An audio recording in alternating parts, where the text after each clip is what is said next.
What's up, and welcome back to another episode of Gizmo Slip Tech / live unboxing. We've got the Zephyrus Duo 16 with the Ryzen 9 7945. The dragons have landed. This has 16 cores, 32 threads in it. Super powerful. CPU performance, I believe we should be seeing top tier performance. I have done driver updates. I have done NVIDIA updates. I've done the latest BIOS update. We did the Windows update. Did I mention that? We updated a bunch of games, downloaded a bunch of games. I have not really touched this thing except for just installing stuff. And I repackaged it up for you guys for this live unboxing. And I'm super excited because basically, I mean, this thing is one of the most versatile and interesting laptop designs out there because of its dual display nature, right? It's an incredibly bright and vibrant QHD display, plus the secondary display, plus the since the secondary display lifts up at an angle that provides additional airflow into the chassis, and it provides really great performance for such a thin and light laptop. It's not really that light, but it's fairly light considering that you're getting double screens, which is it's just a nutty design, I think. So in today's video, we're going to be comparing this against some of the competition. What other laptops could you buy instead of this one for the money? We're going to be doing some benchmarking today. We've got some games installed, so we're going to try to do, I'm guessing, at least 7 games. I'm hoping like 10 games. If we have the time to go through 10 games, I'd like to do that. We're going to do Cinebench R23. We're going to do Timespy. We're going to take the bottom of the laptop off, see what the upgradability is like. And then we're going to check out the ports. We're going to check out the displays. We're going to test the displays with my Spyder 5 Elite. We're going to test the keyboard and the mouse, and I'm going to let you know about any chassis flex, and I'm going to give you my opinion on the build quality of the device.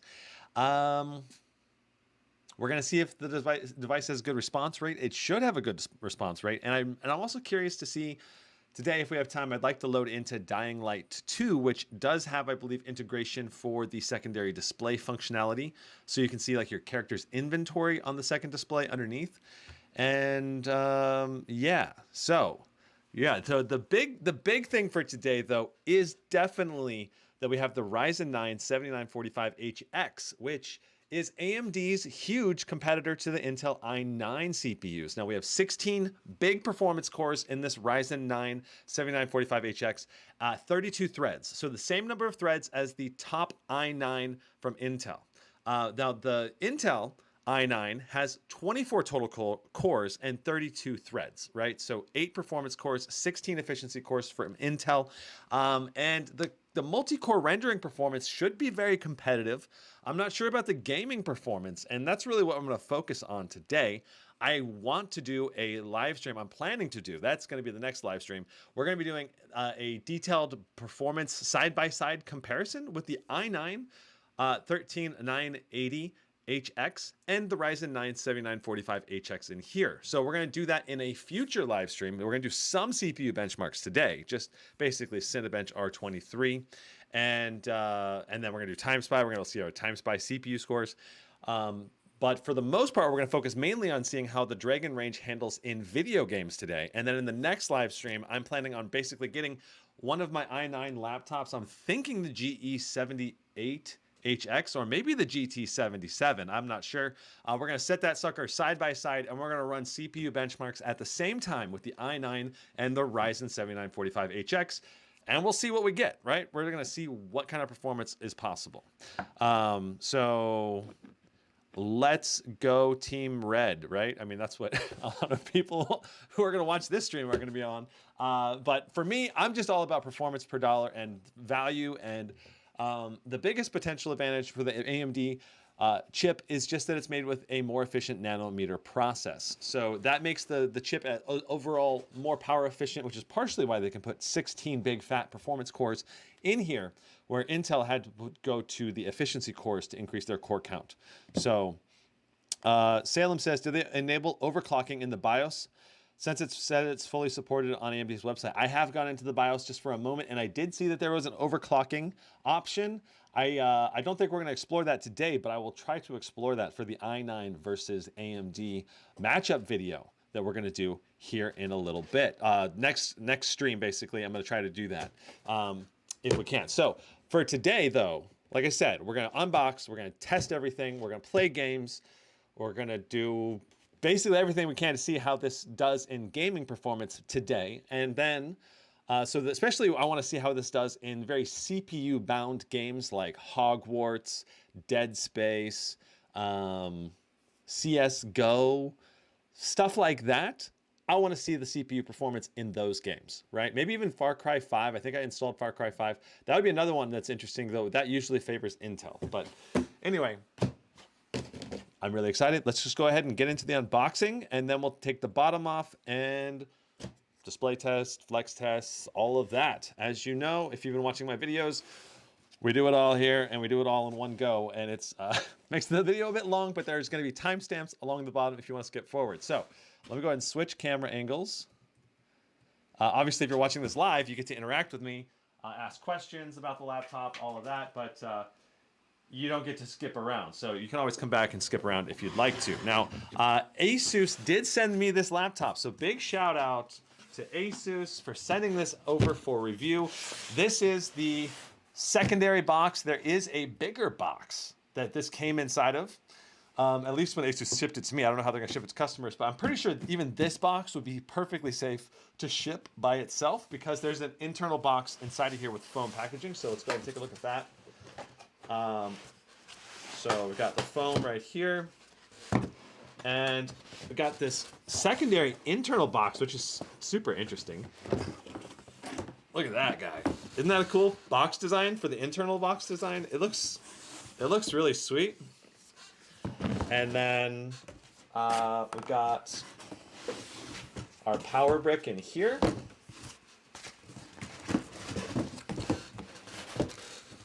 And this is the same power brick that you get on the Scar 18, Strix G18. 330 watts. You can see it's a 330 watt power brick. It's not quite as small as what the Razer power brick is this year, but it is still much smaller than mini laptops like the MSI GT77 or the Alienware series. So it's kind of a middle level, premium level power brick, I think. But it's at least smaller than some of the laptops out there. Now this also had another box. Well, what is this? Oh, so this is the first time I've pulled this out, actually. This is a wrist rest. Interesting. Let's try this out. We're going to want to try this out today because that's one of the downsides of this laptop, I think, is there's no wrist rest because the keyboard's right up to the front. But this is a rubberized wrist rest, kind of soft rubber feel. It's kind of nice. I like that. So let's set that right here. And I don't know if I'll be able to put this back in here, but I'm going to try. All right. There we go. All right. And so we got the laptop out of the outer box. Now we got to get the laptop out of the inner box. And let me get a close-up of this design here, because it is really cool, I think.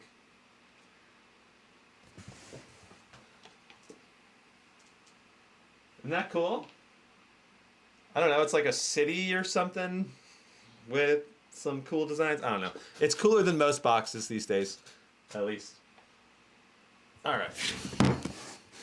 So actually, I think you open it like this. Yes, you open it like this. Now I did have to put this back into the packaging, so the plastic wrap is not quite as pretty as it would be if it was brand new. But all right, I gotta immediately get this thing out, and let's take a look right here at the front.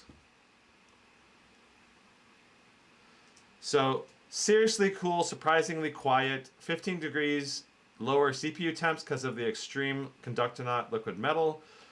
Maximized airflow with the raised screen display. It does have 0 dB ambient cooling in silent mode, supposedly. Anti-dust filter for improved longevity.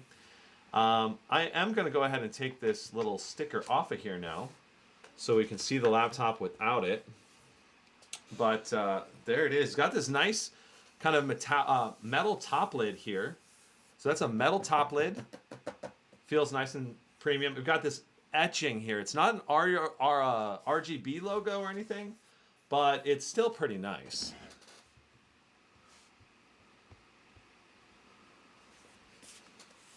So we've got this, also we have this holographic line going down the laptop here as well. So it's the same type of kind of purpley blue holographic metal. And then it's got this dot array on this side, which looks pretty cool. I wouldn't say it's amazing, but it looks pretty cool. All right. Going over the ports real quick. We have our headphone port. We've got a micro SD card slot, which is a little surprising. Let's see if we can get it to focus here. I know you can do it. There we go. All right, so we got a fan exhaust, power adapter port, USB-A, and then display port USB-C. I'm not sure if that's a USB 4 or not. Micro SD card slot, headset port. We do have ports on the back. We have an upward facing Ethernet port. I like that. We have another USB 3.2, HDMI 2.1. And then over here we have another USB-C. All right, so that's pretty sweet overall for the ports. It's the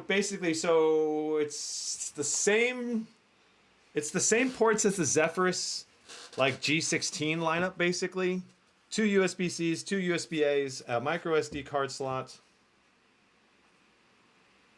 headset, Ethernet. I'm not sure does the Zephyrus have Ethernet? I think the Zephyrus might not have Ethernet. I think it might. Maybe. I can't remember. Either way, it's a decent selection of ports for a 16-inch chassis.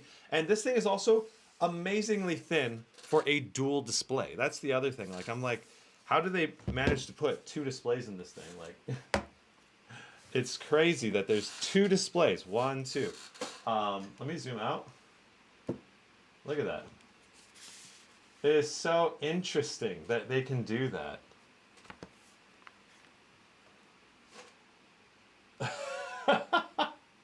It's just kind of mind-blowing to me that this is a thing. Like, this is actually my first time using this laptop in person, and it's just so much more screen real estate than you normally get on a laptop. Yeah, anyway. So we're not going to turn it on just yet. We are going to be taking the bottom off here in a moment. Before we continue, let's compare the laptop sizes versus some of the competition. So side by side, you can see how big or small the Zephyrus Duo 16 is. All right, and we can also compare power adapter size.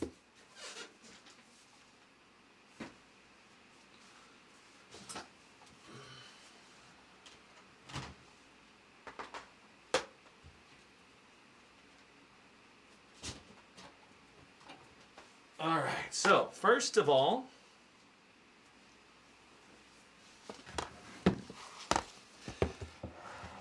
first up, we have the 18-inch Strix G18. I'll line that up on the front. You can see how much bigger that G18 is. It's got a pretty good amount of excess space on the 18 for sure. This is much more portable than the G18. Going down to 16-inch chassis sizes, this is the Alienware M16. And you can see this is actually a fair bit smaller than the M16 as well, though the M16 is a larger chassis that does have 4 M.2 slots inside of it, so it's a bit different design ethos. So, yeah, pretty interesting. All right. Then we have the Razer Blade 16. All right, the Razer Blade 16 is going to be the smaller one in between these two. Basically the exact same width, but the Duo is about an inch longer or deeper right here. So the Blade 16 is the same size of display on the main display And it does take the cake in terms of portability between these two.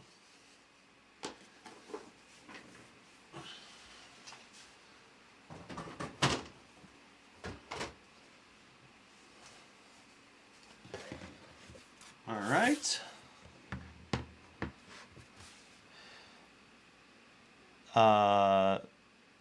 Okay. Sweet. So, here's the Razer power adapter.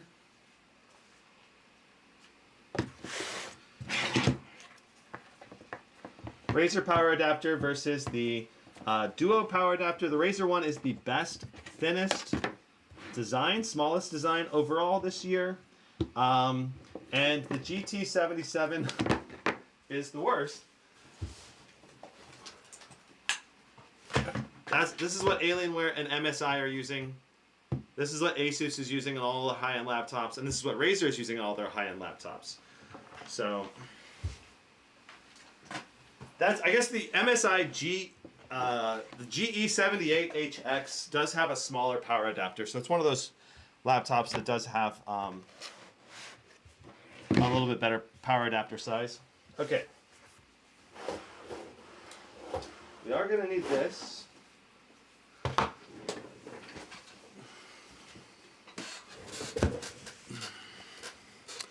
Time to open up this laptop, okay? If they made the 16 with a number pad, I would switch in a heartbeat to which? To this? To the Duo? I believe, doesn't this touchpad double as a number pad as well? If you have a mouse plugged in, you can just leave it in number pad mode, I believe. Interesting. We've got, looks like T5 screwdrivers are going to be required to open this. I think. No, it might be a T6. T5 seemed a little loose.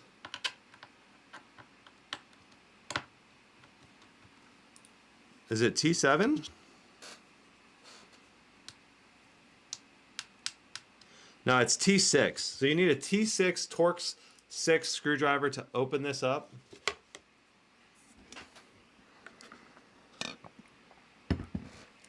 Okay. So I'm going to go ahead and zoom this in just a little bit better. There we go. All right. Now, I am going to use this toolkit to unlock this guy. There's a link in the description if you want to pick up this toolkit. But the big thing you need to know is you need a T6 Torx screwdriver head to be able to open this up. So it's a different type of screwdriver head. And if you don't have one, you won't be able to get this guy open. So that's the important thing to keep in mind.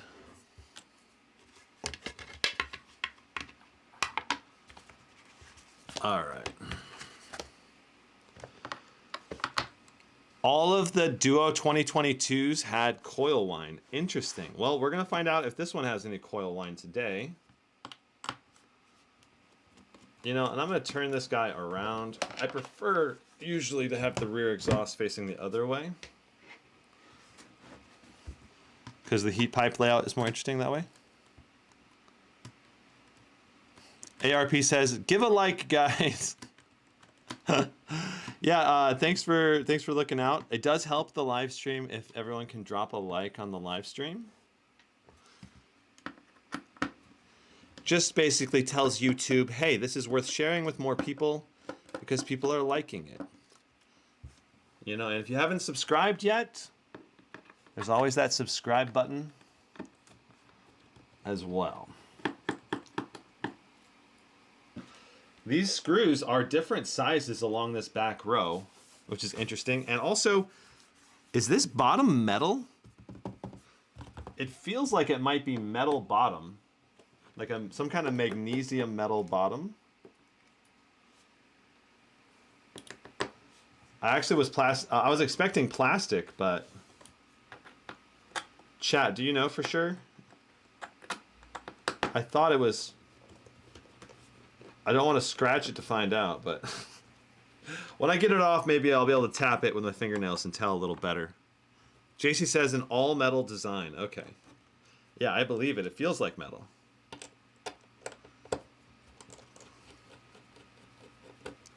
That should be a magnesium. Yeah, it feels like a magnesium alloy chassis. Okay, and I waited to do these two and the pop-up screw. I've not done the pop-up screw either. Having a magnetic head is going to be so much easier to get these screws out. Otherwise, you're going to have to flip the laptop over each time, you know, each time you unscrew one of these. So you definitely need a good screwdriver set to open this laptop up. Now, is this one in the corner a pop-up screw? Let's find out.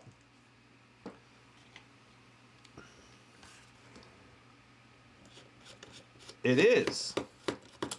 We've got another pop-up screw from Asus, so it's easy to pry this thing open. I love that. I love that so much after the last few laptops not having it. All right, so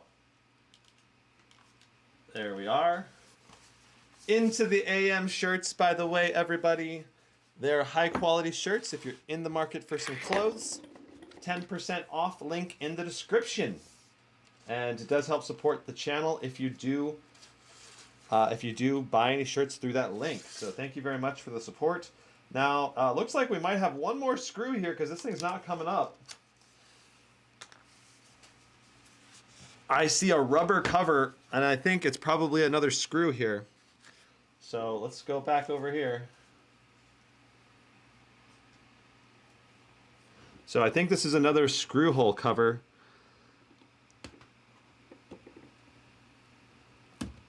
Yep, there's a screw. I don't know why any manufacturer does these little plastic rubbery screw hole thing covers for only one screw. Like all the other screw holes are like holes in the bottom, but this one screw's got to have a rubber cover on it to hide it or something. I don't know. It's just, it doesn't make any sense to me. All right, so now we'll try to take this thing off. All right, so the top is super easy to get it to come up. Around the side, super easy. The back is the only part that's kind of stuck now a little bit.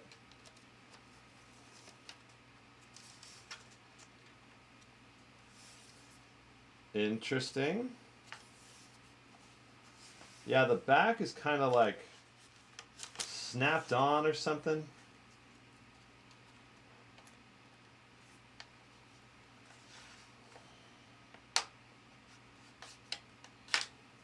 Okay. Yeah, you still got to use like a plastic tool on the back, but everything else snapped off. Super easy. Or snapped open, not snapped off. Snapped open really easily. So there it goes. Beautiful. That's a very easy overall laptop to open up. All right, so let's take a look at the inside of this guy. This is going to be awesome.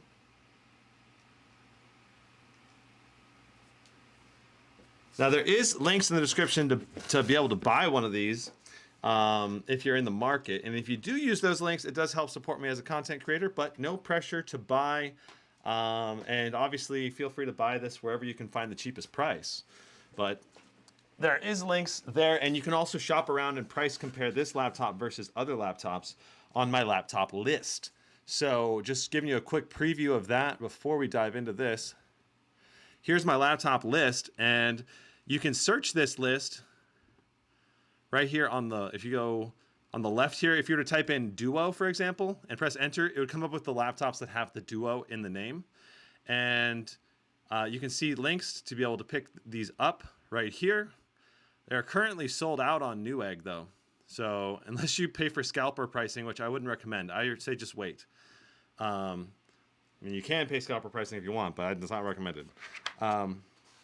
We do not mark the laptops in stock with scalper pricing. I only mark the laptop in stock if it is regular pricing, or within like a little bit of regular pricing at least. Okay, so we have the bottom open. Let's go ahead and do some analysis.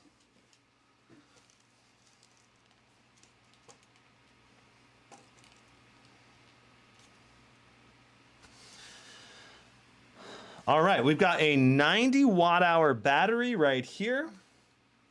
We've got one M.2 slot here with a thermal pad on top. We've got another M.2 slot right here. It says a thermal pad right here. If you want to have better support for your SSD, it's probably a smart idea to get a thermal pad on the top and bottom like they have it here. There are 2 RAM slots here, and if I lift this up, let's see if we can find out what RAM we got in here. All right. Shum, shum, shum.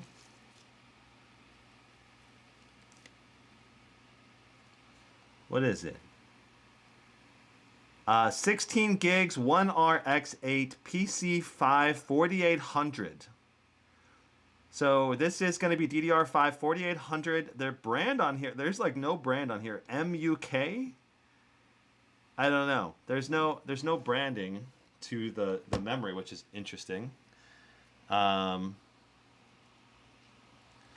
believe it was on like this. It's kind of like something designed to help keep it cooler. The memory is stacked on top of each other, which is a very efficient use of space, but can make it a little bit more annoying when you upgrade them. I think it's fine though. It's really you don't have to change your memory very often, so it's no big deal. All right, so we've got left and right downward firing speakers here and here. I'm curious how the audio sounds. I'm not sure if we have any upward firing speakers. Is this an upward firing speaker right here? Might have upward fire. I need to double check, but might have upward firing speakers. We have 2 fans. 2-fan design with some really hefty, well-designed heat pipes in this guy. 2 really big fat heat pipes going between the CPU and the GPU. Then we've got this shared VRM heat pipe, which is nice to see a dedicated VRM heat pipe. We've got another dedicated heat pipe right here and right here that go around. So they're using 4 fan exhausts, and I think they're just really leveraging the overall heat pipes in this unit really well to maximize the airflow that they do get in this chassis. So very interesting to see what this thermal performance is like. Plus, this does have liquid metal Conductonaut Extreme, which is basically more like a pure gallium substance. And it should, in theory, help reduce temperatures to be a bit lower than normal liquid metal. Though, I mean, I think any liquid metal is probably going to perform better than normal CPU paste. But really, it comes down to the quality of the application. Oh, crap, guys. I'm sorry. I got to go over that again. Okay, so we're going to go over the heat pipes again properly. Sorry, chat. Thanks, Warner, for the warning. Let's go again. All right. Okay. So I'm going to do this so we can cut to this. All right, so the internal analysis. 90 watt hour battery, right? A left and right downward firing speakers. We've got an M.2 slot right here. DDR5 4800 megahertz RAM that's like a no brand. There's no brand on it, which is a little disappointing. We have an empty M.2 slot here if you want to add a second M.2 slot, and that looks like it would fit a double-sided SSD, no problem. The default SSD also looks to be no brand. No, it's an SK Hynix SSD, and it is a 2 terabyte SSD that at least came in this unit. Now for our heat pipe system, let me zoom in a little more on the heat pipes for this part. We've got a quite extensive heat pipe layout, right? We've got all over the top here. We've got heat pipes going around this side. We've got heat pipes going around here, utilizing all 4 fan exhausts and heat fin areas, which is nice to see. But just keep in mind that this only has 2 fans. But the reason, part of the reason at least why this thermal design is really good is because it does suck air in from under the secondary display that pops up. So basically, it's almost like the internals here have really good airflow, better airflow than most laptops. Like think about kind of like how a 16-inch chassis might perform if it had a laptop cooler underneath it. Well, this is kind of like that in the sense that like the chassis design itself automatically enhances the airflow that goes in and out of this chassis. Now, there are also a number of foam risers in this thermal design, and this is designed to isolate and keep the heat going in certain areas. It looks like this one, this little riser or cable came unglued, it appears. I don't think it really matters that much, but yeah.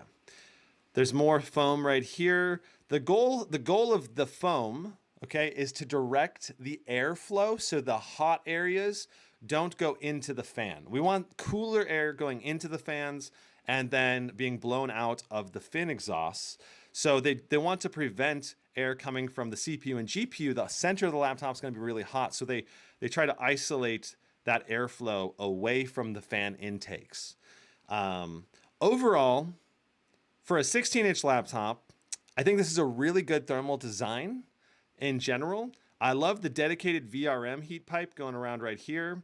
And then I like that we have dedicated heat pipes right here going around.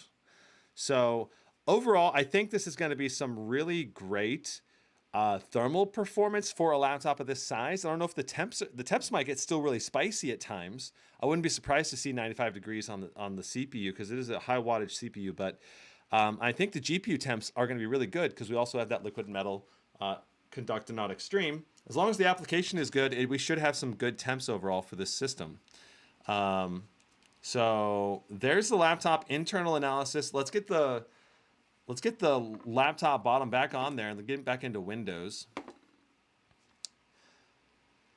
Hood Hustler says, I hope the RAM doesn't affect the speed that much because it's a lower RAM speed.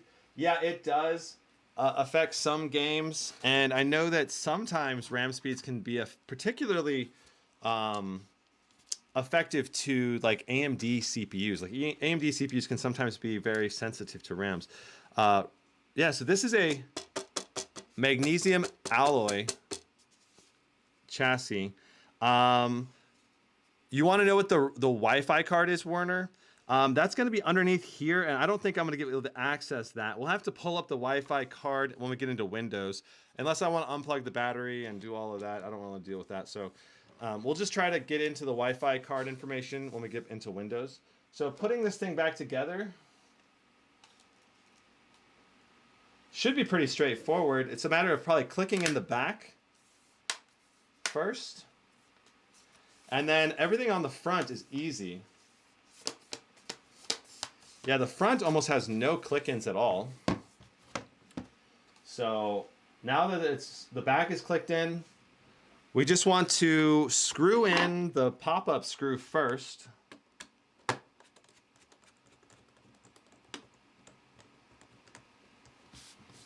All right, and then everything else, just make sure it's popped in still, and then you can start putting the screws back in. Yeah, this screw goes here. Yeah, Wi-Fi is under the SSD.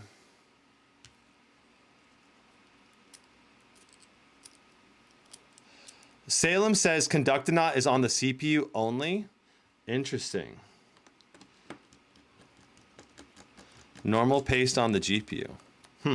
Okay. That's interesting to know.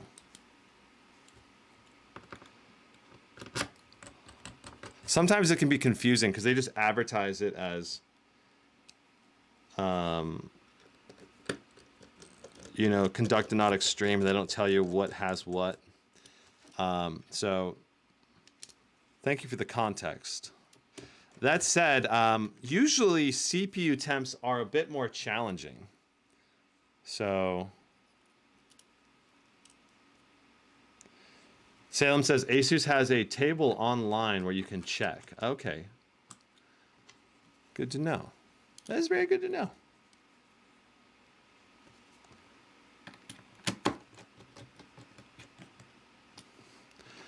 Yeah, Wi-Fi cards usually are not too expensive if you need to upgrade your Wi-Fi.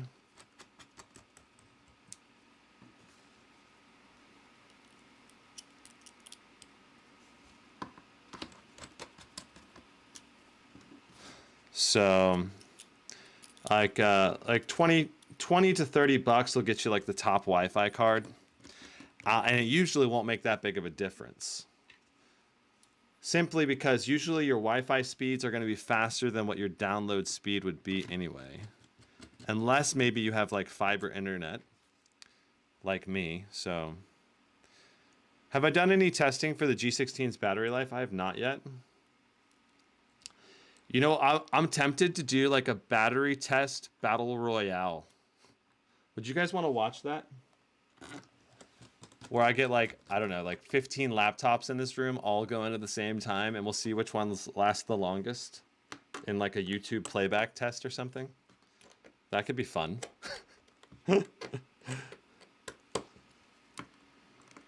It'd be a good way to like maximize my time with that. Werner says, yeah, that would be cool. I would watch that. Battery life battle royale sounds great. Okay, well, we'll do that sometime. I've got about 15 or 16 laptops at the house now. So the tricky part is I'd have to make sure that they're all charged, and then I've kind of done some basic battery optimization at least with them. And then we would need to like have some way to make sure that we're timing everything as fairly as possible. I would probably just get them all set up and then unplug the power adapters all at once, I guess. That would probably make the best sense, but okay. Shabam. All right, well, that laptop is, this Zephyrus Duo is pretty easy to take apart because of how they designed the pop-up screw and the fact that all the sides are very easy to manipulate to lift up and take down. Always been curious what you're going to do with all those laptops. So I'm selling those laptops in my laptop resale program, Clearo.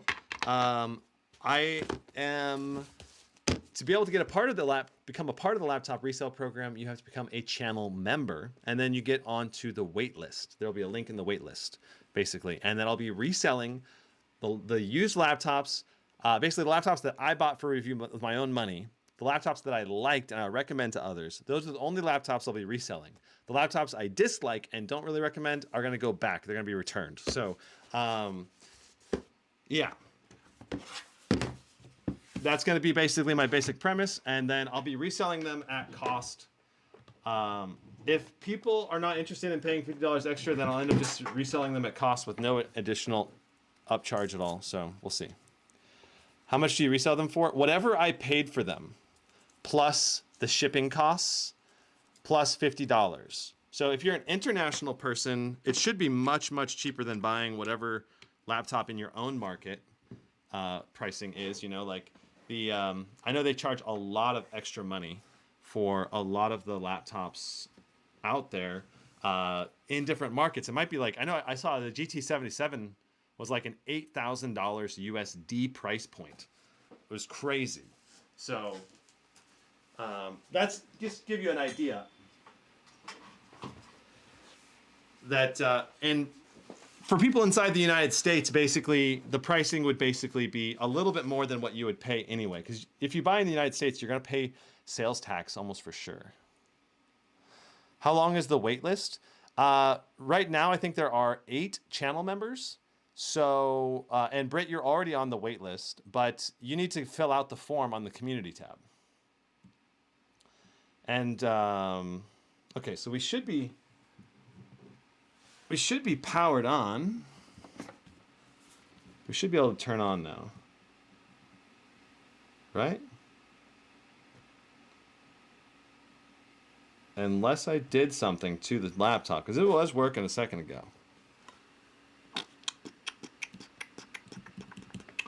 All right, are we plugged in? We are plugged in. And we do have juice.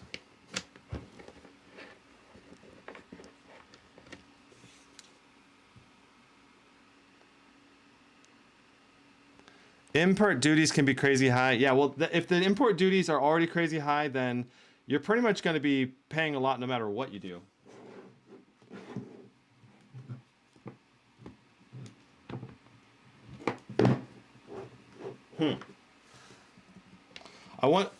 I wonder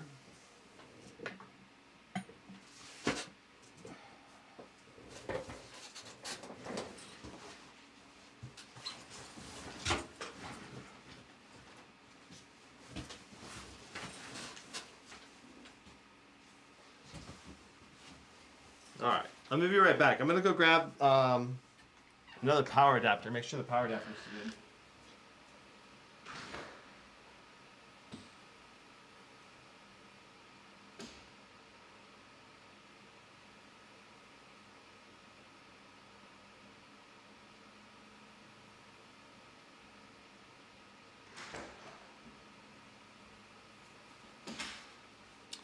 So the when I was packing this up, I did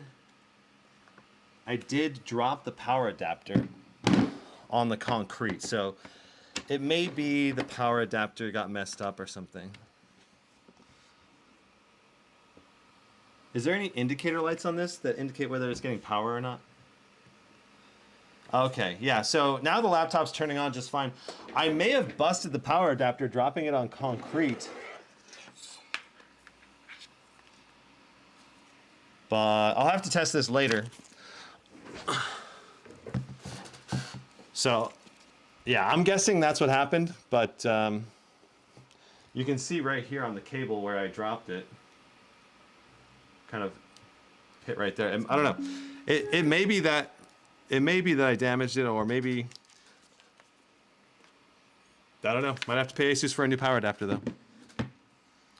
So the power adapter I'm using, guess what? It's from the Scar 16, which also came in yesterday. Wah! So look at that display. Whew. Isn't that gorgeous? Like the way this works, like this whole setup is just awesome.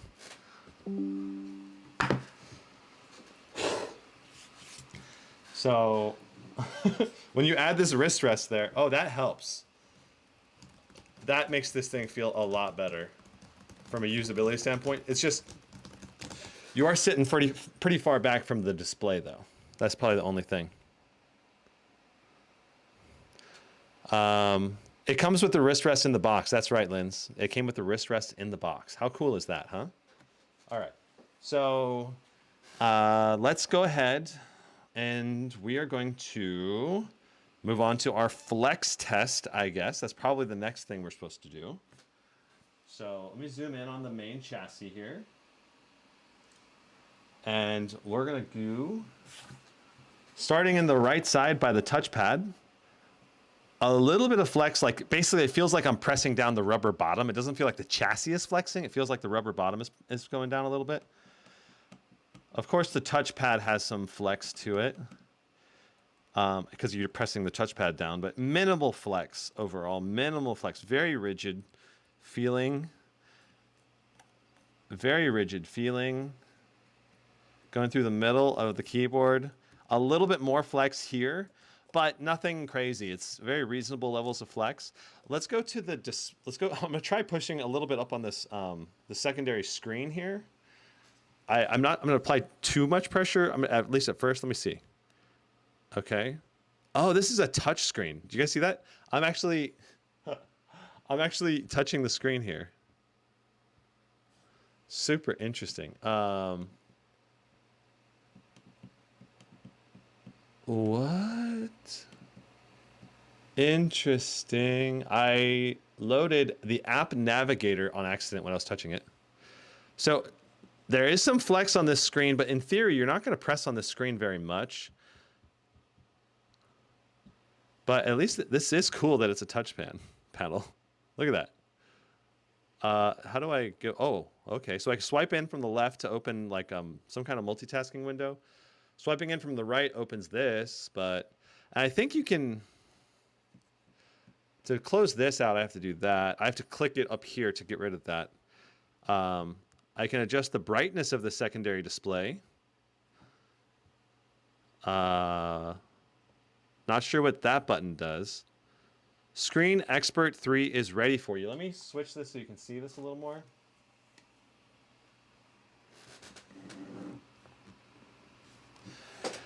You need to provide the app authorization. The design style has been automatically updated. You can try new features. Go explore. What just happened? Okay.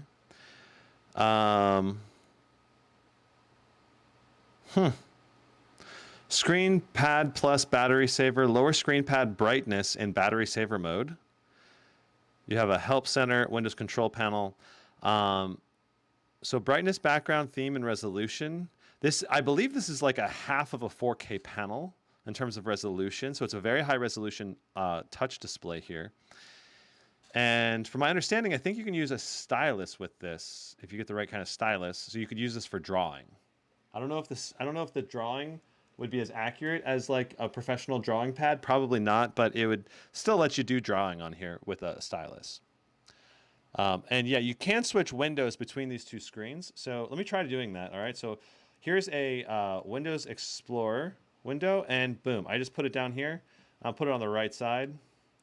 Man, you know what I'm thinking would be so useful with this? Imagine if I had like Armory crate down here, and then you could see your like CPU, GPU stats as you play games, maybe.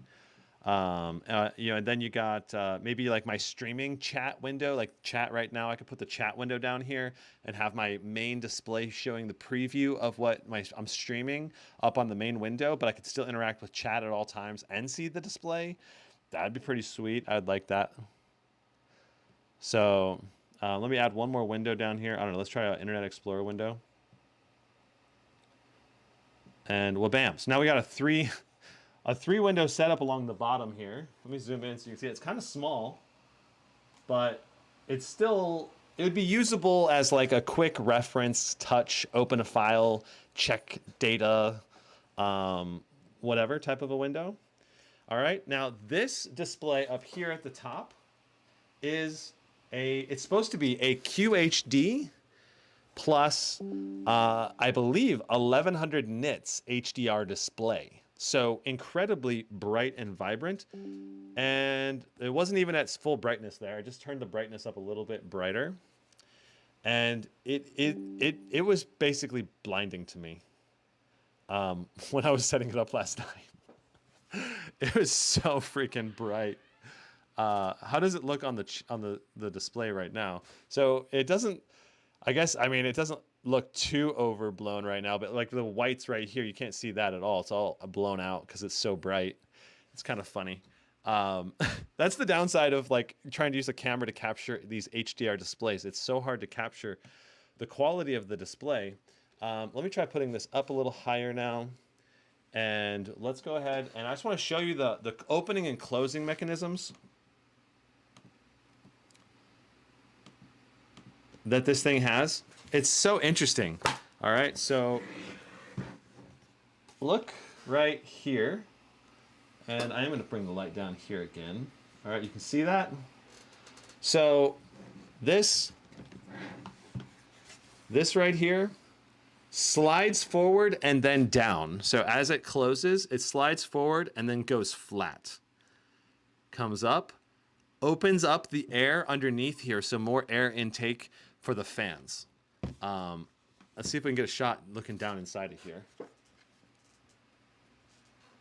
It's kind of, let me try pointing my camera right down in there. You can see the fan intakes right there, a little bit further in. But basically, there's fan intakes with air filters right there. I believe the air filters are an addition. I don't think they used to have the air filters, and so they would get a bit dirty. The fans would get a little dirtier than Asus wanted them to be, so they they started putting air filters on them. So good for Asus, I guess. It's a good idea to add that. All right. Sweet. So I go ahead and got my mouse going here.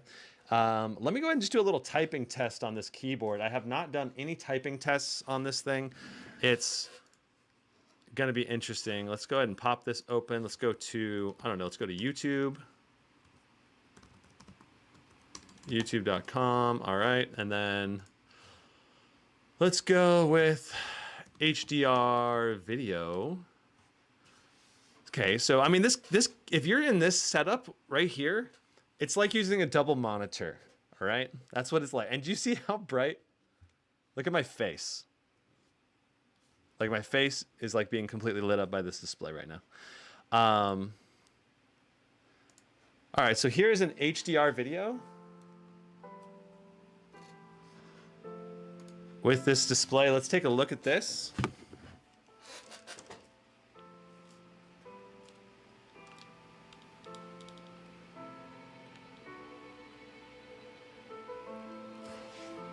And we are at max brightness right now.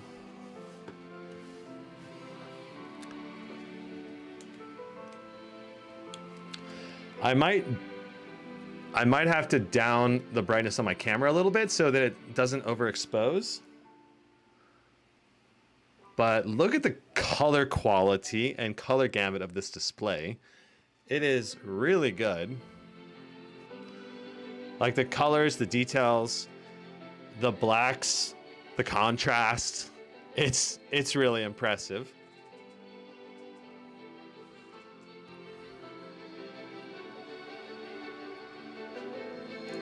Let's try this one. Wrong one. All right, there we go. So here's another.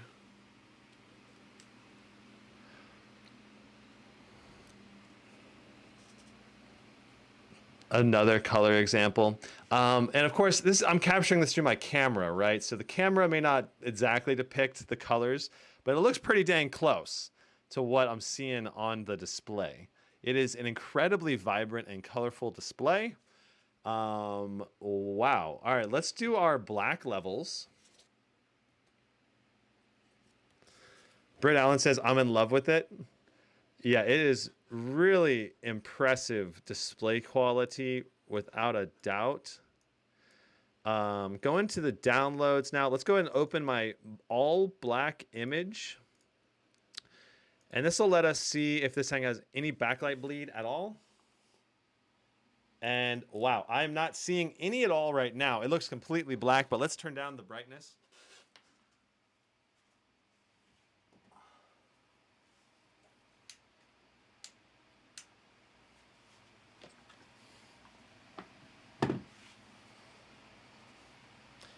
Yeah, I'm not seeing any backlight bleed to this whatsoever in the corners or anything. We do get a little bit of bloom around the mouse. I'm pretty sure you guys can see that, the mouse in the top right corner there. We're getting just a little bit of bloom around that. The camera is honestly super overexposed right now. So it's kind of picking up more than what my eyes would actually see. But yeah, I'm not seeing literally zero backlight bleed, completely high levels of contrast. Phenomenal. Phenomenal. It's just like the GT77's mini LED display that had no backlight bleed. It was completely crisp image with high levels of contrast and dark blacks. All right, so let's do our Spyder 5 Elite test to check out the color gamut of this display. I need to get that plugged in. Get my lights turned on again.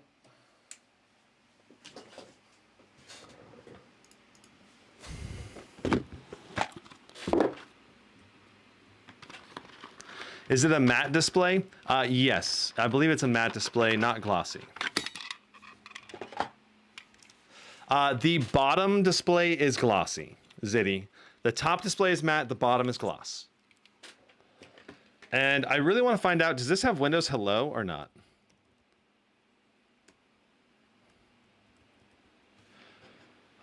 Windows. Set up face sign in. Let's see, does this have face sign in?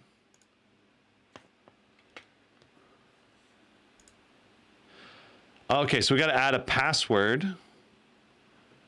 Let's do a password. And before I do that, I got to change angles. All right, cool.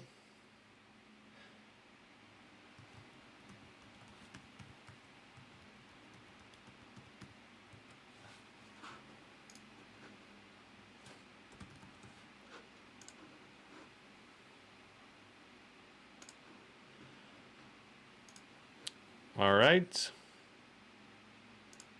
So here we are. Windows Hello is a thing.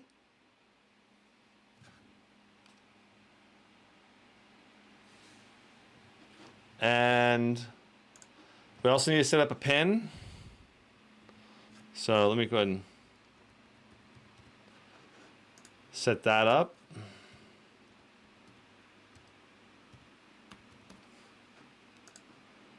And now let's go ahead and test that real quick too. Let's make sure that Windows Hello is working well. This display is so bright, it makes it hard to tell what I'm even looking at. So let's do, can I log off?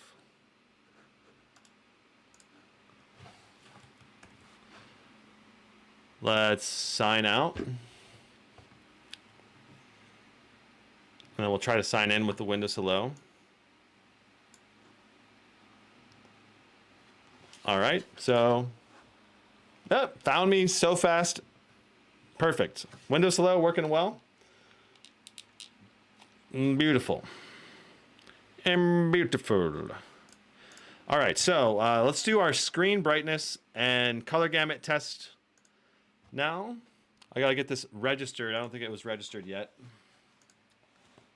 I gotta get plugged in too. Let's see here.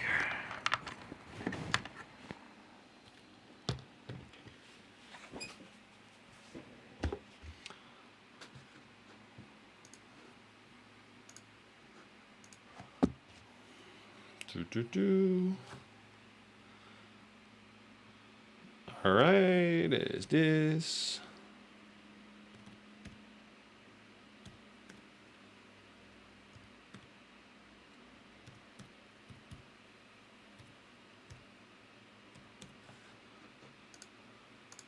Beautiful. All right. Spyder 5 Elite time. We're going to go to display analysis, color gamut and brightness tests.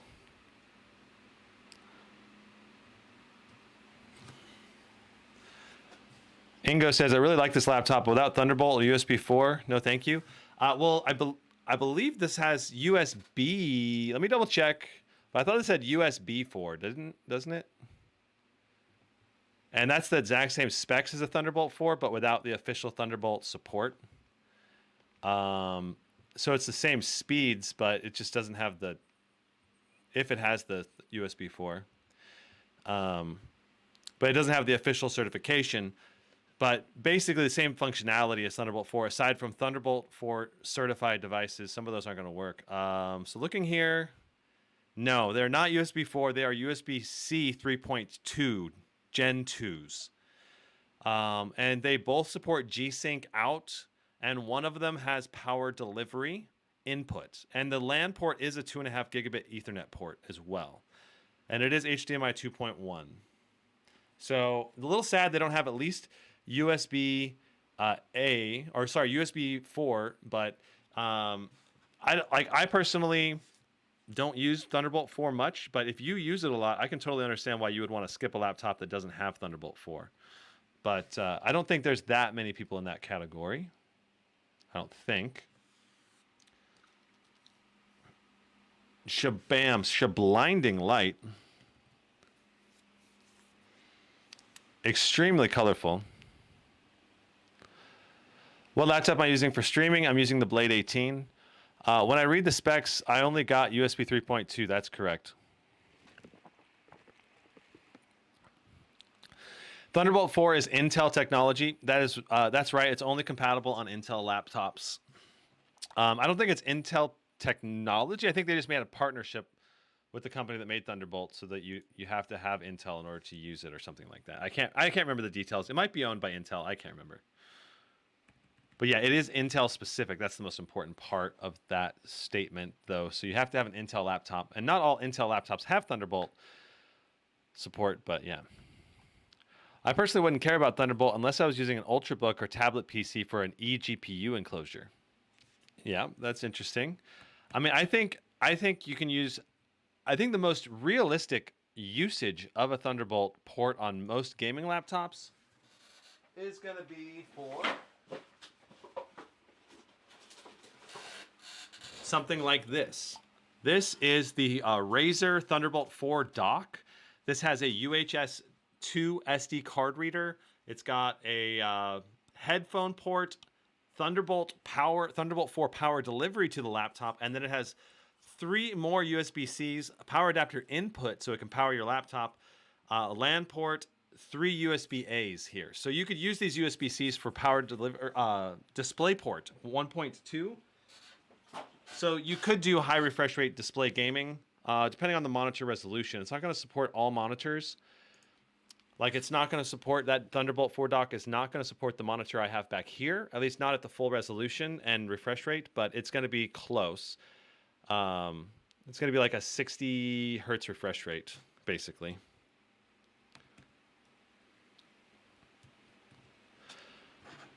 Instead of the 240 hertz. It's supposed to be 240 hertz, but to get to 240 hertz, you have to have DisplayPort 1.4 technology. So you could use that Thunderbolt 4 dock for everything else, and then use the DisplayPort out on the Blade 18 or something. So you have to plug in 2 things instead of 1 thing, but... Okay, we're at 100% brightness again. What G9 is that? It's the Neo G9 5120 resolution by 1440, 240 hertz QHD, 100% DCI-P3 color gamut, and it's supposed to be like 1,000 nits bright. It's a very nice display. I think it's the best gaming display money can buy right now, at least for a widescreen display. All right, so once again, I must mention my Spyder 5 Elite underestimates the color gamut by a little bit. Varies, but between 7, 8, 9, 10%. I'm guessing most of the time it's like 8 or 9%. So looking at our numbers, you can see we got 100% of sRGB coverage, 92% Adobe RGB, 92% of the P3 color gamut, and that is excellent. That is very, very good. Let's see what our brightness numbers were. 47 nits bright on the lowest setting. That is not that dim. Being honest with you, that's not that dim. So if you're trying to use that in your bed at night, it may be a little bright for some people, but it depends on the person. 25%, 114, 50% was 196, 75% was 578 nits, and at maximum brightness, 1019 nits. Whoo, doggy. That is a very bright display. Holy schmoly. And our contrast ratio is also supremely excellent because of our mini LED display giving us exceptionally black blacks. And so 78,420 to 1. That I'd like the 420 in there. Yep. So 78,420. That's an exceptionally contrasty display. It doesn't really get much more contrasty than that. This is an exceptionally phenomenal display from a color gamut, contrast, and brightness perspective. Like right now, this is basically the best display I've ever tested in my life. Yep. For a laptop display, it's the best display I've ever tested. Especially since it's a QHD 240 hertz at the same time. Interesting, inside of Windows here, you can see how they've got the displays set up. It's in a vertical display orientation, so you can drag stuff straight down from the top display right into the bottom display. And if I click on the second display, you can see the resolution is 2560 by 734. So 2560 wide by 734. That's going to be the same horizontal resolution as what we have up above. So I like that. That is nice that it's the same resolution. That's going to help provide parity when you're using applications between the top and bottom displays. And yes, this is a 16 by 10 aspect ratio display. You can see we're at 2560 by 1600. So the ports on this can do UHD high refresh rates. Yes. DisplayPort 1.4 does allow you to do this display. You could use this laptop with my display back there, right here. You could use this laptop with that. You'd have to use a USB-C to DisplayPort adapter to do that. Okay.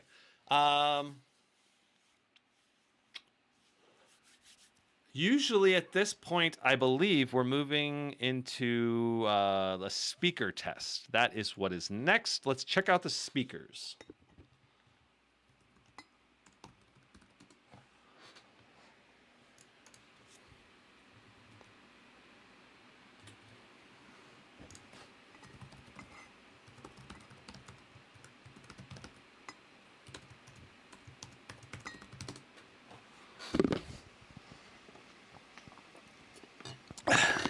Slick Rounder says, where's the Duo 18 at? Always. These 15 to 16 inch laptops getting the cool stuff like a double screen. Yeah, I would love to see an 18 inch Duo. I mean, you're already making it so big and beefy and awesome. Why not make an 18 inch version? I'd love that. Okay, for our speaker test, we're going to come back here a little bit so we can see everything. Does the USB-C DisplayPort connect to the iGPU? I believe the front, basically the way Asus told me they set up every one of their laptops this year is one of the USB-C outputs goes directly to the integrated GPU, and the other one goes to the NVIDIA graphics card. And then the HDMI always goes to the NVIDIA graphics card. So you always have an option to use your integrated graphics for DisplayPort out.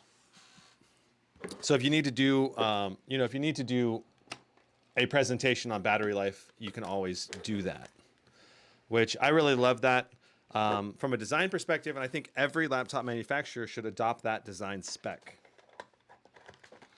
Now, I have not verified that on this laptop yet, but that's what I was told. So Asus has been very good about the information they've given me so far. Very, very rarely do we have any kind of miscommunication or anything. So, are there still laptops that you could use also as a monitor like the old Alienware with HDMI in? No, I don't think so. Very few laptops have that feature. You could always do. You could always bring in display information though, using what I have a USB to HDMI input to be able to do my live streams with my cameras. So you can always use something like that if you're trying to get display in. It causes a little bit of a delay though. How much VRAM does this have? It has 16 gigs of VRAM. All right, so our speakers are working. Very nice. All right, so the first song, we're gonna put the microphone about 10 inches in front of the laptop, about where your head would be. And then we're going to play 3 songs. The first one is Roar by Peter Spacey. And I also want to see if there's any audio software here. Yeah, Dolby Access. So inside of Dolby Access,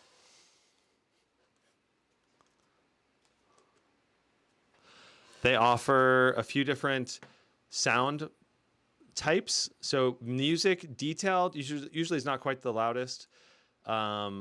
Usually dynamic mode is the loudest. So we're going to use dynamic mode for our audio test. And we're going to go ahead and try playing it now. And I believe we just have the 2 downward firing speakers. I don't see any other speaker grills where it might be coming out. So here we go.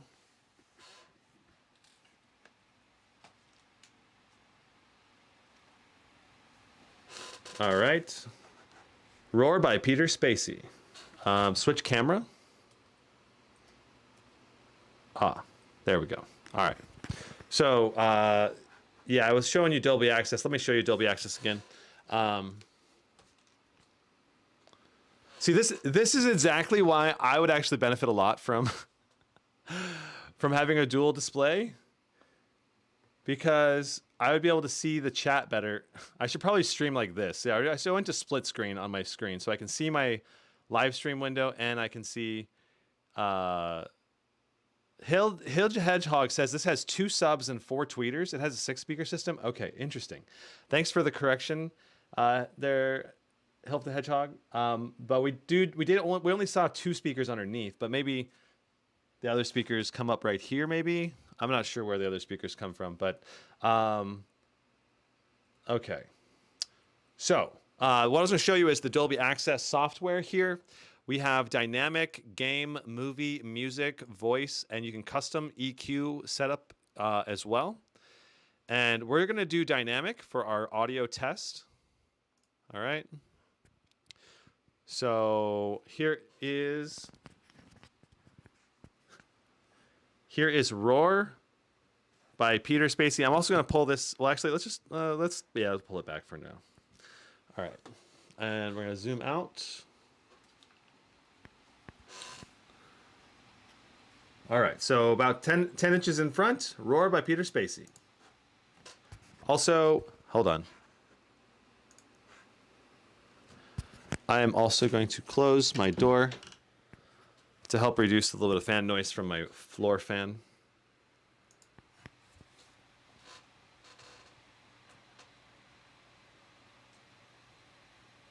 It's not playing.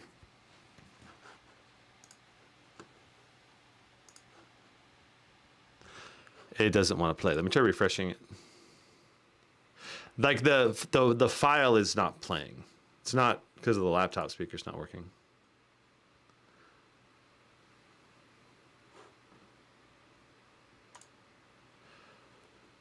How likely are you to recommend Artlist to a friend or colleague? Well, right now it's not very likely, given what's happening. This page is not responding.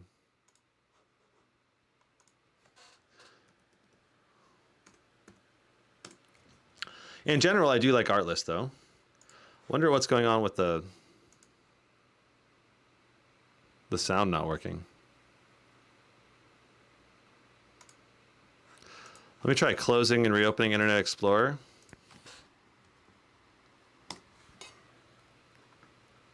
Am I going to cover the Scar 16? Yes, I am. I just got it in the mail, like last night. It is currently doing updates in the garage. So surveys always break the websites. Guilty as charged. LOL. So we're not getting any sound to come through.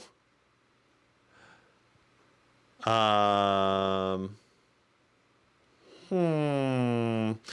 know what? Let's try downloading the file. And we'll just download all 3 files. And we'll just play it off of our media player.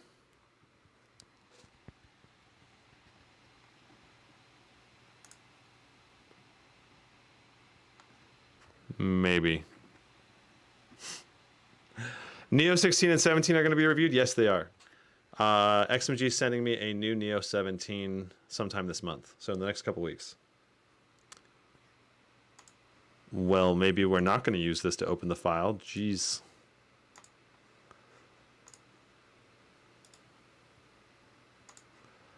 Open with Windows Media Player. Goodness. Just to get a music file to play.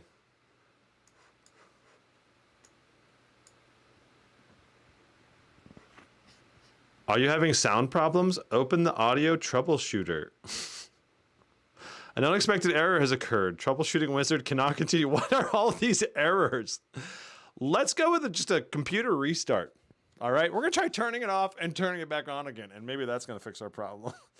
Klaus has no volume, question mark.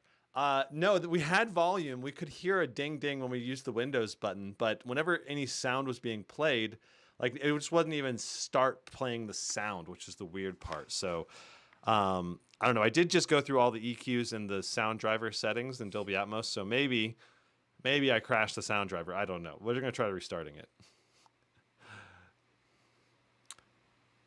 AMD experience starting strong. I don't think this has anything to do with AMD, but yeah. Ryan Lee says, how's the laptop been so far? So far, the laptop's been very nice to use. The display is phenomenally gorgeous. We got Windows Hello, which is going to log us in right now. There it goes. And the secondary display really gives you a lot of additional screen real estate. I love it. And I'm hoping we can get some audio tests to happen here. Let's go. Yeah, we got audio. Let's go. All right. So First up, we have Roar by Peter Spacey. All right. So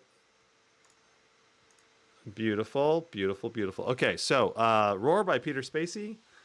We got sound coming from the laptop fans. I kind of want them to be a little quieter. I'm gonna switch to performance mode so it quiets the fans a bit more. There we go. All right, and here we are.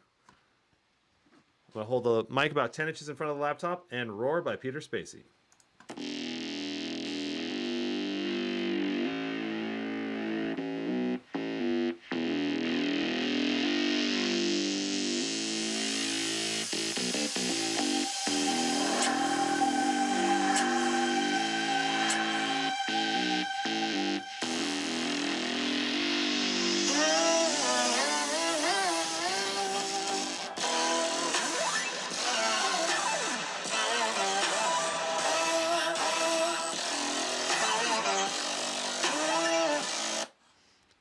Very nice. This is Faded Aeon Half-Life.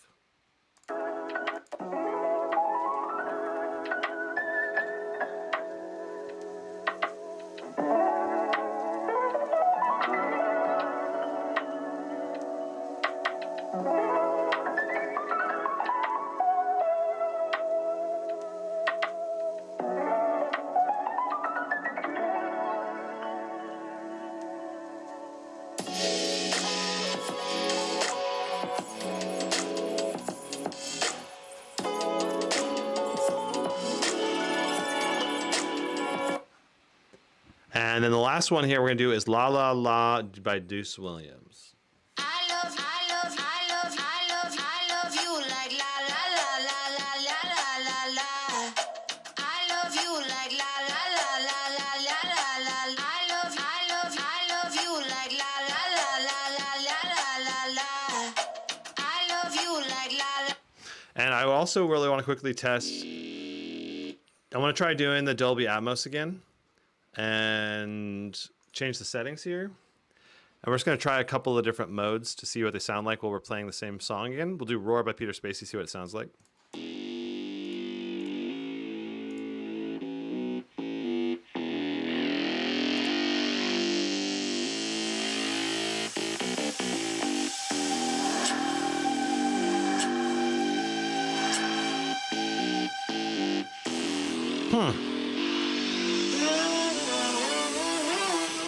Yeah, so I would give these speakers probably like, basically I think they match very similarly to what like the Scar 18 does. So I'd say they're like 8.7, 8.8 in that ballpark. Right around what the Blade 16, maybe just a hair under what the Blade 16 or very close to what the Blade 16 has. Not quite as good as what the Blade 18 has, but it's not too far off from the Blade 18. In terms of total volume, I feel like the bass is not quite as punchy in there compared to the Blade. And I don't think this is going to have as good as spatial audio as well. So that's part of the ratings for those high ends. So Brandon likes some questionable music. LOL. It's the free royalty-free music that I have to use from the royalty-free websites. So because otherwise you get copyright problems. It kind of sucks. I can't actually do my favorite music, but okay. All right, hate on my music choices. Okay, is that a keyboard a pain to use? Okay, so great question, and I did do a typing test earlier with the wrist rest, but without the wrist rest, I mean, that's perfectly doable. I just probably wouldn't want to type for like 8 hours a day like this. You know, this is not ideal. The wrist rest, though, I could type 8 hours a day like this. This would be great. If you're just going to type a little bit, it's not a problem, I think, not having the wrist rest there, though. The bigger question is, can you type with it in your lap? And that's probably where I think where this keyboard's the biggest weakness is. So let's try that.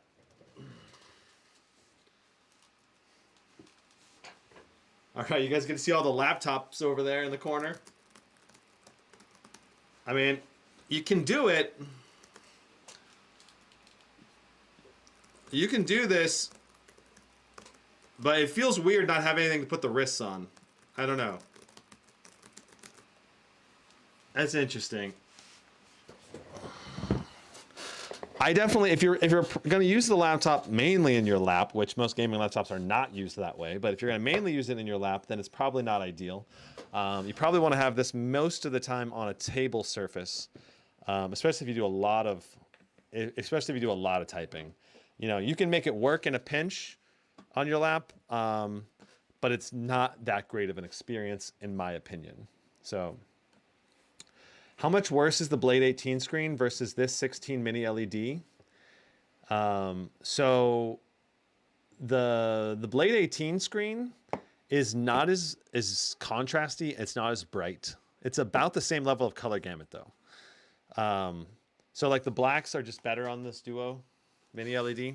Okay. I believe we are ready. You guys ready to hear the maximum fan noise? You ready for the jet engine to launch?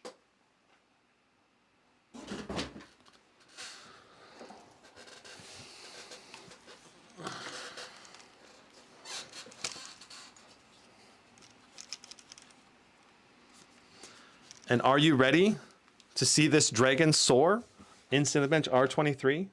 Oh yes, that is what we're doing next. All right. So manual fan mode. Manual fan mode settings only take effect after you apply them. Yes. Okay. Now, I guess let's go over Armory Crate as we do this, so you can anyone who's not familiar with Armory Crate can get a better idea about it. This is the software that Asus uses for configuring your laptop. Now, you get 4 primary modes. You get Windows. Well, you don't get Windows. I guess if you do Windows, you end up using just the power profiles that Windows has, which we're not going to do that. You have silent, performance, turbo, and manual. Now, silent, performance, and turbo are presets from Asus. And if you do use those, they will work fine. Note that the silent and performance mode will be much quieter. Like silent mode will be exceptionally quiet. The fans will be running at very low RPMs to keep them quiet, and performance is going to be drastically reduced. Performance mode is going to be a little bit louder. It'll be like more of a gentle whoosh to the fans, and not be that noticeable. So that's good if you're going to play like a video game with the regular speakers. Turbo mode is going to be very loud fans. Close to max fans, if not exactly max fans, depending on the load. It'll go all the way up to max fans.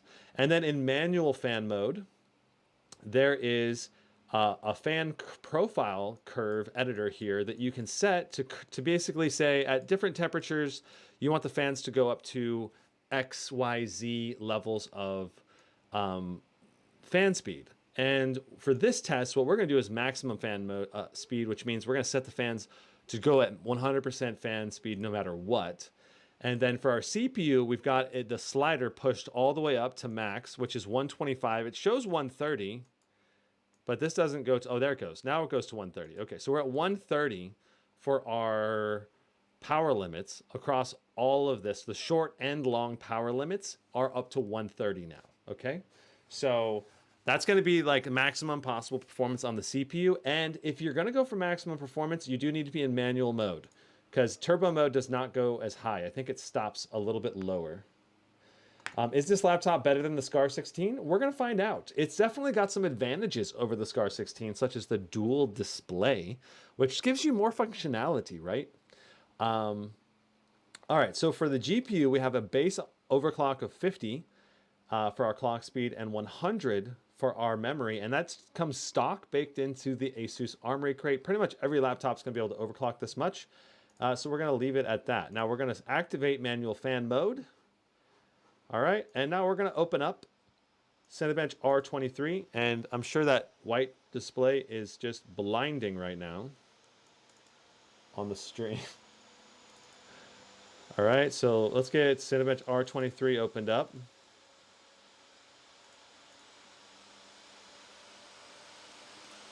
Is this coil wind an issue for laptop life? It just depends on the laptop.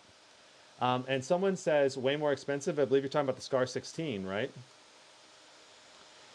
And the Scar 16 is not that much cheaper than this. I think the Scar 16 is, isn't it $35.99, and this is $39.99. So $400 more gets you the dual display and an AMD CPU instead of Intel CPU. So it's up to you whether it's worth it or not. Yeah, but you definitely are making ergonomic trade-offs when you go with this dual display with the keyboard pushed down to the front like this. So can you undervolt an Armory crate? No, you cannot. They don't allow it. I guess let me show you a couple other things here in Armory crate before we actually run Cinebench. So along the right side, you can see we've got GPU mode, which is ultimate or standard mode right now. Standard mode will basically utilize GPU switching to turn off and on the integrated GPU to save battery life.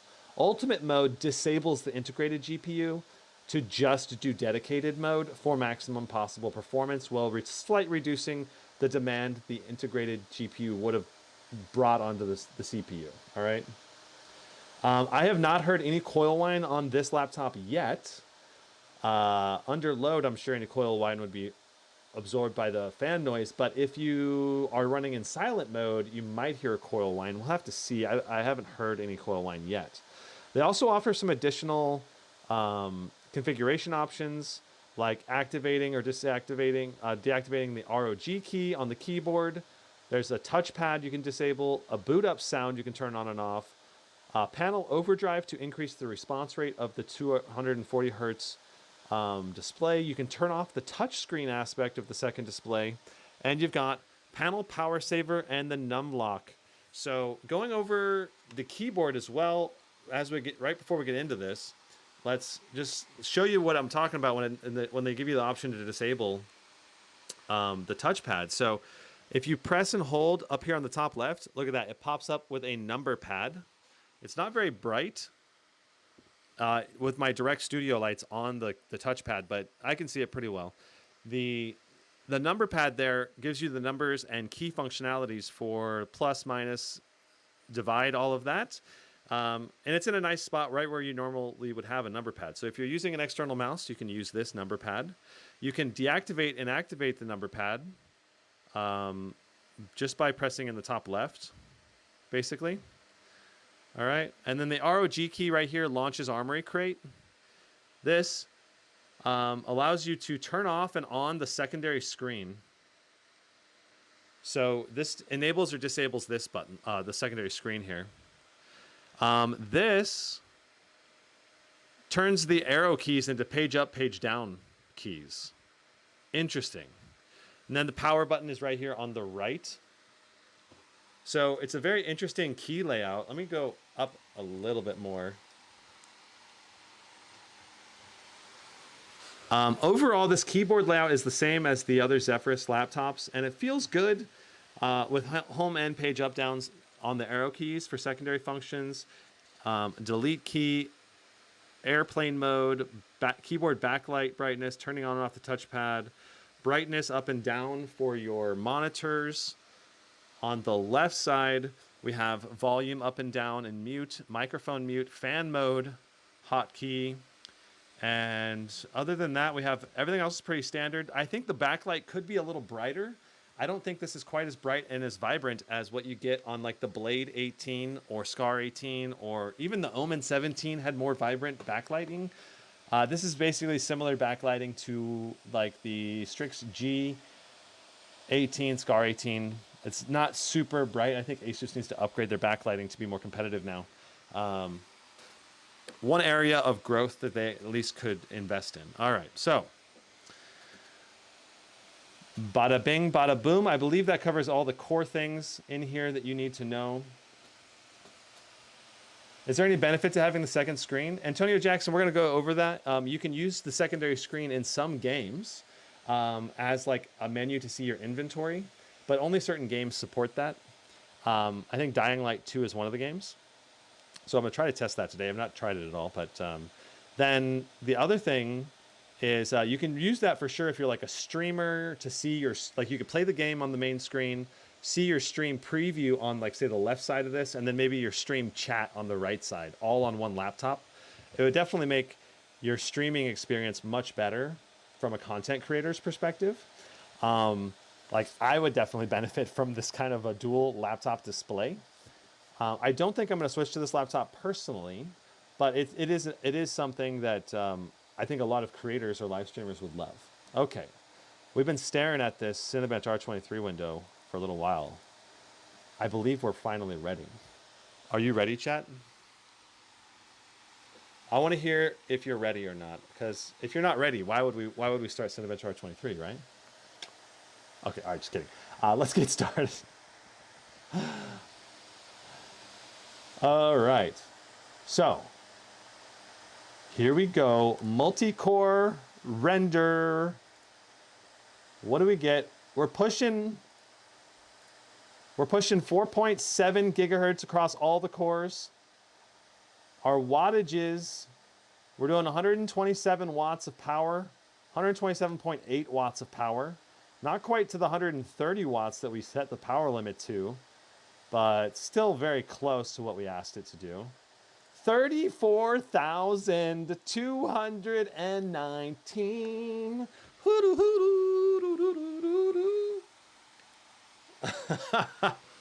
That's phenomenal, especially for an out-of-the-box experience. All right, that is, man, that is phenomenal. Now the question is, what's the performance going to be like with a 10-minute test? Because a 10-minute test is a lot more grueling.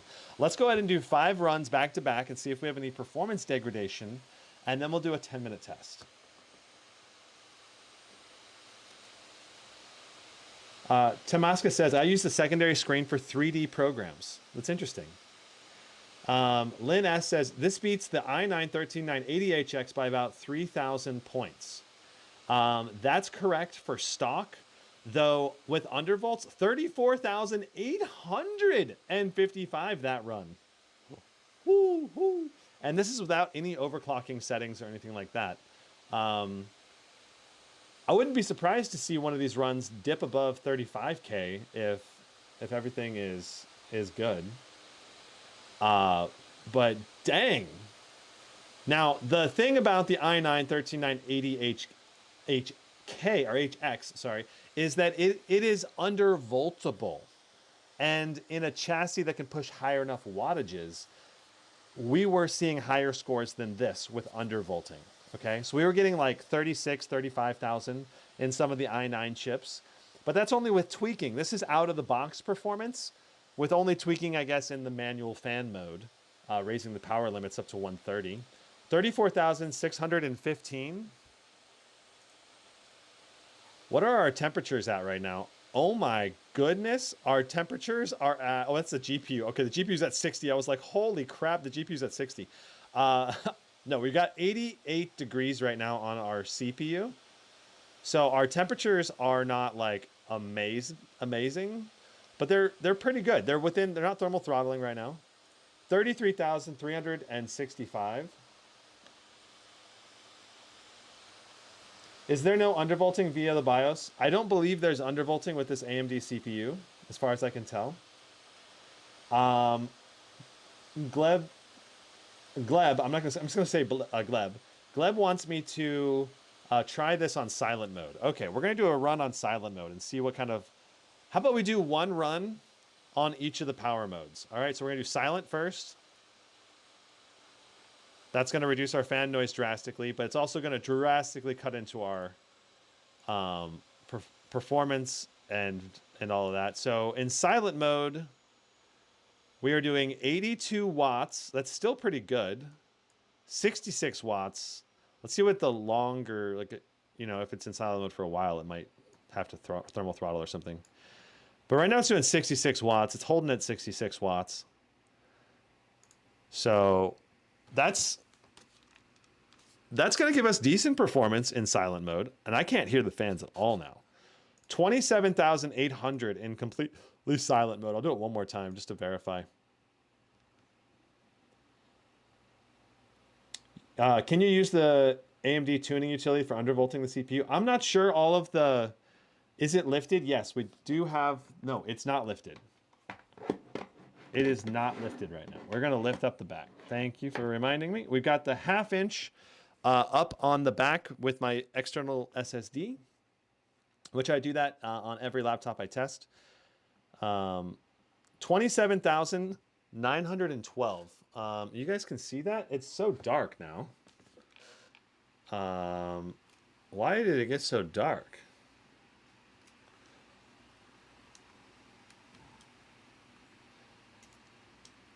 My camera be freaking out.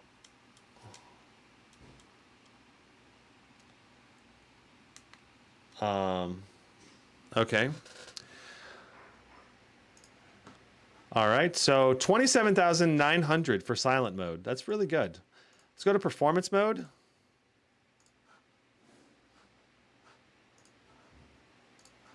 See what our watts are like in performance mode. 27,000 is still good. Yes, that's excellent for a silent mode. I mean, I could not hear the fans at all. It was completely quiet. And it was still pulling 66 watts through the CPU.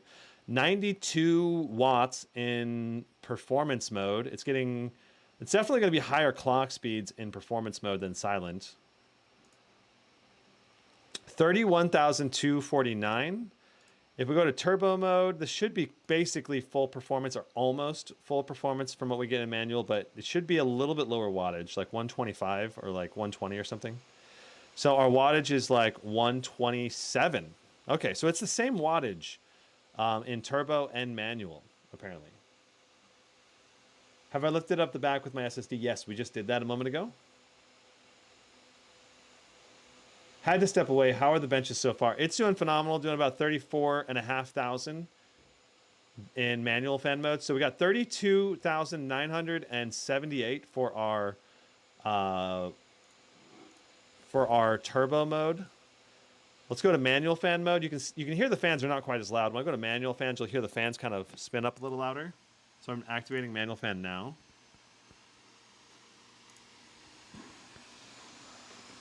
And I kind of wish the fans were a little less whistly. They're like kind of like a little like, you know how like wind whistles through like slats? Some of the fans kind of have more of a whistly sound, and these are definitely a little more whistly. It reminds me of the audio that you get with the GT77. It's about as loud as the GT77 fan noise-wise, like probably around 60 decibels with max fans. Certainly louder than your typical. All right, so we're doing our 10-minute test, and we'll see what we get. I just reset HW info, so we're going to get fresh averages for our temperatures, our power limits, and our clock speeds. We're currently doing 4.7 and 4.6 across all 16 cores. Phenomenal. Phenomenal. Let's focus the camera a little better. I will do that. Hold on.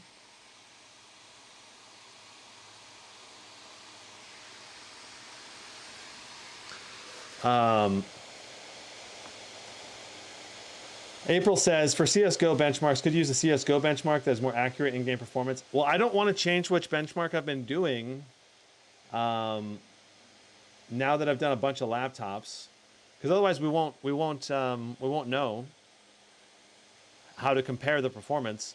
But if you've got a link to which other benchmark it is, please feel free to shoot me an email with the link to the benchmark or the name of that workshop item for the benchmark, because I am always trying to improve the way I benchmark. So, yeah. Oh, Aliu Abba says, how about on battery only? That's a great question. We could try unplugging it and seeing. Gary Quall asks, would you prefer the Razer Blade 16 4K mini LED? No, I would prefer this display over the 4K mini LED, because this is a QHD 240 hertz versus 4K 120 hertz. I much prefer to have 240 hertz response rate when gaming. And I don't like the hassle of having to restart and lower the resolution down to full HD if I want 240 hertz. So I would much prefer 240 hertz QHD personally. The all-core turbo has been greatly improved compared to the 6000 series. Wow. Yeah, it's very good right now. Roman says, please tell me, does Asus position this laptop as an alternative to the Scar 16 or 18? No, they do position this as an alternative to the Scar 16. It's basically for people that want dual screen displays. You know, if they feel like, if you're a person that feels like they can benefit from having a second monitor with your laptop, doing whatever you're doing. Like, I'm definitely the kind of person that could, in theory, benefit. My problem is, I want a wrist rest. When I type a lot on my laptop, and I type a lot on my laptop in my lap, especially. So, you know, like when I'm doing my dedicated, like writing my reviews for my laptop reviews, or writing up my my laptop list information, I usually have the laptop in my lap and I'm typing with my wrists on the wrist rest. So this laptop would just not work for that, you know? So that's probably my biggest problem. Slick Rounder asks, BIOS undervolting? If not, can we try AATU? So we're going to be doing a dedicated, thank you so much for the $2 super chat, by the way, Slick. But we're going to be doing a dedicated Intel versus AMD live stream coming up next. Not today, but soon. So I'm going to be pairing up an Intel i9 laptop. I think the MSI GE78HX, which is the best i9 I've seen so far, in terms of Silicon Lottery goes, at least. And we're going to pair that up with this guy, and we're going to see what kind of performance these have side by side in the same CPU benchmarks. So if you've got some CPU benchmarks that you think would be excellent for me to test, please let me know. I'm going to do, right now, we're going to do Cinebench R23, Cinebench R20, Cinebench R15. We've got the Blender benchmark. We've got Geekbench 6. We've got Handbrake render test. Timespy CPU test. Trying to think. Those are the main ones that I could use. I could try to install maybe like DaVinci Resolve for a render, but yeah. What are the specs of the tower behind you? It's got a RTX 4090 with an i9 13900K. Yep. Show us the temps? Sure. Let's go down to some temps and wattage averages. So we are doing 90 degrees on average, 92 degrees right now. Our package power is still averaging, well, it's averaging 125 watts. Even though we set it to 130. I think the 125 should be pretty good. Or is pretty good. It's typical to average a little less than what you're actually getting, because the Cinebench R23 has these little pauses in it and it drops the voltage down a little. So I'll just scroll through this all the way up and down for you, anyone that wants to see anything that's in here.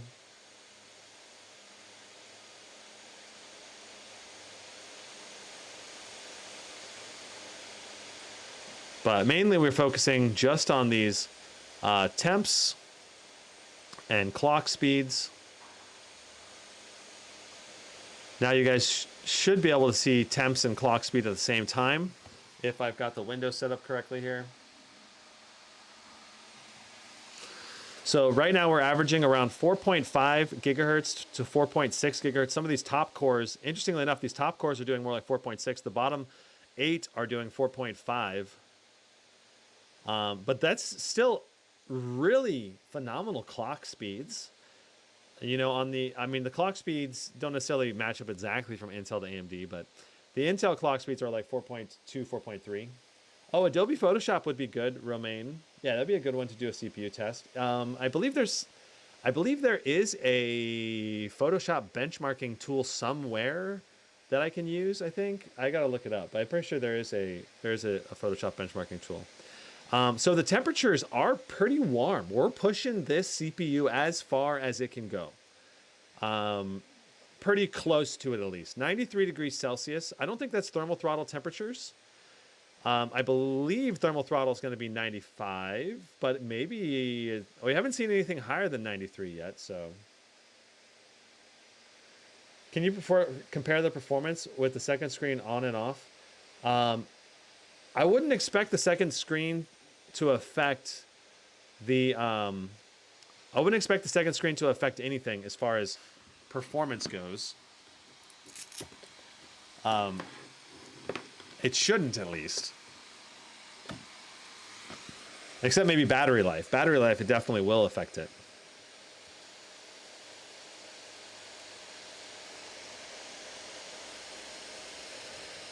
AMD APU tuning utility, which can undervolt mobile Ryzen. Okay, Slick. Well, Slick, Rounder, shoot me. I know you're on Reddit, so shoot me a DM on Reddit with a link to a tutorial on how to use it, because I've never used the AATU, and I'll take a look at the tutorial and I'll maybe mess around with it tonight so I can be prepared for the live stream. Because I would like to see, you know, like, what's the i9 Intel i9 13980HX performance stock. Then we'll compare it after undervolting it and raising power limits or optimizing as best we can. And then we'll do the same thing with AMD. We'll do it stock, and then we'll try to optimize it as much as we can. Because I know that AMD in the BIOS, Asus has there is an enable overclocking feature for the CPU in the Asus BIOS. I did check that before the live stream today. So there is that option. So I would really like to try to explore, what can this thing do if you do, can you undervolt it? How much does it benefit you if you undervolt it? What are the temperatures like if you undervolt it? Okay, looking at our CPU package power, it's dropping below 125 now. We're only doing 108, 115 on our CPU package power. That's lowering our average down.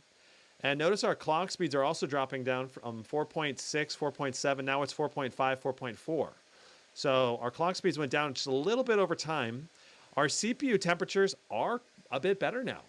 We're at 86 degrees going down with these slightly lower power limits. So just lowering the power limit a little bit really gave us some nice drop in temps.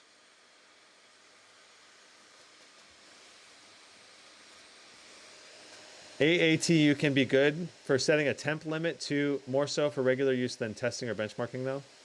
Well, we'll have to see. I'm not sure what you can do, but I'd like to at least explore all the options. What options do you have with this laptop, That way you guys can be fully in the know before you buy it and have to test it out for yourself, right? That's kind of like the point of my reviews, trying to find out every single little thing about the laptop that we can. Does this unit support 64 gigs? I would think it does. I don't know why it wouldn't, but if I were to check out, I'm looking at Asus's web page right now. Yeah, maximum 64 gigs. So 64 gigs is supported. I believe mine only has 32 gigs though. All right, so we averaged 122 watts for the whole run. We definitely dropped our power limit near the end there. 4.6 gigahertz on some of the cores, 4.4 to 4.6 gigahertz on the cores. 33,886 for our 10-minute score.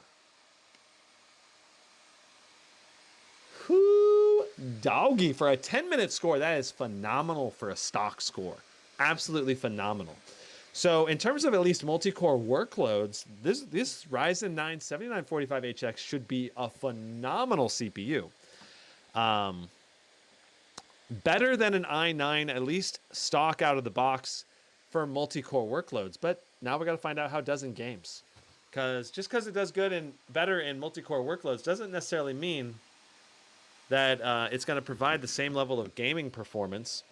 I kind of wish, well, we should probably run, we got to do a couple more R23 runs. People are wanting to know a couple more things. First up, we're going to run unplugged. I've unplugged the laptop now. And we're going to be in performance mode, which is the highest performance mode you have when you're unplugged. Let's try running Cinebench R23 in a run here.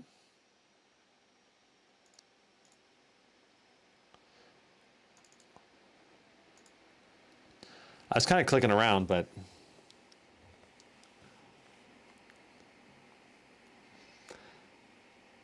CL says, are there any laptops you're waiting for that you think might tempt you away from the Blade 18? Yeah, well, like the Scar 18 is very tempting. I don't know. I'm enjoying the Blade 18 a lot right now. So I don't think there's anything that's going to get me to switch off of it for right now. But I need to test out the Legion Pro 7i. I need to go. I need to give the Scar 16 a run because I just got that in the mail yesterday. So we got 16,950. 16,950. That's our run for battery life for at least a single run. We don't have the time to do detailed testing there. I also want to go ahead and do a, we'll do one more test, just get the right number up there. And I'd like to do a single core run. I know it's a pain in the butt doing single core runs, but because they take so long, sometimes it takes like a really long time. But because this is one of the first Ryzen chips ever being tested, let's do a single core run and see what we're getting for single core performance as well. So again, 34,323. The highest single core was like 34,800, I think. Let's go ahead and do a single core run. See what we get.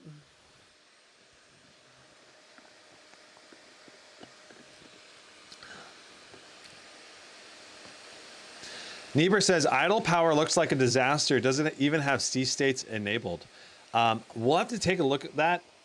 That's a good question, though, because, you know, idle power limits basically can be a bit annoying because you end up maybe killing your battery life sooner than later if you can't idle well, or, you know, if you just want to have it in your lap and browse the web or something, you know. Maybe, you know, maybe you don't want to have to deal with a hot laptop. You know, you want to deal with a cool laptop. So you want to have a laptop ideally that can idle well.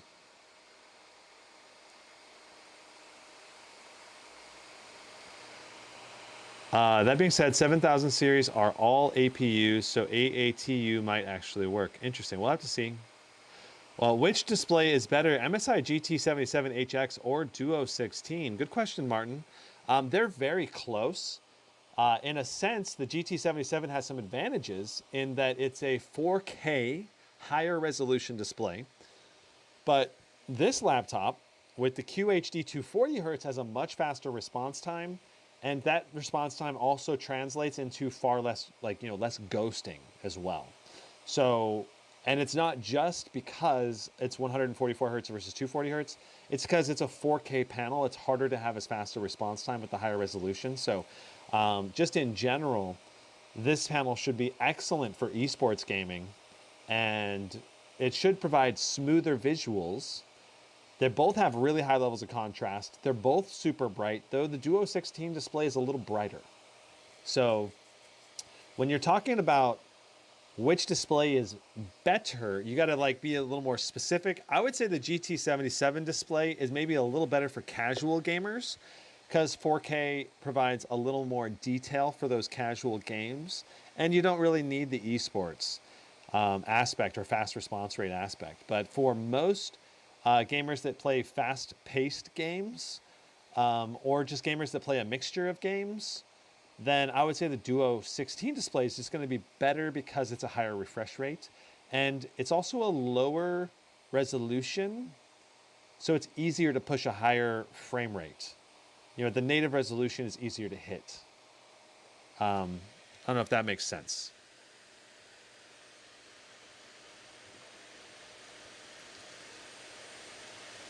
How's the Aorus 17X for you so far? Oh, someone else was talking about the Aorus 17X. I haven't got my Aorus 17X. Aorus has told me they're going to send me one. I haven't, as far as I know, they've not actually shipped it yet, but they have confirmed they will send me an Aorus 17X sometime, hopefully before the end of this month is, I believe, their timeline, before the end of March. So we'll have to see.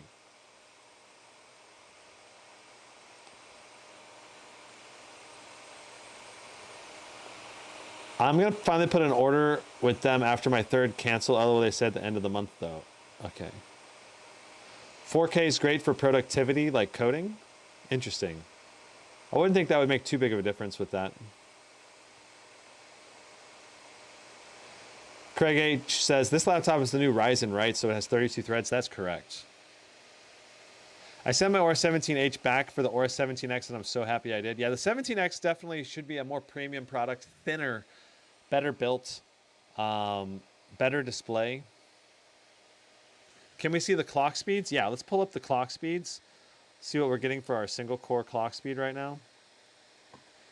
So right now we're pulling 5.4 gigahertz on cores 0 through 6, 5.4 gigahertz. So let me zoom in here. And our power limit right now is just 50 watts on the CPU. Our temperature is obviously low, only running a single core. So 5.4 though. It's that's a really high clock speed for a single core. Justin says GE78HX versus Scar 18 versus M18. Boy, that's a tough decision, but I would say the Scar 18 is going to have the best display out of those three. But it has the worst ports. Scar 18 has the best display, but the worst ports.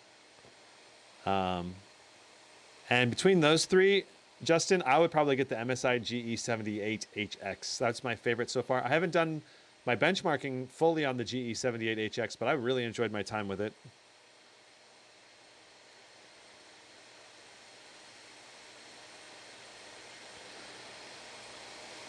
The 4090 will get more than 60 at 4K in most games, especially if you have DLSS or FrameGen supported in that game. It should get significantly more than 60 in those games. With frame generation, yes, newer games will still struggle to get over 70. Yeah, if you're setting it to maximum settings, that's true. Some modern games with even an RTX 4090 are going to struggle to get high levels of frame rates at maximum settings. But even those games, most of them are going to still support maybe like AMD FSR, or if you want to, you could turn like the shadows down from like ultra to medium, and then suddenly, boom, you're getting like 30 frames more or something, you know? So just tweaking a few settings in games will usually yield big gains in frame rates. So if DLSS or FrameGen are not supported in the game you're playing, I would first look at shadows and then also post-processing effects would be the next things I would probably disable. So if you're trying to boost your frame rate while still making the game look gorgeous.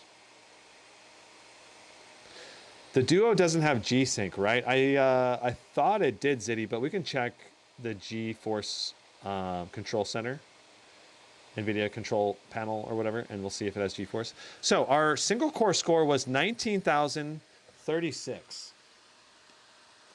So there's our single run scores right there. Pretty dang good. I think that is behind what the i9 does, though. I believe the i9 does a little bit more than that. Okay. Let's get into some gameplay. Well, I guess we'll do Timespy first today.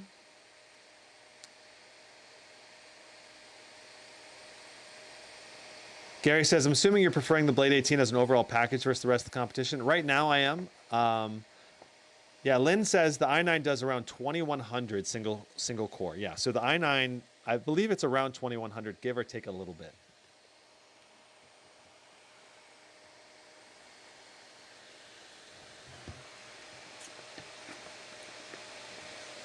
Let's check if this says G-Sync.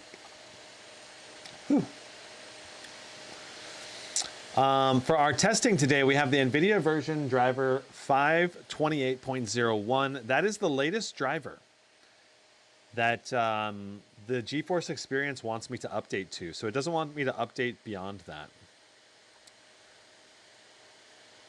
I am not seeing any G-Sync options in here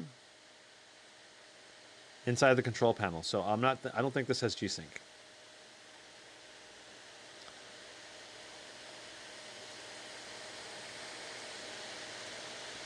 All right, here we are in Timespy. Let's go. Hold on, we gotta get Afterburner. We can't run this yet. We don't have Afterburner running. And I don't think we have But yeah, we don't have everything monitored yet, so we gotta set up.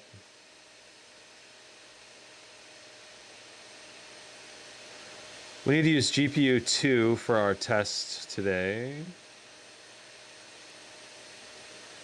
I have to cancel this.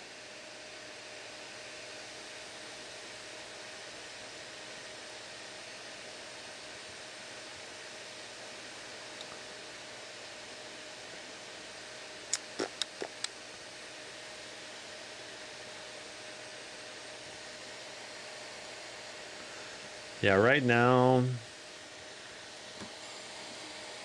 this thing is wigging out a little bit.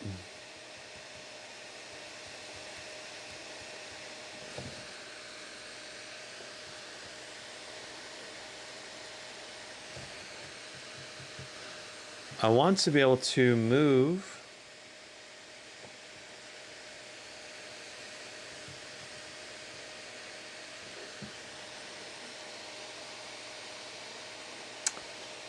Mm-hmm.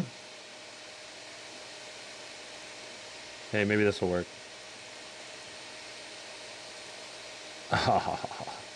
See, whenever my mouse is in the top screen, the upper screen, I can't see my mouse, but when my mouse is in the lower screen, I can see it right now.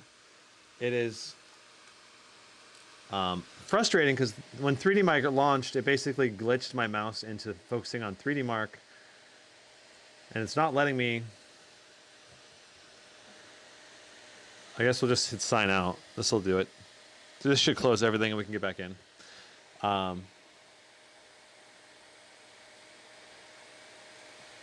My second picture was so funny today. Yeah, on the community tab, I had fun with it. Yep. Good old Winders. Yeah, good old Winders. All right, so we're gonna log back in. At least logging back in is super fast because of Windows Hello. That's nice. Anyway.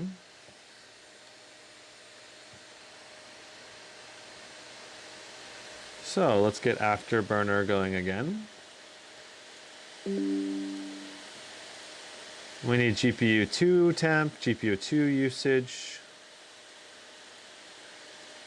GPU 2 memory usage, GPU 2 core clock, GPU 2 memory clock, GPU 2 power.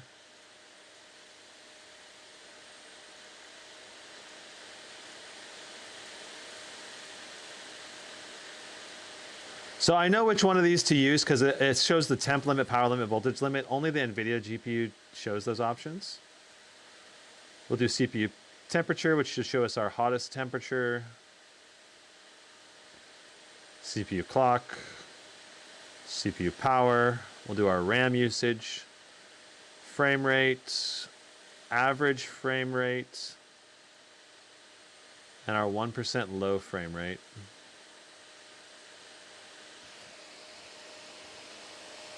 Bada bang, bada boom. We got our benchmark keys going now, and Riva tuner. Let's just turn both of these on. And we're gonna go to 14.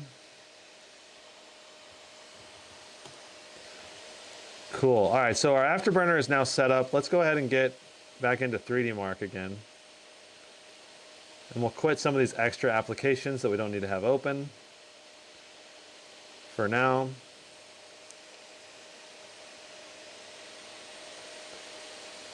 Shabam. What do you think is a good resale amount for a SCAR 17 12950HX 64 gig 2 terabyte 3080 Ti?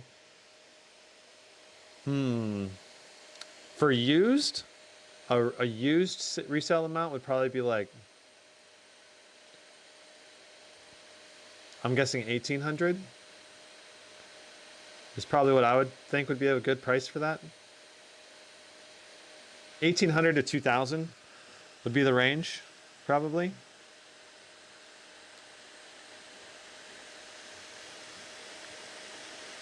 Because you do have like things like the HP Omen for 2400 with the RTX 4080, you know, and that's gonna crush that 3080 Ti. So you gotta undercut that by several $100s.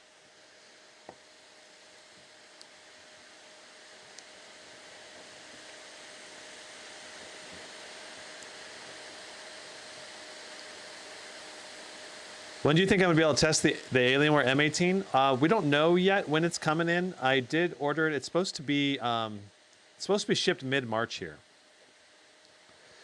Zephyrus M16 4090 versus Duo 16 4080, both $34.99.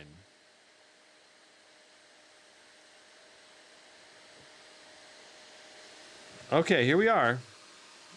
We are in Timespy now.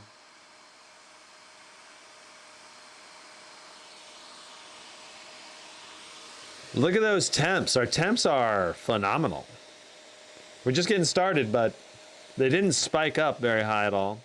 Our wattages, you know, a little disappointing we're not hitting closer to 175 on our GPU wattage level here. We are at least doing over 2,000 megahertz on the clock, for the GPU clock. Now we're doing 175. That's a little better. Makes me wonder if we shouldn't rerun this.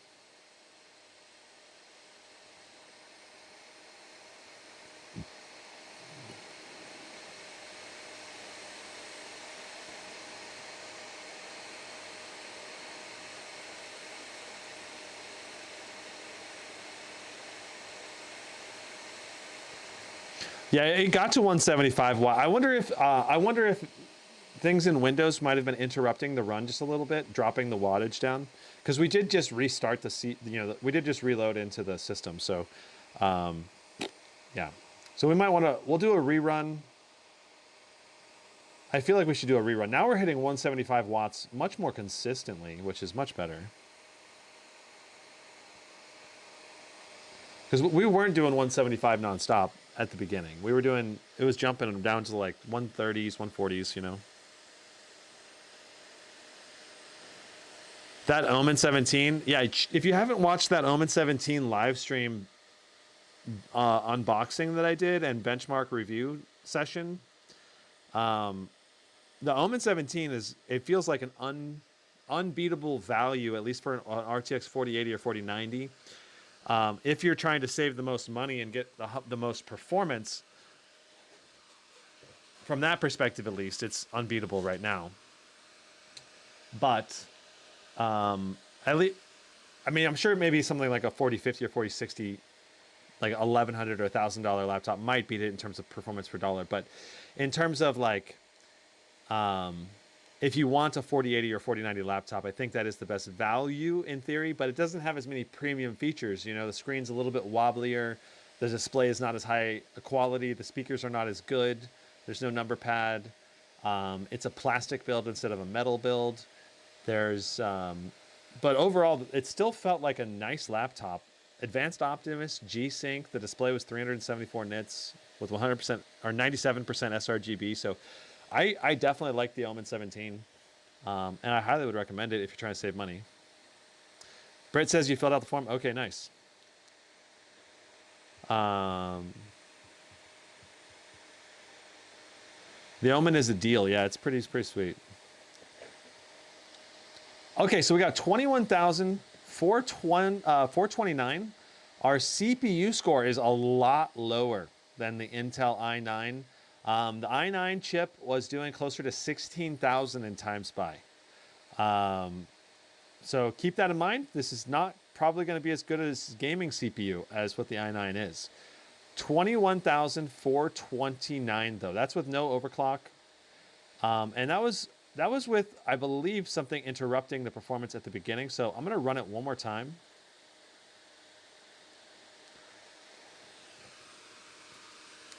The Razer was colder and quieter, yes.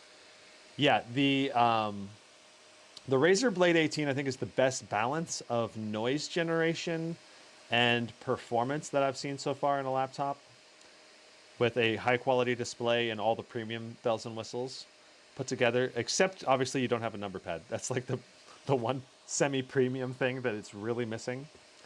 But I like the webcam. It's got the best webcam, the best speakers, and the best portability for an 18-inch laptop is probably the number one reason why. Those three things together are kind of what's tipping me over. Plus the super rigid build quality. All right, so now we're doing 174 watts on the GPU nonstop. We should get a little better score this time. So we're going to do that one more time here. Scott Grunwald says, I'm really surprised how much quieter the Blade 16 is over the Asus Strix. Yeah, the Blade 16 and 18 both have very quiet fans. Well engineered and designed fan. Yeah, there's like very little whistle. And when you run them in like medium levels of fan noise, they're very quiet overall. Compared to a lot of other laptops on medium, they're cooler or like quieter, while still providing reasonable cooling at the same time. So I also love that. So on the Blade 18, the speakers I'm getting on it are phenomenal. While at the same time, the fan noise is low enough that you can just use the speakers to have a great gaming experience. Now I think you can get that same type of experience with the Zephyrus Duo 16. If you go down to silent mode or maybe performance mode, you should be able to use the good speakers on this laptop to play games really well as well. So,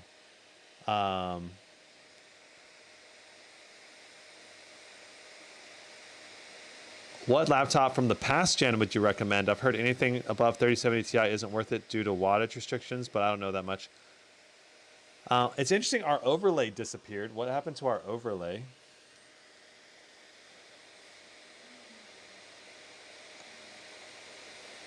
Yeah, I don't know why Afterburner is turned off right now.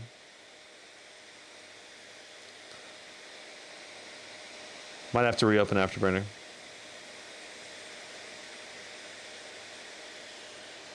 Shift 8? Oh, well, I just pressed the Shift key and the Afterburner popped right back up. I don't know, that's weird. No one's making 18-inch mini LED panels right now? Yeah, the Acer Predator Helios 18 has an 18-inch 250 hertz mini LED. Okay, so looking at our temps right now, 72 degrees on our temps is a little higher than what we're seeing at some of these other laptops that are 175 watt, but that's still good enough. Very good overall.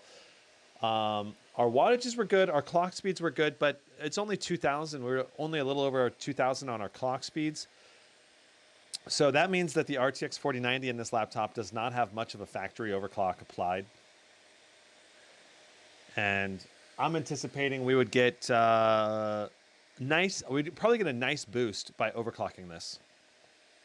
So we're gonna try a 200 watt or a 200 megahertz overclock in Afterburner here. So let's see if our score here is any higher than it was the first run. So 21, 460, 12, 800. So that's very good overall. Let's go to our second GPU. Let's try a 225.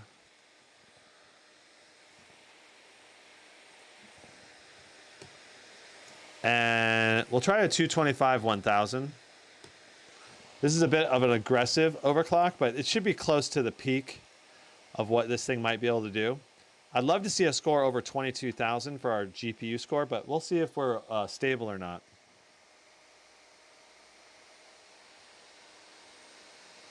Brett says I'm not verbal, so text is easier. Okay, Brett, gotcha. Well, we'll try to email you first for the laptop list. Which laptop were you thinking of getting there, Britt? Of the laptops that we're going to be selling, so. Lynn says, I don't know about the Acer. I didn't know about the Acer. I wonder why Razer didn't also source those panels. I think it's because there's a very low supply on the 18-inch mini LEDs. Which trackpad is better, the Duo or the Alienware M16? The Alienware M16 is better trackpad. Okay, so let's see if we're stable. Right now, our clock speeds are much higher. We're getting closer to 2200, over 2200 at times. So I'm anticipating much better performance as long as we're stable. 225 watts is the pretty good overclock. I don't think we're going to get much more performance out of this. Nice, bro. Going for that home run overclock. I know, right? We're seeing if we can get a stable run at 225 1000, which I have gotten stable runs on most RTX 4090s at that overclock though. So, but that doesn't necessarily mean it's going to be stable in all the games, right? So you have to do game testing too. It's going to vary from 4090 to 4090.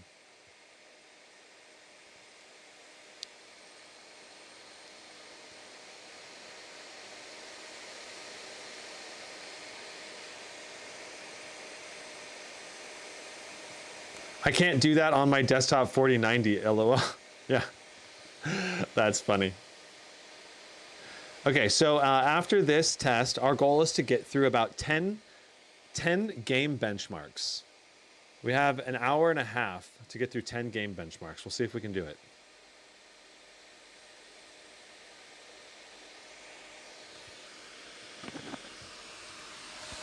I pressed shift and it popped up the overlay again. That's really weird.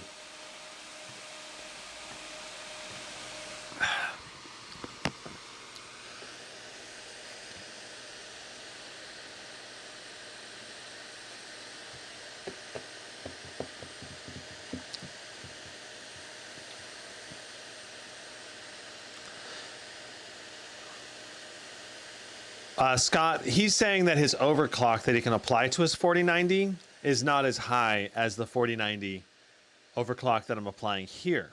And that's simply because the 4090 desktop is probably tuned a little better with less overclocking headroom. Whereas the laptops ones are kind of underclocked compared to what they can do potentially. So the percentage of overclock or the total clock speed increase is higher on here is what he's saying. Obviously, an RTX 4090 desktop should crush this in terms of raw GPU power. Those fans are going ham. Yes, they are. We are taking off on this jet engine, the Zephyrus Duo 16 jet engine right now. It doubles as a hoverboard. I mean, for $4,000, it should, right? Just kidding.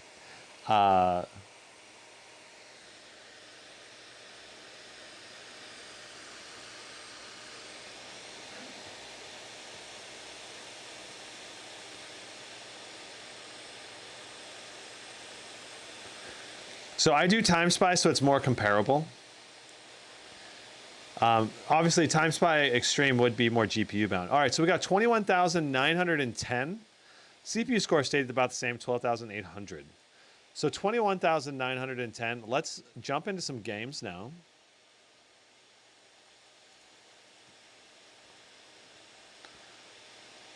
Well, I guess we also got to do Port Royale. Let's do Port Royale. Forgot about that. And we should take our overclock back down to the factory overclock of 5100.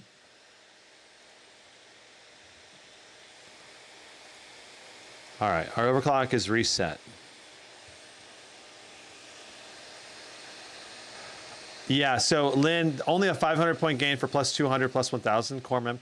Yeah, that's not that high. It's simply, the simple fact is we weren't, the full overclock increase was not being seen in actual overclock gains. I think we were hitting like voltage limitations with the laptop, so.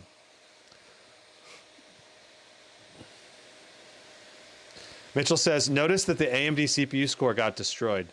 That's correct, but that doesn't necessarily tell the whole story, so we need to do game testing, right? But the goal for today is to hopefully find out about like CPU, bound game performance. I'm looking at like Dead Space, Cyberpunk 2077, Hogwarts, CS:GO, Far Cry 5. Like a lot of those are very CPU oriented. They need high-end CPU single-threaded performance. And Warzone 2 as well. We're going to do that today. So I'd like to see those games' performance, especially so we can match up, I guess, game performance, Intel versus AMD. Orion says 3D Mark isn't good for AMD. Yeah, so some of these guys are saying that Intel is favored in Timespy, so that could be true. But we're going to have to see, because certain game engines also favor Intel. And the simple fact, the reality is way more laptops or PCs out there use Intel, so a lot of game developers optimize for Intel over AMD CPUs. Just the way it is. Because if you're a game developer and more people are using Intel, you're going to focus on Intel optimization. So, and yeah, so it's one thing that, as you know, AMD is basically fighting against that, if you will, as they are doing this.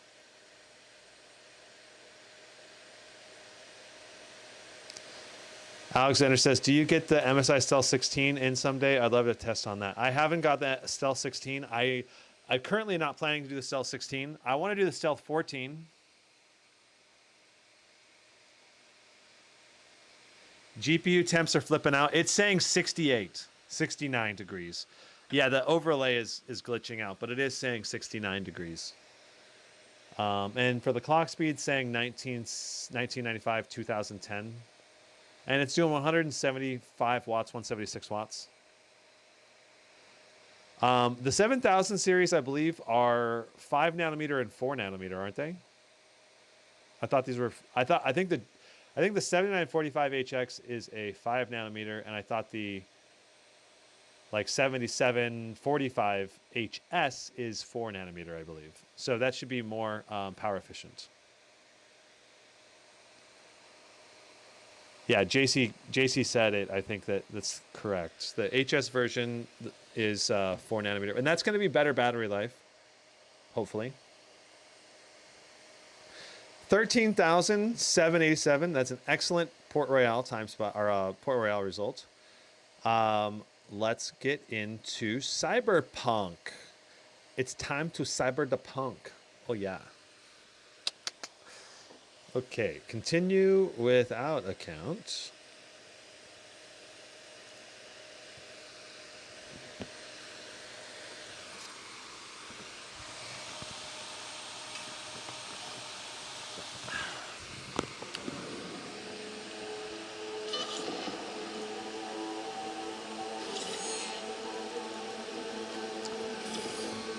Zitty says, an excellent first game choice. Yes, it is.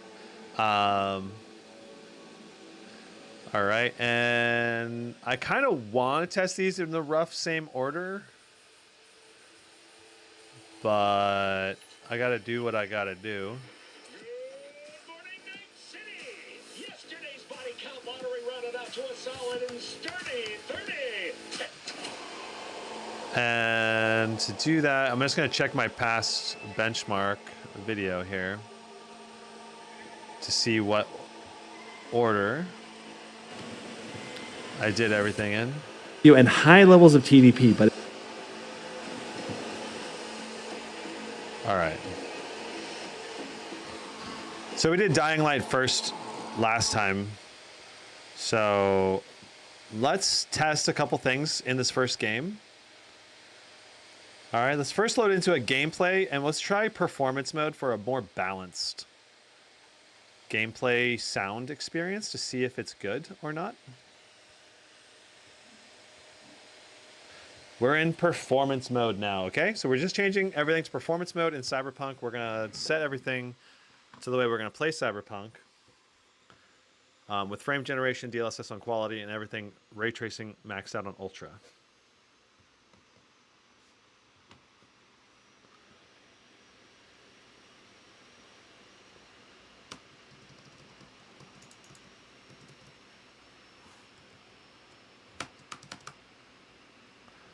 There we go.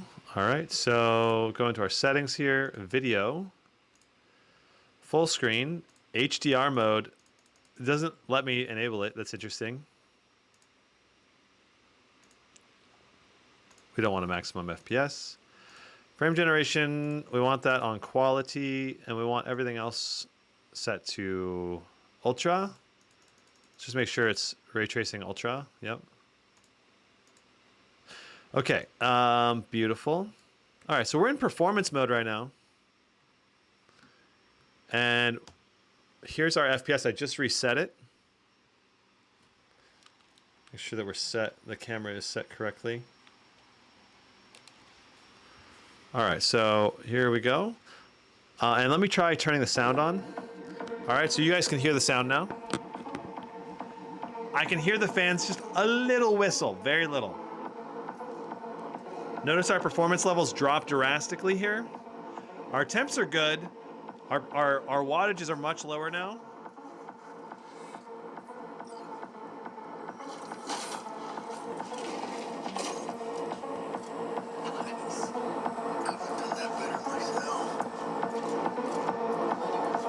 On your toes.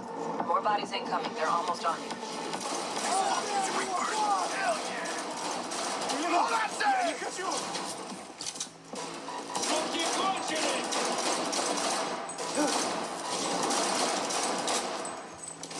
scavs are still crawling. Clean it up, clean it out. You don't want to be bringing the target out under fire. And definitely don't want a slug in your back. all you got? No way. Not neither. It's hard to aim this pistol with iron sights. What? Where?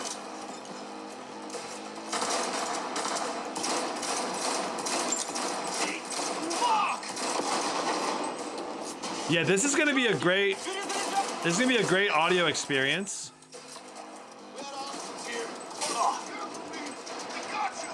Room he's in looks out on the balcony. Don't see any movement on the sensors. Looks like you got him.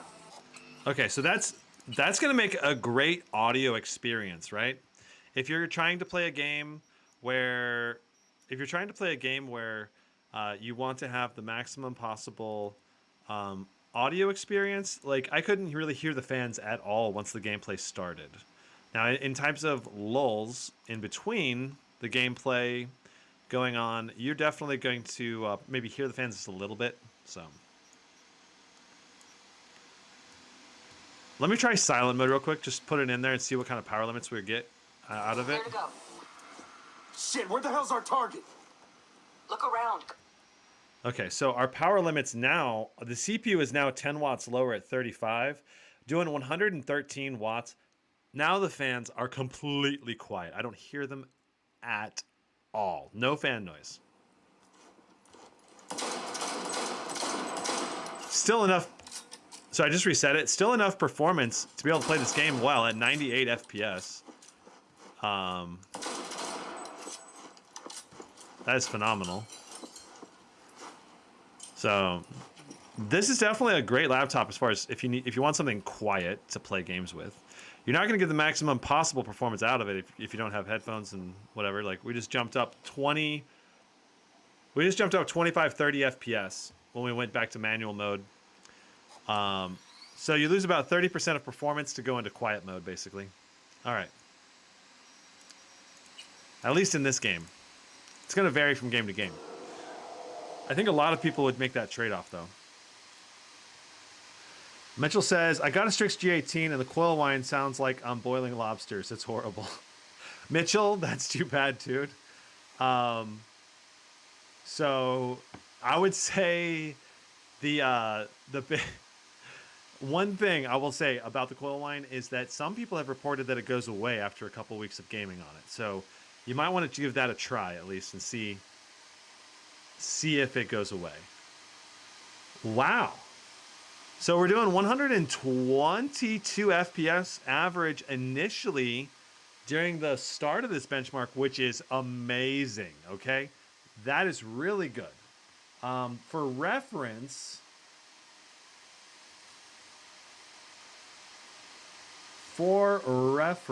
let's jump over to here. Let me load up this guy and I'll go to my benchmarks and pull these up here. For reference, in this test, same settings, the GT77 got 112, the Scar 18 got 116. With, admittedly, maybe there's some driver or game updates or something that's gone on since then, but 135? Holy shamoly. Oh, DLSS is on auto. How did it get switched to auto? That does not count. That does not count. Does not count. Well, it counts, but basically it only counts as DLSS on auto. I swear I set its quality, and I changed it back to quality, and I changed it back to quality each time, and somehow it still went back to auto. I don't know how it happened, but I'm gonna blame the software for it. Okay, though I'm sure it's my fault. Okay, we're running it back.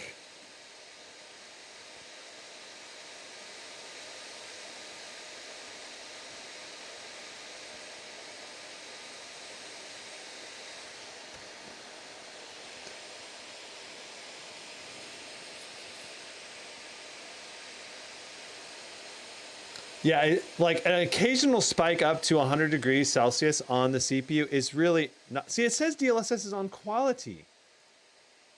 Why? Why does it say that it was on auto? I had it on quality. It's showing quality. That's so weird. Let's run it back. I've changed it twice. Changed it to balance and changed it back to quality again, so.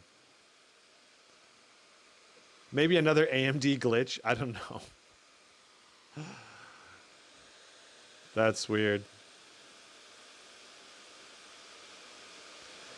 Cyberpunk has the issue where everything was set to ray tracing on ultra.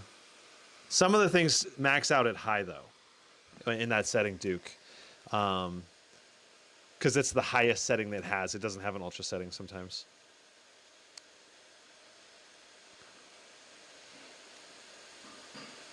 Okay, now this is much more in line with what I was expecting. Okay, I was expecting a little bit less performance than what we're getting with Intel, or at least, or maybe just like straight competitive. And right now we're looking like we're gonna basically match or maybe slightly beat the Scar 18 and get close to what the GT77 got.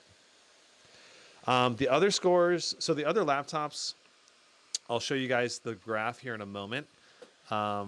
But the other laptops, the Scar 18 got 116 average. Right now we're averaging 111 according to this, the Afterburner counter, but Cyberpunk counts it a little higher than that. So.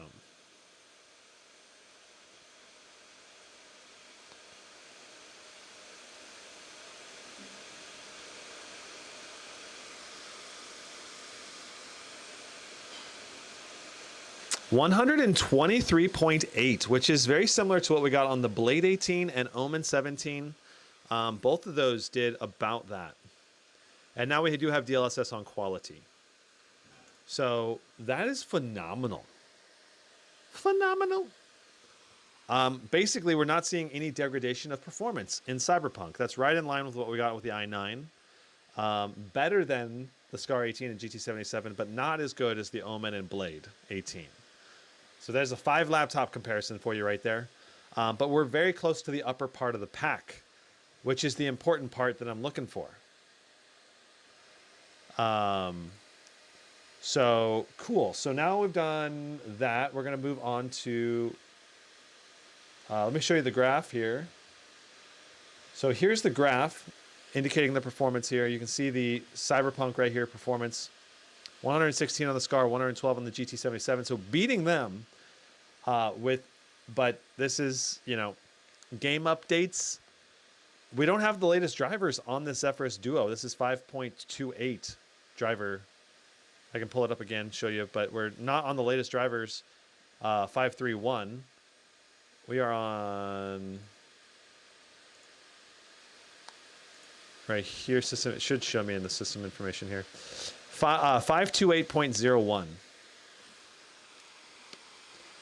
And in GeForce Experience, this says we have the latest drivers. So I don't know. I'm guessing this is the latest drivers for this chipset or something. I don't know. Given this particular build or something. All right, let's do Dead Space next. Dead Space is a very CPU demanding game. We were seeing over 120 watts utilization in Dead Space with the Scar 18. So it'll be very interesting to see what the AMD watts utilized to play this game is going to be. Yeah. Say, Zidias is 100 degrees normal. So this CPU can go to 100 degrees without taking any damage. I'm not worried about it if it bounces off 100 degrees. It's supposed to thermal throttle right at 100 degrees, okay? Now,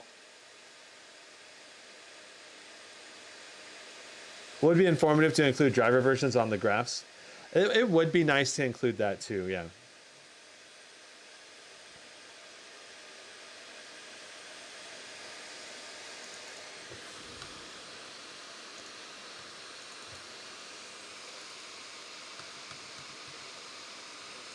Dude, congrats on your Helios 18, Matthias. I hope it's a great laptop, dude. Okay.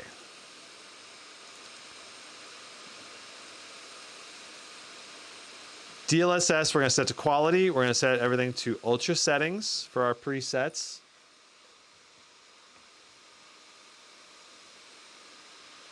And I'm going to set this back to being side by side with this window. Bingo. All right. And now we're going to check our resolution. Okay, it was on the wrong resolution. All right, we're at QHD plus, 240 hertz, with now no VSync.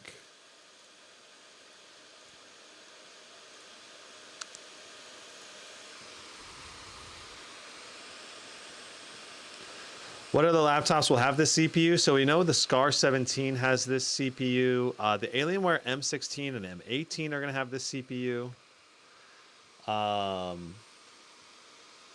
What other laptops?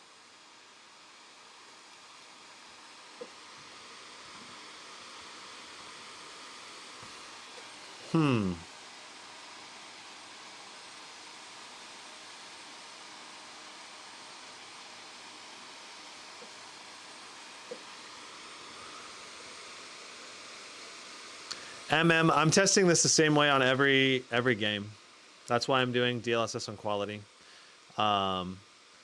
Every time I test this, I'm testing it with the same settings, so that way I can compare and performance across different laptops. And I try to test the games the way I believe players are going to play the games. Typically. CPU's on a fryer right now. Holy crap, we are doing 100 degrees non-stop. Whoof, doggy. Wow.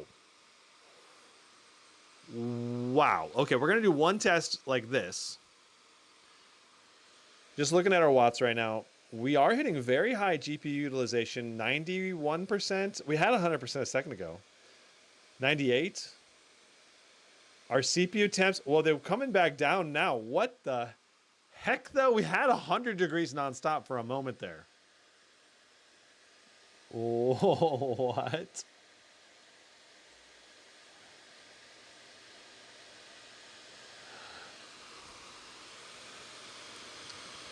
Interesting. If we look this way, oh, wow. When we look this way, look at our wattage pull and our temps. All right. And when we look this way, is our wattage coming back down? What is up with this? We're seeing some crazy high wattage levels.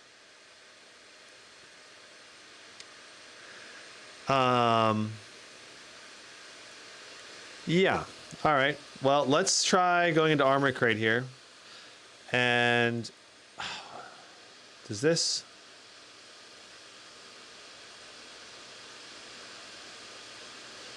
Let's try setting the maximum power limit to 90. All right.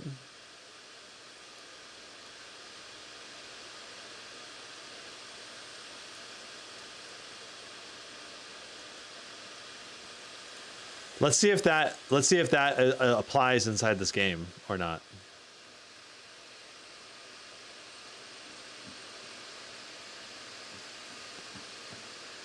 Oh, look, now we're only doing 92, 91. It's going a little above 90, but at least we're not 100 degrees Celsius nonstop. Let's try lowering it down to 80.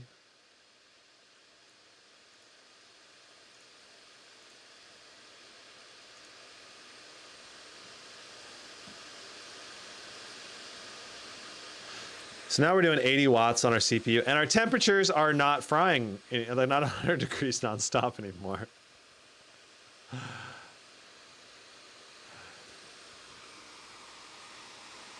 So you say the display is really bright, and it is. It's super freaking bright.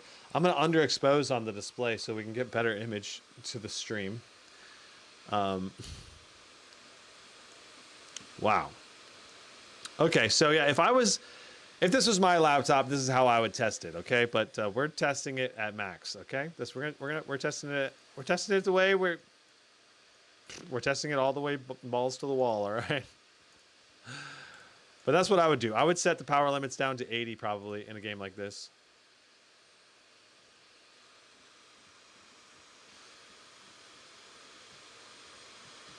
All right, so let's go ahead and do our test.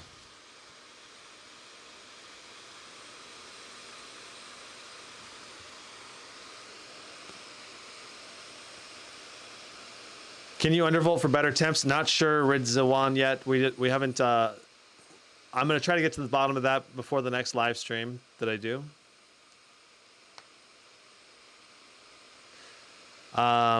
How do I calculate dB fan noise? I calculate it with an external recorder tool about a foot in front of the laptop, and I would say that this laptop noise is about 60 decibels. It's very,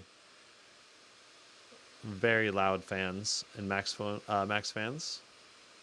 So our temperatures were better mostly. 106.31, and jumping over to our benchmark chart.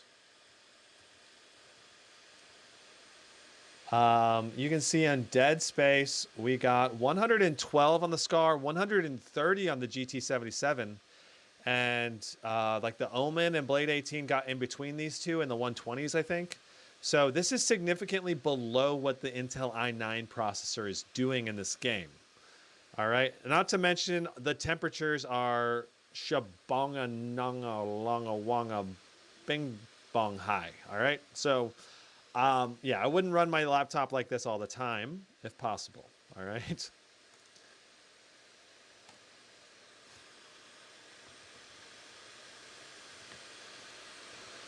Am I going to test the Aorus 17X? Yes, I have. Aorus is going to send me an Aorus 17X for me to test. Dying Light 2. It's time for Dying Light 2.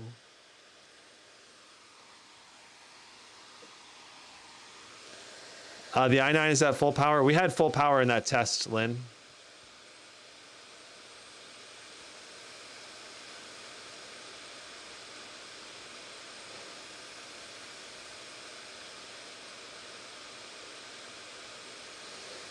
The 8-core Ryzen Zen 4 with 3D cache would destroy all this and Raptor Lake at gaming. I don't know if that's true, Niebuhr. We have to test that to know for sure. It recommends I update from 528.01 to 528.02, but I can't do that because it doesn't let me update. So SCL says, do you have any other 7945HX laptops on the way? SCAR 17 is another one that's supposed to be coming. And I'm not sure if the other ones will have high temps or not. But the simple fact is, any laptop almost can potentially go really high in the temps if you let the power limit go unlimited, right? And we've basically, in manual settings, set the power limit to be unlimited. So I would be curious, I guess I'd be curious to know a little bit what the power limit would be if we set it to turbofan mode instead. Can't wait for the Phoenix review. Yeah, it'll be interesting seeing what some of the other laptop CPUs from AMD do, especially the 4 nanometer ones. Whoa, did it just crash on us? Oh, we had to reset the game, I think. We had to reset the game because it's activating or changing the settings changes the mode. I have never heard of Illigear laptop. No, I've never heard of that.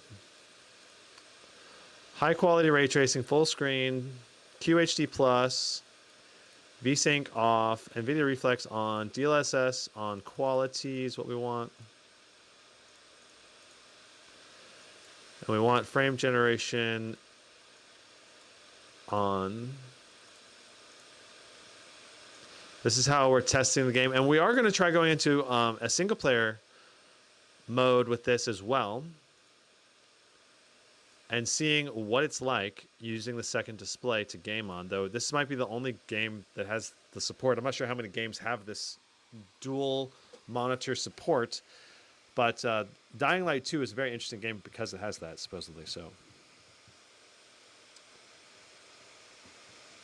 Ryzens tend to be harder to cool because they have worse heat transfer and higher energy density. But they also are lower nanometer size. So in theory, they should produce less heat at the same time. Our FPS is excellent to start out with, over 140. Our CPU wattage draw in this game is very low at only 35. This is like the lowest CPU wattage we've seen. Very high GPU utilization still. So we're not being CPU bound, and yet we're doing low wattage. This bodes really, really well for the Ryzen chip in this game, which is pretty interesting. Smaller nanometer means more heat in a smaller space. That can be true. I believe that is true in general. So that does cause additional challenges for cooling. So 50 watts at 5 nanometer or 12 nanometer processor still 50 watts. Yeah, the wattage is still the same, but how much information that can be processed within that wattage should be much higher throughput at a lower nanometer process. So, but like you guys are saying, the die size for the actual CPU might be smaller when you reduce the nanometer process. So you still have to find ways to keep everything cool.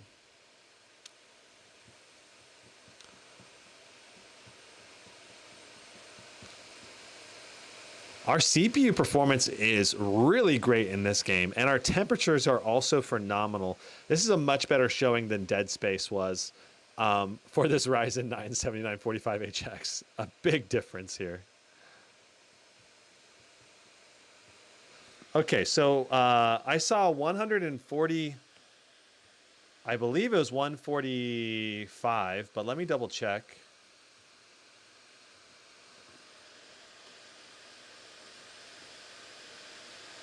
$144. Yeah, it is $144. Okay, so very impressive results with Dying Light 2. Dying Light 2, did we get that on here? Dying Light 2, yeah, we had 128 with the GT77 and 138 for the Scar 18. And here we got 144. Fantastic. That's much better. Overall performance on this Ryzen chip. I believe we were getting about 144 on the Omen 17 and Blade 18, in that ballpark. They were both above 140 as well. So the game performed better. Maybe a game update for optimization. I'm not sure exactly the reasoning behind it all, but yeah. All right, so we're going to actually play a little bit of Dying Light 2, seeing if we can get the secondary display to function or work. I'm not sure how to get it to work. Might have to do a follow-up with this. It doesn't seem to recognize it automatically and try to apply that settings, because right now we still have just the stock default look. All right, so anyone with a Zephyrus Duo know how to make it look? So you get the inventory to pop up down here on the bottom part of the screen. Let's just try going into our video settings first. Monitor 0, monitor 1.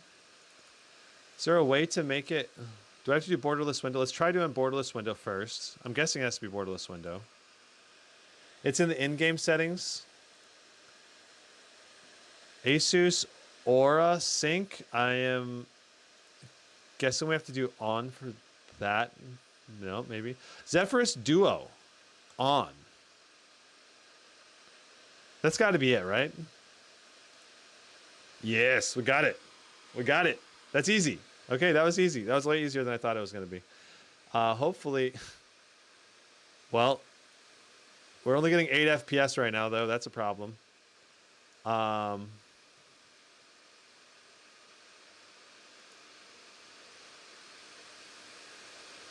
Let's try messing with our video settings, seeing if we can get it to work. Let's try full screen.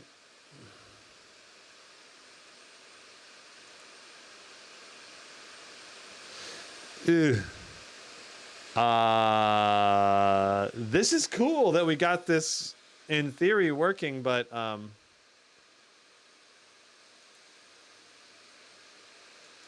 it's not really like our it's like just like literally 10 FPS right now.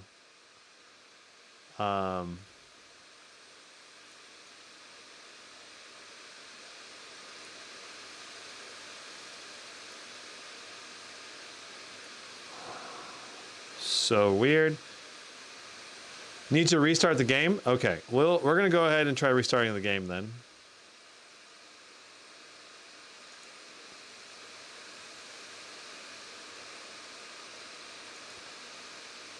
Goodness. So hard to control the mouse when it's so low FPS.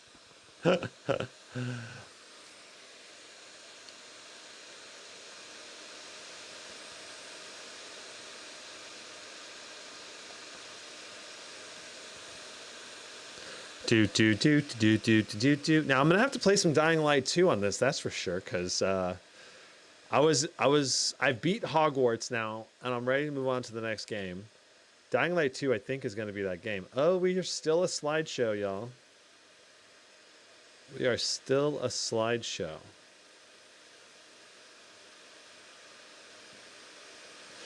It is such a cool feature. I totally agree. I just wish it was working properly right now.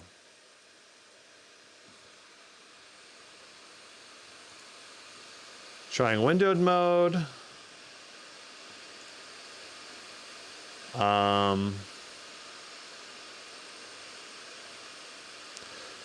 I mean, what's the best use case for a secondary screen? Anything that you need a dual monitor for. Let's try lower quality settings. Let's try getting into the game.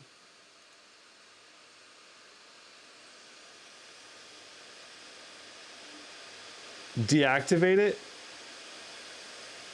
You think I should deactivate it and reactivate it?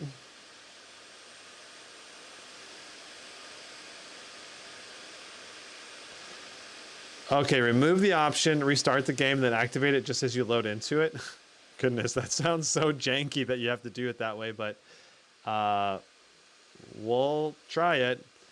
Yeah, it's as if because we've switched to dual monitors, it like doesn't want to fully utilize the GPU right now.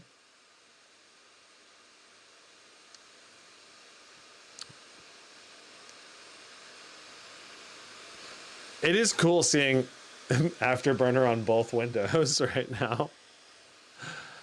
I mean, I'm guessing our actual FPS in the game was going to be totally crap too. Okay, it totally crashed on us.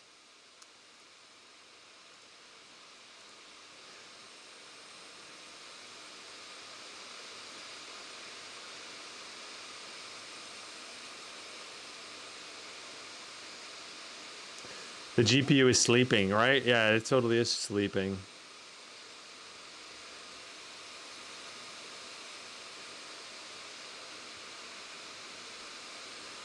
Not a content creator, but that second screen looks handy. Yeah, security. It definitely would be handy in certain situations.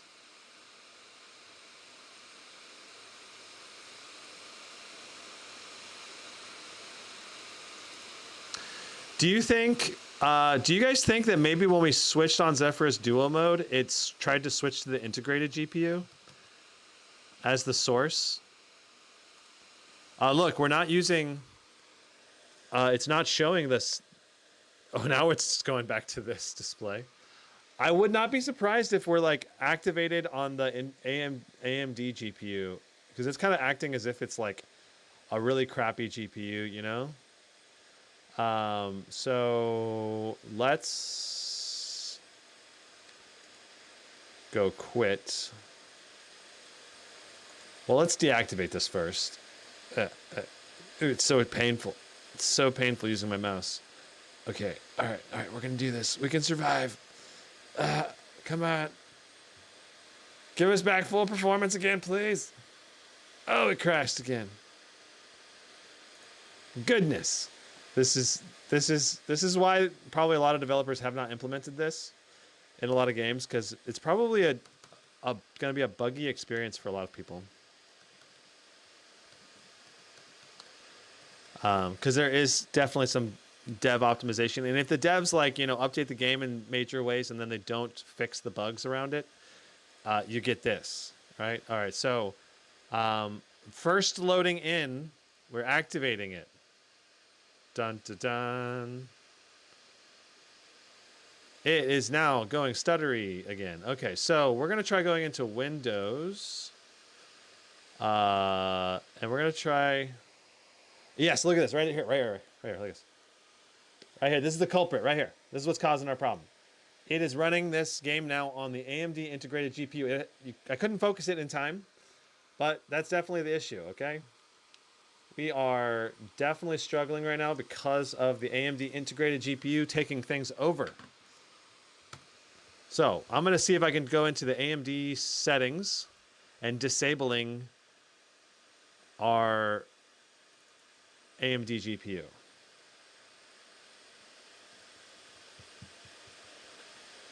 All right, see you, Rizwan. Okay.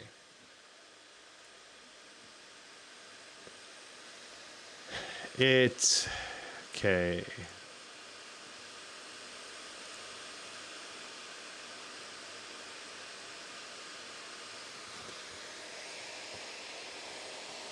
Well, we are already in ultimate mode. We should have no integrated GPU because we're in ultimate mode, but maybe that obviously is not the case.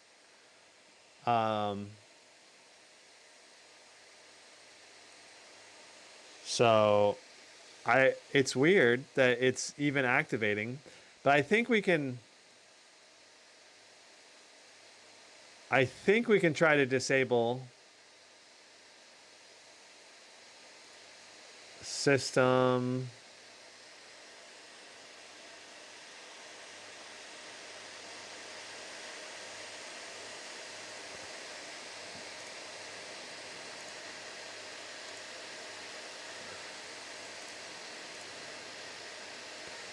Do you guys know where we switch it off? Is it switching it on when you load into the game? No, it's not. It's using the NVIDIA graphics card initially, and then when we turn on the dual mode, that's when it switches on. I'm going to try to go into Windows graphics settings, and I'm going to try to set high performance. Don't use optimizations. I'm going to set it to be specifically the 4090 only. Maybe that'll help. I don't know.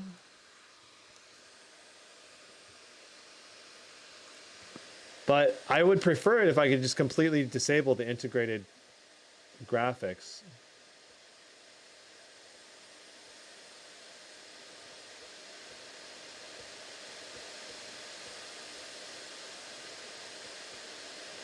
Use NVIDIA only in the graphics control panel. Maybe use the NVIDIA panel to use discrete only. Maybe if this doesn't work, we could try that.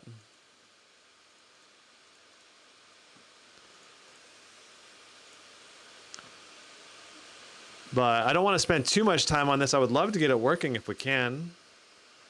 It looks like it is still not working correctly. Yep, right here, AMD is loading in. Press Alt-R.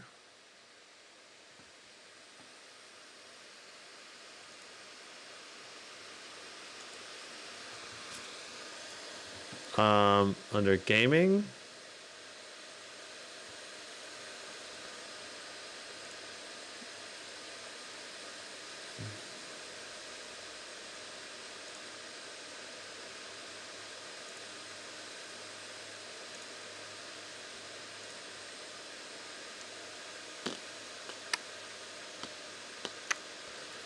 All right, last attempt. We'll see if we can set the dying light. For dying light, we're going to see if we can set it to be NVIDIA GPU as a priority.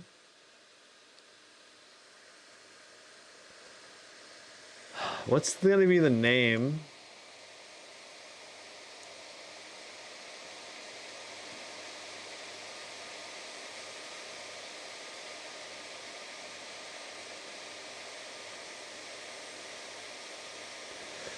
This is the kind of thing that I'm sure will get fixed with a driver update in the future. So it's the kind of thing I'm like, it's understandable that it's messed up, but it sucks because this is supposed to be the showcase game, you know?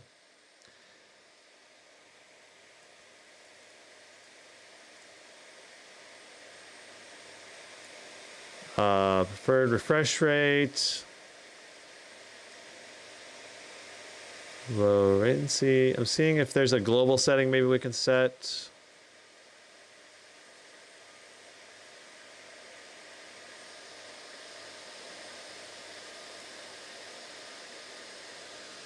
Clash. I don't think that that's the case. Clark Kent says, you should make a good DJ laptop. You could spin the records on the second screen. Yeah, absolutely. That would be cool. Could be a great DJ laptop. As long as the software is compatible, it'd be great. So I don't think we're going to get this figured out. It's a driver bug issue that is simply probably not going to go away right now. I'm sure there may be some setting that we can do, but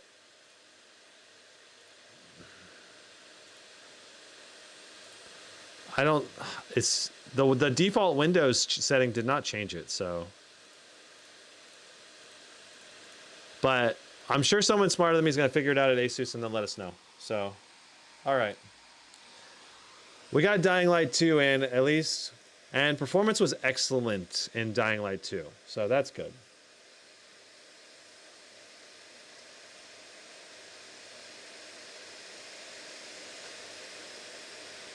How did the benchmark go for the game at least without the second screen? It went really well. It did like 144 FPS. Which is just as good or better than the i9 from Intel. Your PC Prime, we are already in ultimate graphics mode, which is supposed to disable hybrid mode. So we've already in that. We're already in ultimate mode right here for our GPU. So there should be no GPU switching already. I don't know any other state to set it to get us in the right GPU mode. Because the game does work correctly under normal circumstances. It just, when we did the dual display, that's when it went to the AMD integrated graphics card.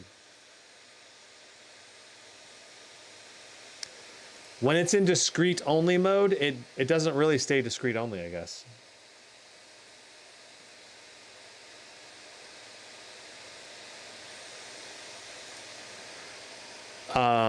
I mean, one option would be to maybe disable. You could maybe disable the AMD GPU in your device manager, but that may break your Windows if it's required to be running. Am I going to be playing the MW2? Yeah, we're going to play Warzone 2. That's one of the games we're trying to get through. Today, we need to get through more benchmarks, so we're getting stuck on Dying Light 2, and I need to stop streaming at 6. So we have 45 minutes. We got to keep going. I wish we could spend more time troubleshooting, but that's the reality. So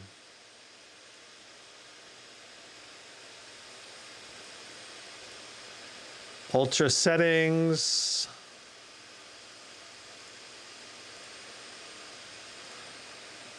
Very good. I see that we're at 60 frames per second. I hope that we get more than that in the gameplay. Okay, we are. Wow. Very good FPS. 139 average so far to start out with.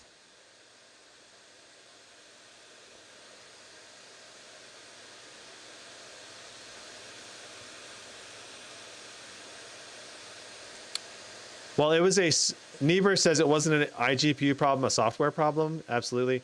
It was a iGPU software problem. It was a combination of software and the fact that the iGPU is still active or activating when it shouldn't be. So it's a combination. Does the Strix Scar 16 use the same panel as the Duo 16? I believe it does. So it should be similar levels of color, brightness, and contrast.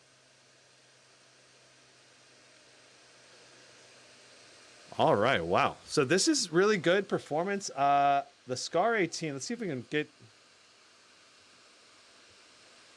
Far Cry 5. Let me see what we got.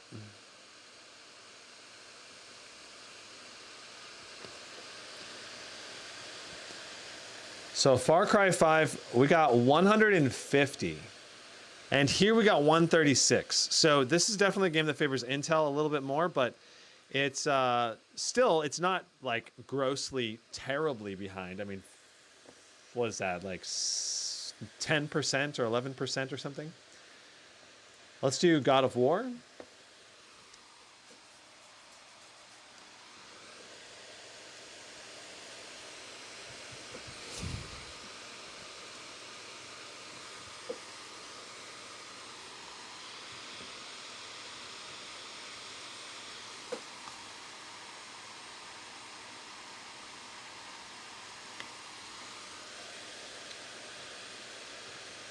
See here, there. Okay. I feel like they should add another fan like on the Scar to have even better temps, and it would help it have better performance. Yeah, I feel like the Duo could have a little bit better thermal cooling solution with a third fan. Yeah, I would be a fan. I would be a fan of that. All right, so QHD plus. DLSS on quality. We're going to go graphics. Everything set to ultra. Shabam.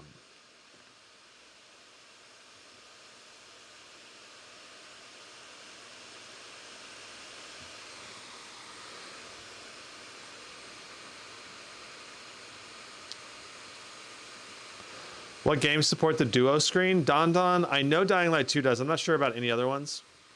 All right, so in this game, we're looking for a GPU. We want 100% GPU utilization, and as far as performance goes, we're looking for around 120 FPS approximately, give or take a little bit. The Scar did 116, and the GT77 did 124. So I'm hoping that we go a little bit above what the Scar 18 did. 121.67. So just a little bit higher than the Scar, a little bit below the GT77. All right. Very good. Nice and quick God of War test. Let's pop into Shadow of the Tomb Raider. Shabam. And I want to do, I'm trying to do all the games that I know I can benchmark a little bit quicker as a top priority right now, because I'm just trying to get through as many games as we can so we have more to compare, more data to compare with because of the time restraints. I guess, Brett, you're heading out. See you, man. They should also change that so the second screen tilts a bit more towards you. Yeah, I could see the screen being tilted just a hair more, being just a little bit better.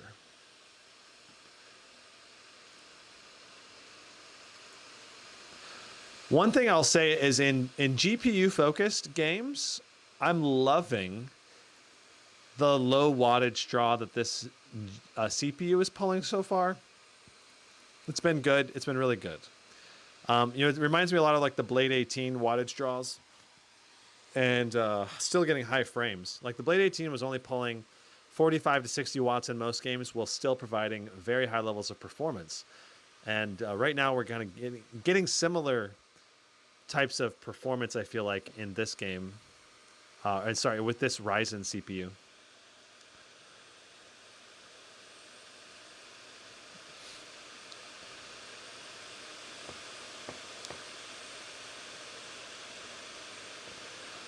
I would love it if, so what I would love, Don, is if they just made it so, I don't know. I would love this kind of dual screen implementation in more laptops. I just feel like in order to make it a thing, there's still some more optimization that could occur, I guess. I'm not sure how. I'm not sure how yet, but I still feel like this could be better the implementation could be better. Like they could tilt the screen up more towards the user. They could make the screen have narrower bezels and then give, give more wrist rest, something for your wrist to rest on. A possibility. I don't know. So if they reduce the bezels on the second screen and then scoot it up more and then give us like a 2 inches of wrist rest, maybe, I think that's possible. And then I feel like that would make the overall usability of this laptop much better. But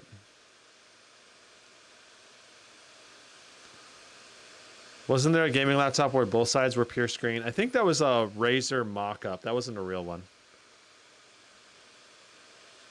Okay, looking at our analysis of the Ryzen chip in this game, we're getting very high GPU utilization, but not quite 100%. 45 watts of GPU utilization in this game. Our temperatures are excellent. 66 watts of CPU utilization there. So we are getting some CPU utilization. We're getting not quite perfect GPU utilization. It's interesting. Performance is still good overall. It's still very good overall. I'm curious what our average for the whole run's going to be. We've seen RTX 4090s pull between 150 to 169 frames per second in this game. So I'm hoping that we're going to see at least 150 for our average. Right now, we're only doing 130, 135 or something like that. So we're relying on other parts of the benchmark to boost our average a little higher.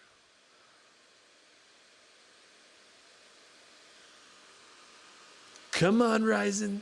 Come on, Team Red. You can do this.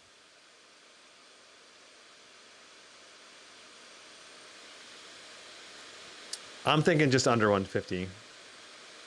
153. Okay. Perfect. Well, that matches the i9 for performance overall. Not quite what we saw in the GT77 doing 169 here, but it is better than the Scar did 151.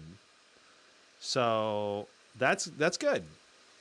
That's an acceptable performance, I think. And really, that's kind of what I'm trying to get from this. Like, I want to see, like, we already saw that we get at least better multi-core rendering performance with the Ryzen chip in Cinebench R23. We'll have to see if that same performance translates to better render times and things like Handbrake, or other video rendering tasks or other CPU tasks.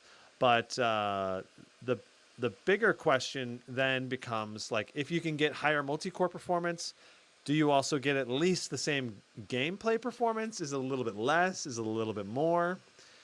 Right now, so far, my impression seems to be that it's a little bit less gameplay performance, at least in most of the games we've tested so far. So we're doing ray tracing on Ultra. DLSS, we're going to set to quality. All right. For our display, we're going to do frame generation enabled, QHD+.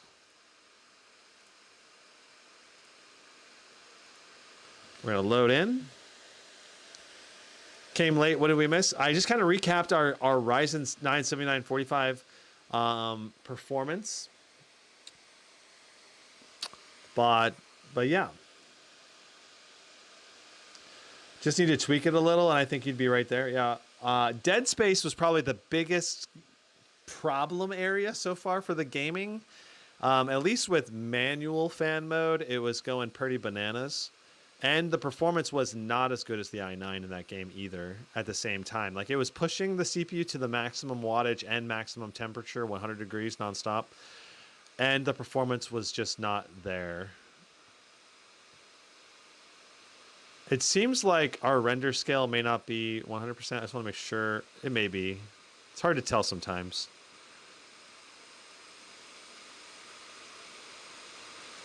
Let's go to full screen. And let's go back to graphics.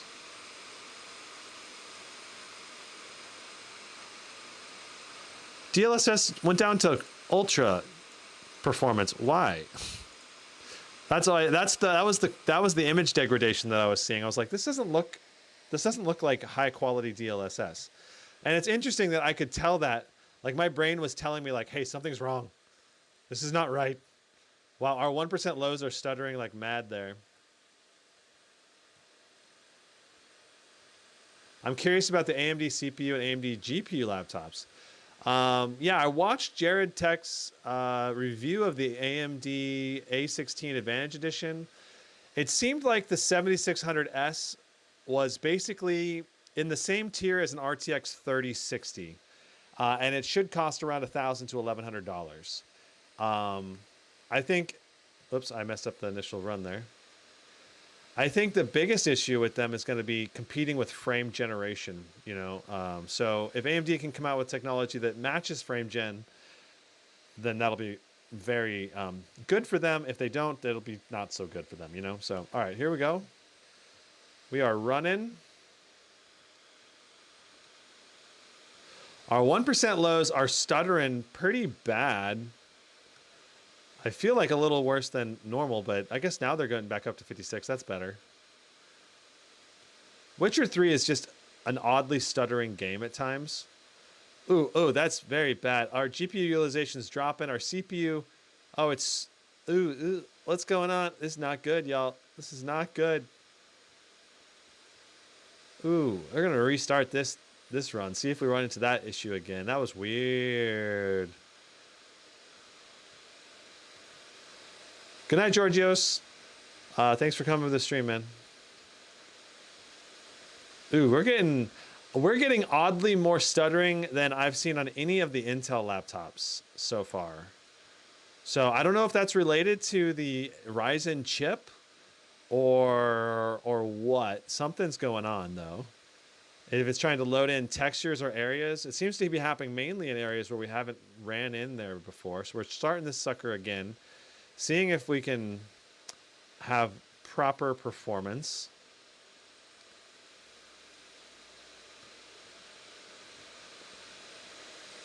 It's interesting that we ran into that stuttering. That's better. All right. Is there any bloatware pre-installed? Yeah, there's some bloatware pre-installed. Like Dolby Atmos and some other stuff, but it's not as atrocious as what some laptop meant. Like I think the Omen had the worst bloatware. I forgot to mention that, but I did have to remove like an antivirus, and there's a few other things on there, like a couple other apps. Like it was like a Omen warranty program or something. I don't know. Anyway, there is bloatware on this. So there's my Asus. There's Armory crate. There is usually some kind of antivirus, I think, on Asus laptops too. I can't remember. Anyway, overall, bloatware just takes a few minutes to take away to remove. It's not that big a deal. 112.58. What did we get?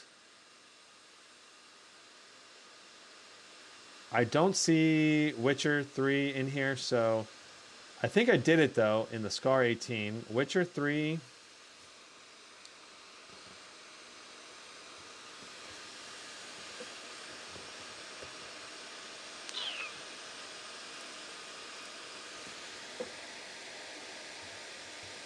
Going down, Witcher 3.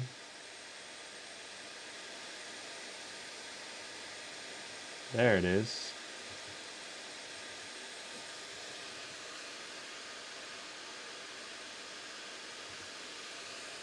So we got 112, and with the Scar 18, we got 106. So we got a few more FPS with this laptop. That's good. Can we do the Red Dead Redemption? We want to do Warzone. I'm not going to do that. We're going to do Hogwarts. We're going to do Hogwarts, and we're going to do Modern Warzone 2 for... Did we do CSGO yet? We got to do CSGO too. We got to try to get through all three of those games. Those are the three games. I want to do Apex Legends too. Gosh. Okay, we got to make these last 4 tests take like 5 minutes, okay?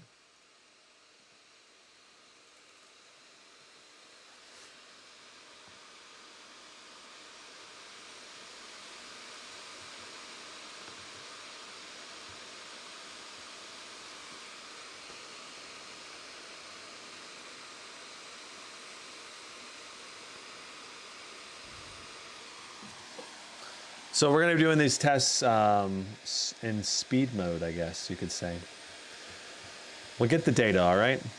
Niebuhr says, if you, a random viewer, have a high-power 3060, congratulations. It's faster than the 8 gig 3060 desktop. Their slides showed 15%, I think, except in a few games. Okay.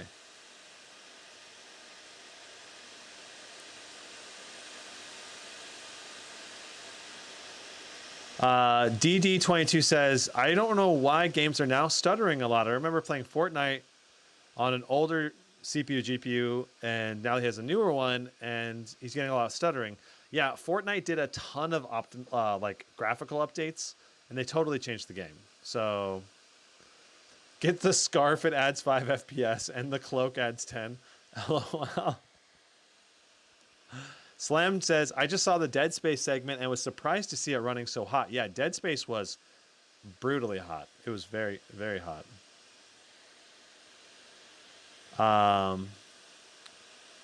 We are arguing about 7600 MXT performance. We won't know for sure till they're tested. Gotcha. All right.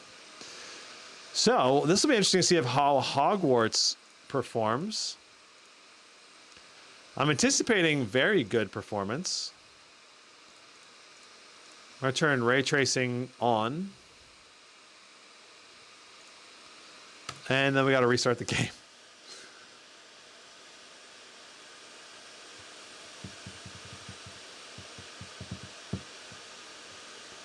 Do do do do do do do do do.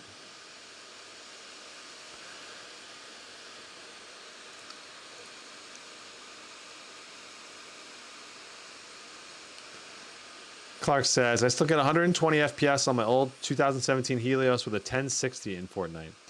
Yeah, on low settings, you should still be able to get good performance, I would think.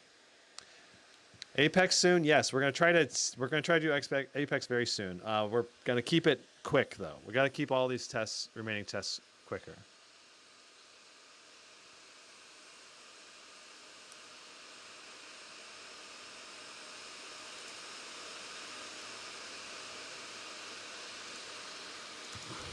I don't anticipate Apex being a problem, though. It's going to be mainly a GPU bound anyway, but we'll see. I'm really hoping it is GPU bound. If it's CPU bound, then that's problematic. Still at it? Yeah, we don't have to. We don't have to keep talking about the 7600 MXT, but so far it seems the performance is just as good as the 4090 Scar 18. Yeah, in most of the games it was just as good, but not in Dead Space and not in. We'll see. This game is also very demanding, a lot like Dead Space. So I'm hoping. My hope is that this is not a problem. In Hogwarts as well. If Dead Space is a heavily demanding game for CPU and GPU. I want to change my robe. I just want to keep my robe always the same if I can. I've been changing my robe around a lot. I just want to go to the traditional school robe. I don't want that to affect the benchmarks and stuff because you never know. Some of those robes have like extra effects on them and fur and stuff, so. All right, so just to recap, our settings now should be QHD+, DLSS on quality, frame generation enabled. Everything on ultra. We should probably set our textures to low because that's how we've been testing other laptops. But everything's on ultra except textures.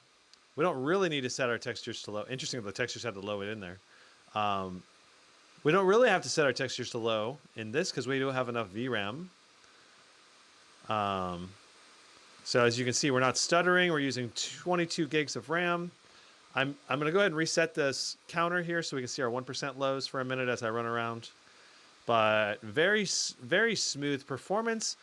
Our Ryzen chip is getting hotter at 91 degrees Celsius just right here at the outset of this test. We did get a stutter there where you can see some deer over there. All right, let's hop over to Hogsmeade and see our CPU bound area. See how bad it is. The moment you go to Hogsmeade, this game goes from demanding to unoptimized. Yeah, it goes to super, lots of NPCs, NPC overload. So it becomes very hard to calculate everything. All right, so here we are. Our 1% lows are actually not too bad. We're pulling a good amount of wattage. Did you see that? We're doing 88 watts to the CPU, but it is hot, over 90 degrees temperature. Our FPS is not bad though. Let's go. We're doing a quick run up just to load all the textures in.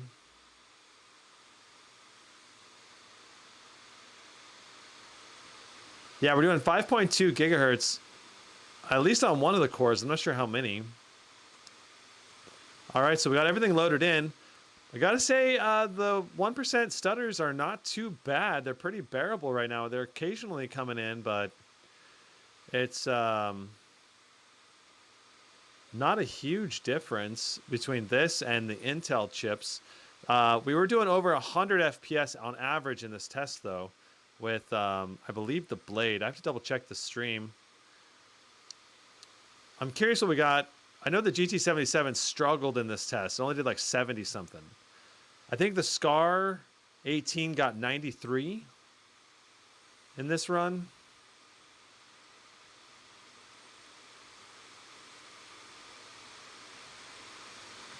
And shabam. So we got 96. All right. 96.32. That's pretty good for our 1% lows. I gotta say, overall, some pretty good performance here.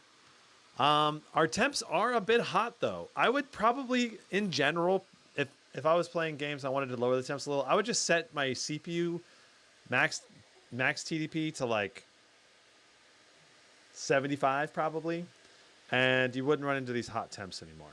All right, let's move on to Apex Legends.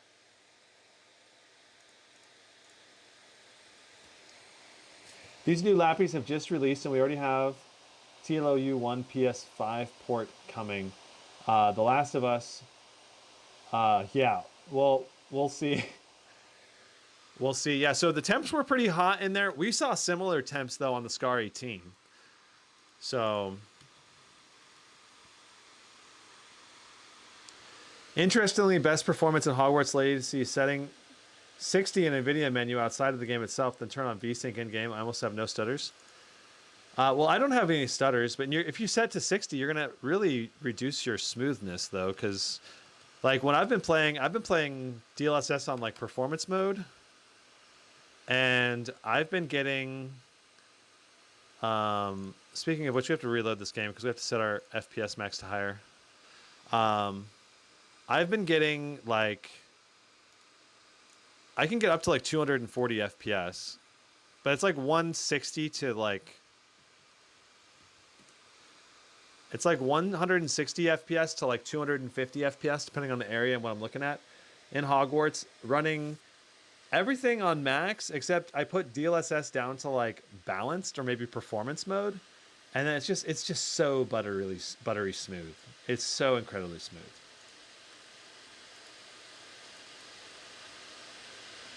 Yeah, it all depends on what settings you set it at. If you like DLSS or you can't stand DLSS, you like frame gen or not or whatever. So,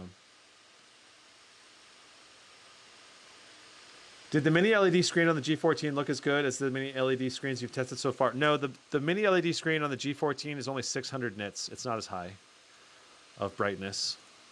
So, yeah, you can't go into that expecting the same levels of performance, unfortunately.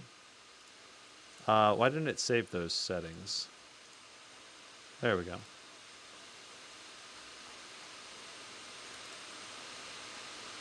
All right, and change that and change that. And then in gameplay, we need to enable auto sprint. Okay. Firing range.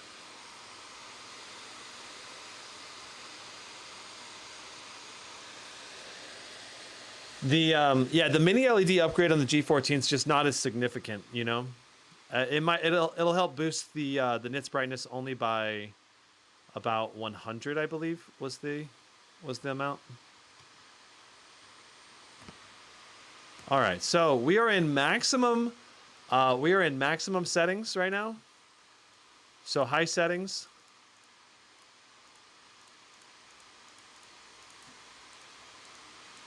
Okay, I had to change my sensitivity. It was not the right sensitivity. Primarily, we're looking at the FPS, and our FPS is excellent right now. All right.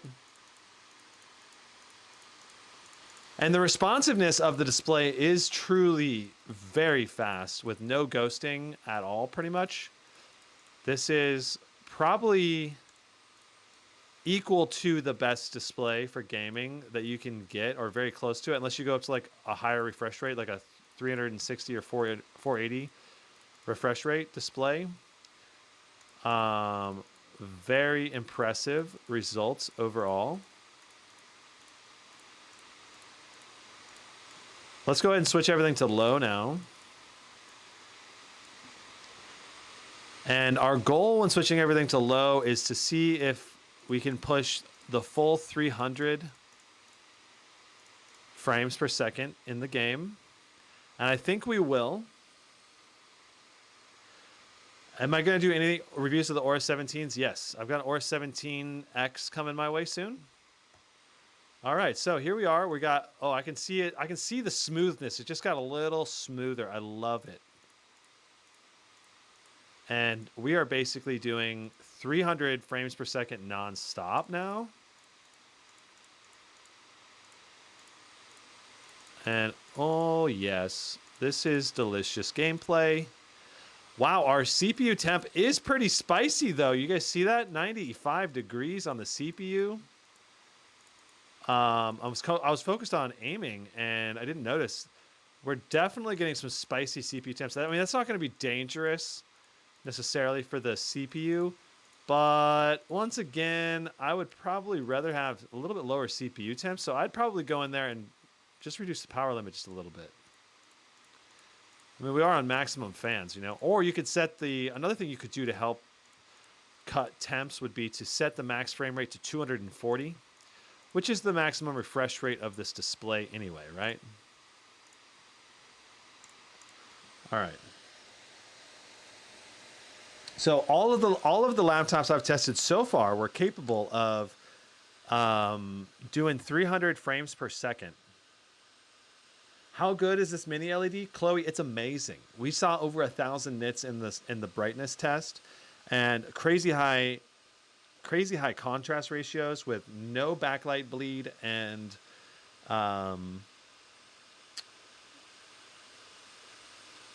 very high color gamut too. So very close to 100% P3 and Adobe color gamut.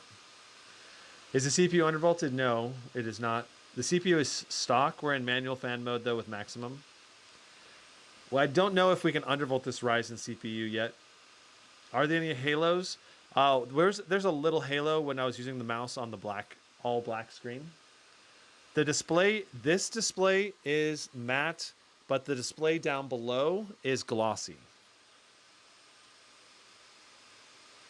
240 hertz laptop screen. Yeah, a lot of laptops this year are coming in QHD and QHD plus resolution with 240 hertz. I love it. And there's even a 480 hertz full HD 1200p resolution. When am I getting the Scar 17? I'm not sure. It has not shipped yet, so I think it's delayed. This is reaching 1000 nits with HDR disabled, correct? I don't know if HDR is enabled or disabled, but the mini LED is definitely active, and it does help boost the brightness. So we are 100 degrees Celsius on this CPU at times. Intel CPUs do that sometimes as well. It's within the rated spec, so it shouldn't cause any damage to the CPU at least. So that's good, but TCAM, yes, I am doing Aura 17X reviews. I want to do a 17H review as well sometime. Will you be doing the Scar 16? Yes, I got the Scar 16. It is downloading updates and stuff right now, actually. So Scar 16 is going to be like next week probably. Does the M16 have the same screen? Yes. This should be a very similar screen to the Zephyrus M16. All right, we'll do Flatline and Wingman. I like that combo. I need to change my position for just a moment.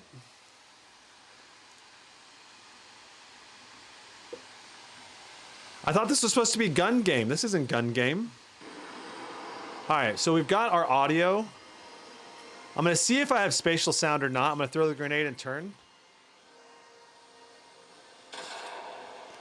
A little bit of spatial audio.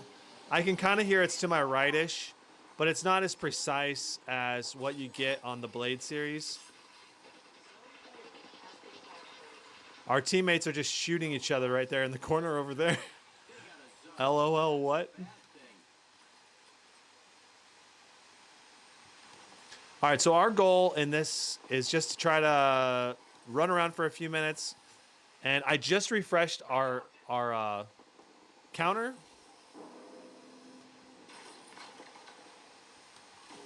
So we got some enemies over here.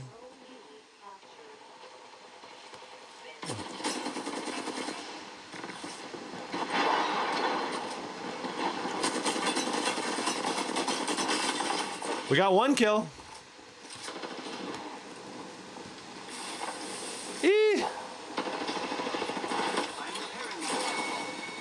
Aha, we got an assistant.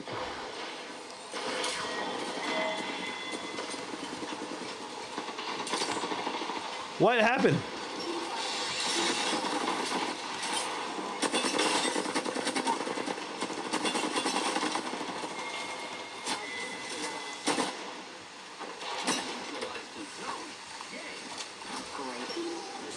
Woo, we got a gold. Got a gold shield, I love it. So we've already gotten like 3 or 4 kills right at the beginning. This is awesome. This is a... If you can't tell, I'm like tracking targets and hitting targets really well today. I'm probably about to die now though.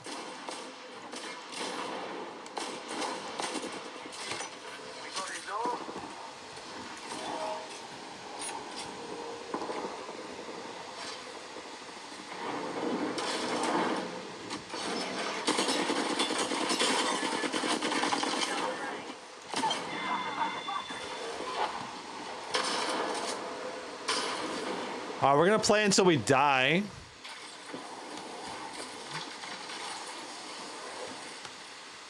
And we're gonna see how many kills we can get before we die. It's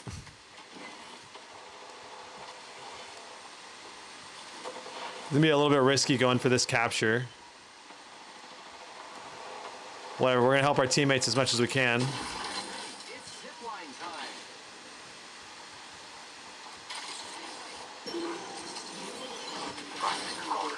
I am the ratings leader.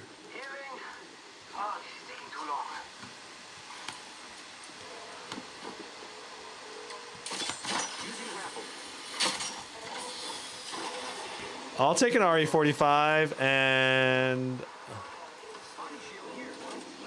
we'll try the bow check out. I'm just gonna die. Okay, I should not use the bow check.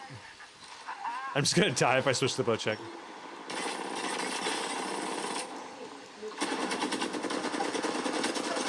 Oh my gosh, I did so much damage to that kid.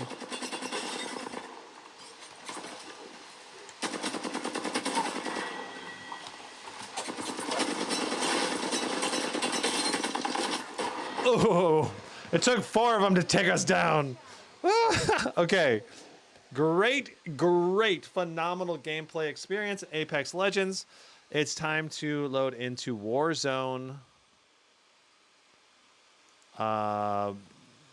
Warzone 2. Gizmo Sliptech is now an Apex streamer full-time. Oh no, we have to do a big... Oh, okay, it's not too big of an update. Good.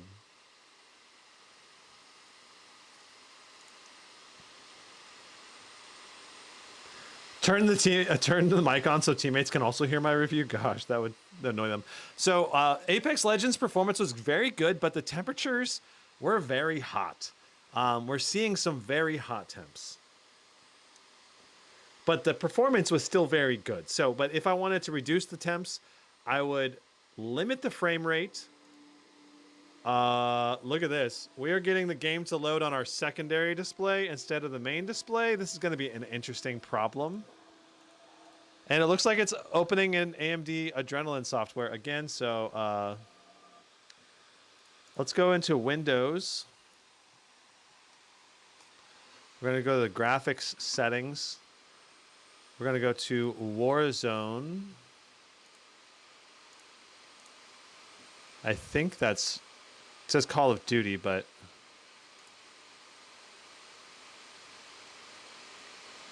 I think that's the right one. Can I go to game settings? Can I make sure? Yeah, that's interesting. You know, what we can do if we need to, we can just press this key and we can turn off, we can set it to turn off second screen. There's a little hotkey right here on the, see this hotkey right here? You can press that to disable the second screen. I can just press that, and that should prevent it from trying to load on the second screen.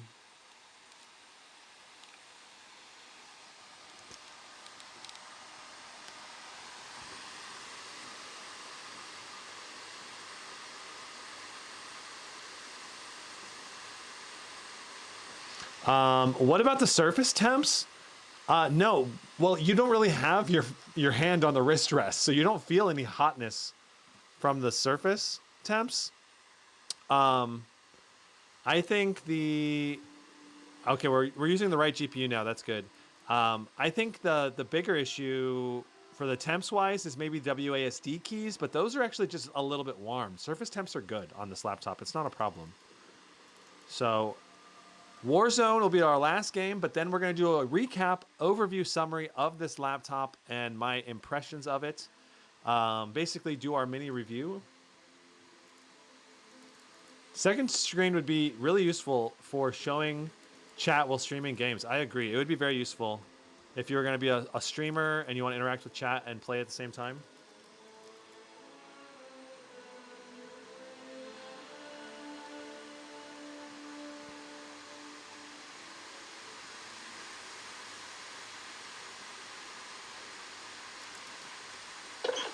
Okay. Now we got to sell our soul 10 different ways here to the Call of Duty development team. Soul has been sold.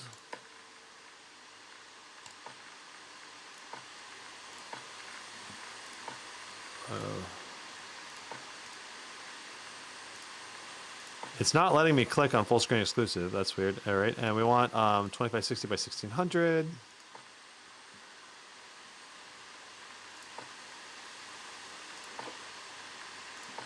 Now we have to restart the game again. Harsh ass, RTX 3070 140 watt versus 4060 105 watt. They're at the same price range here in India. The 3070 and the 4060 are going to perform very similarly in most GPU games. In Timespy, they get about the same, over 10K each, close to 11K. Depending on how you tune them or overclock them. And then the 4060 though is just gonna outperform the 3070 in any frame generation games. So the bigger question between the 4060 and the 3070 is what additional features do you get with the 3070? Like, do you get a better chassis? Do you get a better display? If you get a better chassis and display or keyboard or battery life or whatever, then maybe that'll be worth it. Now, if you don't get a better display chassis, then I would say if everything is the same and it's just 3070 versus 4060, I would buy a 4060 every time if it was me, because I'm going to play some games with frame gen. And frame gen is something that absolutely boosts performance like crazy in those single player titles. If all you play is esports games and you know you don't play single player games, then it doesn't really matter.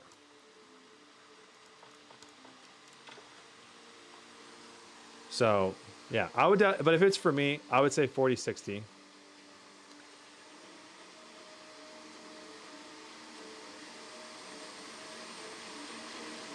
EULA, if you agree, you are now a slave. I'm now a slave, yep.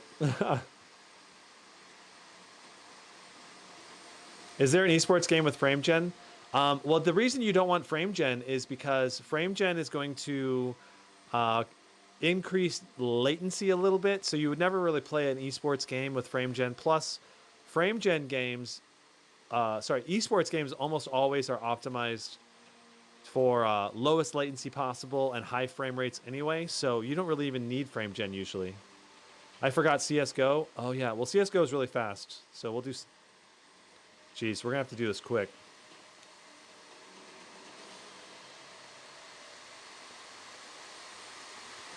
What's my favorite game on the ultra wide? I love Apex Legends on the ultra wide. I love that I can see a little more.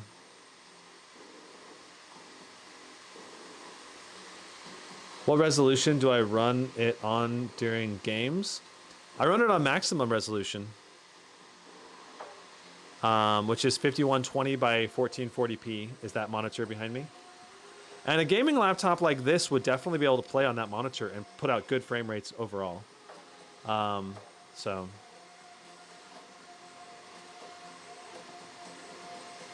if it doesn't support it, I'll do the next widest resolution. So sometimes it doesn't support the ultra wide, and then you end up playing in the middle portion if it doesn't support ultra wide resolution. And there have been a few games, especially older games, that don't support it. Almost all new games now support ultra wide resolutions. So am I getting the Stealth 17 4090? I am currently not planning on reviewing that because just in general, I don't recommend it.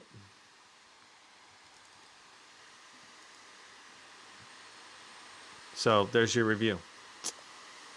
Mainly, I don't recommend it because it weighs almost as much as, like,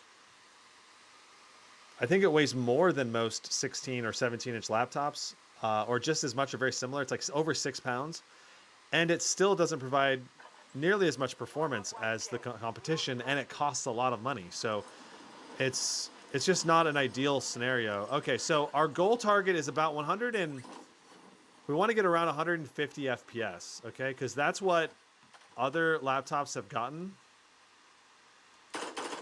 I definitely feel like I'm getting a little more stuttery on the gameplay. I've just reset the frame rate counter. Well, that control was good, but I feel like...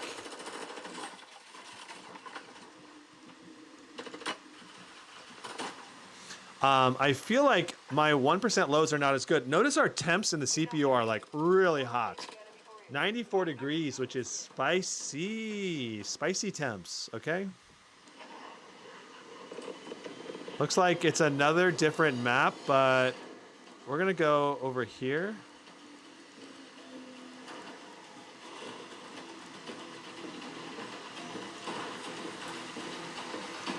I want to make sure nothing else is messed up on our... Okay, that's it. It was set to only 200... It was set to only 60 hertz refresh rate. That's why it was not as smooth of gameplay. Okay, yeah, now we're smooth now. Okay, I was wondering, like, what the heck? This does not seem right. Like, the frame rate and smoothness of this is, like, meh. Do I buy the review laptops myself? I did not have to buy this one. Asus sent me this laptop.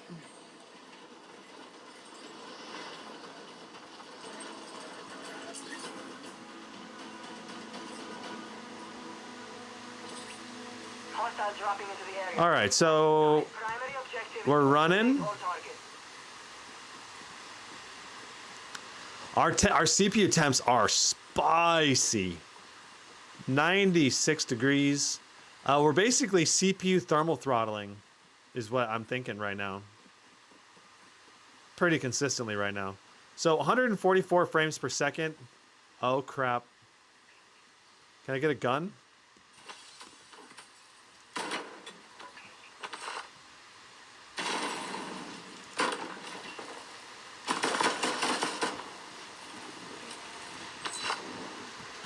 Can I get another gun? Yes! Yeah! He had a good gun already.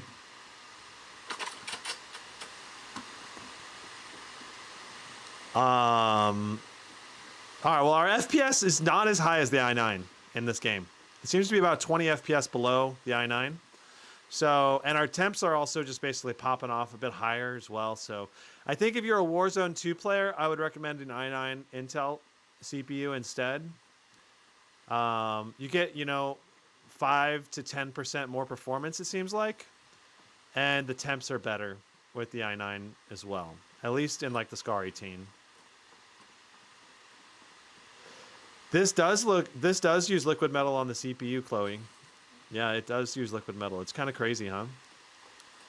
Can you limit the CPU power to around 60 watts and keep testing? All right, we'll try that.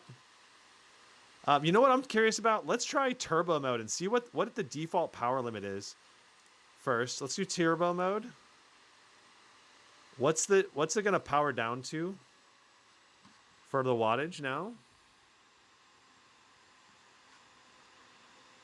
Interesting.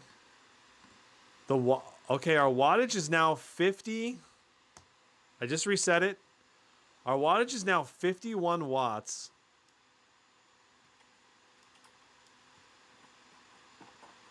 Our FPS did drop significantly. Our fan noise is much quieter now. So our FPS our FPS went down about like 5 to 10 FPS, but our temps are better. Our fan noise is better. Our performance did take a noticeable hit though. So it's up to you if you think that's worth it or not. I think it probably would be worth it. I would probably play this game like this, unless you're an absolute min-maxer, you know? Then you could try to tune it to be more like 80 watts or 75 watts or something. So, there you go. There's your Warzone test. Let's move on to CSGO, and then we'll do a summary wrap-up of everything we've found out about this laptop. Because I want to basically give everybody a complete picture of this machine in this one session, all right? CSGO is our last test for today, but then we're going to do the wrap-up. You say FPS only dropped 3, but I was doing over 135 before, and then we ended up doing like 126, so...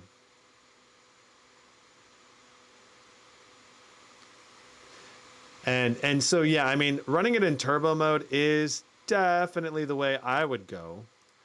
Or getting tuning the manual mode closer to turbo mode, because fan noise is much quieter.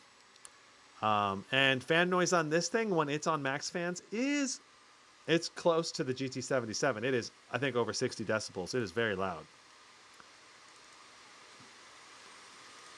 Close this, exit application.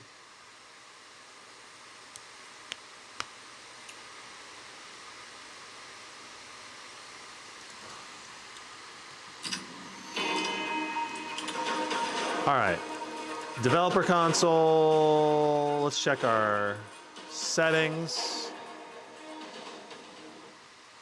Turn the audio down, it's very loud. We want full screen, and everything is set to high. 16 by 10, that's good.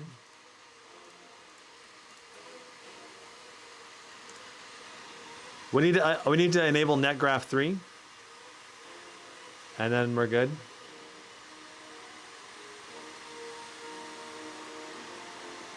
So this is a very CPU-bound game, especially at 1080p.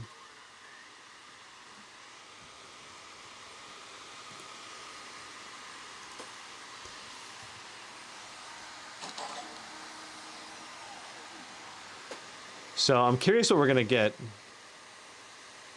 Test Counter-Strike 2 LOL. Dude, yeah, the Counter-Strike 2 is gonna be super interesting if they release that. I've got like probably 2,000, 3,000 hours in CSGO and CS 1.6. I would definitely check out a new Counter-Strike game. So our FPS right now is phenomenal, in the 400 to 500s range. I think that's a little less than the i9, but it's competitive with the i9 at least.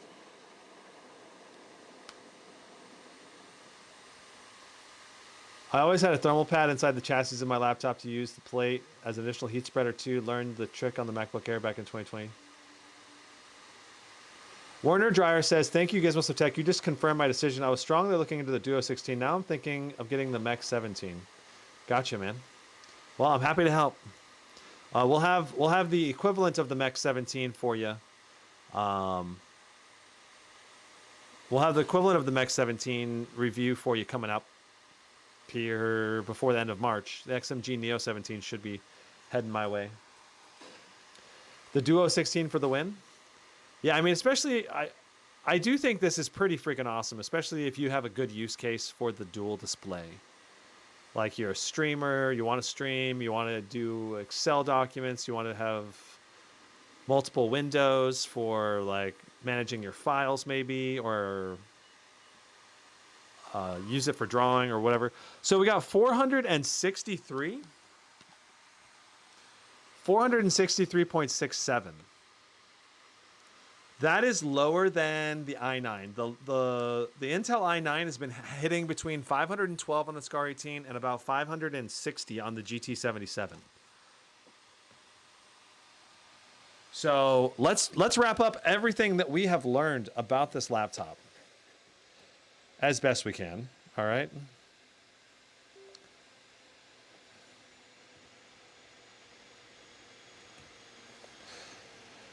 We're going to switch this into silent mode for this. All right. Ooh, this beast. The bottom's actually not that hot after all the benchmarking and testing. Okay. Let's also turn on the RGB. Shaboom. Okay, awesome.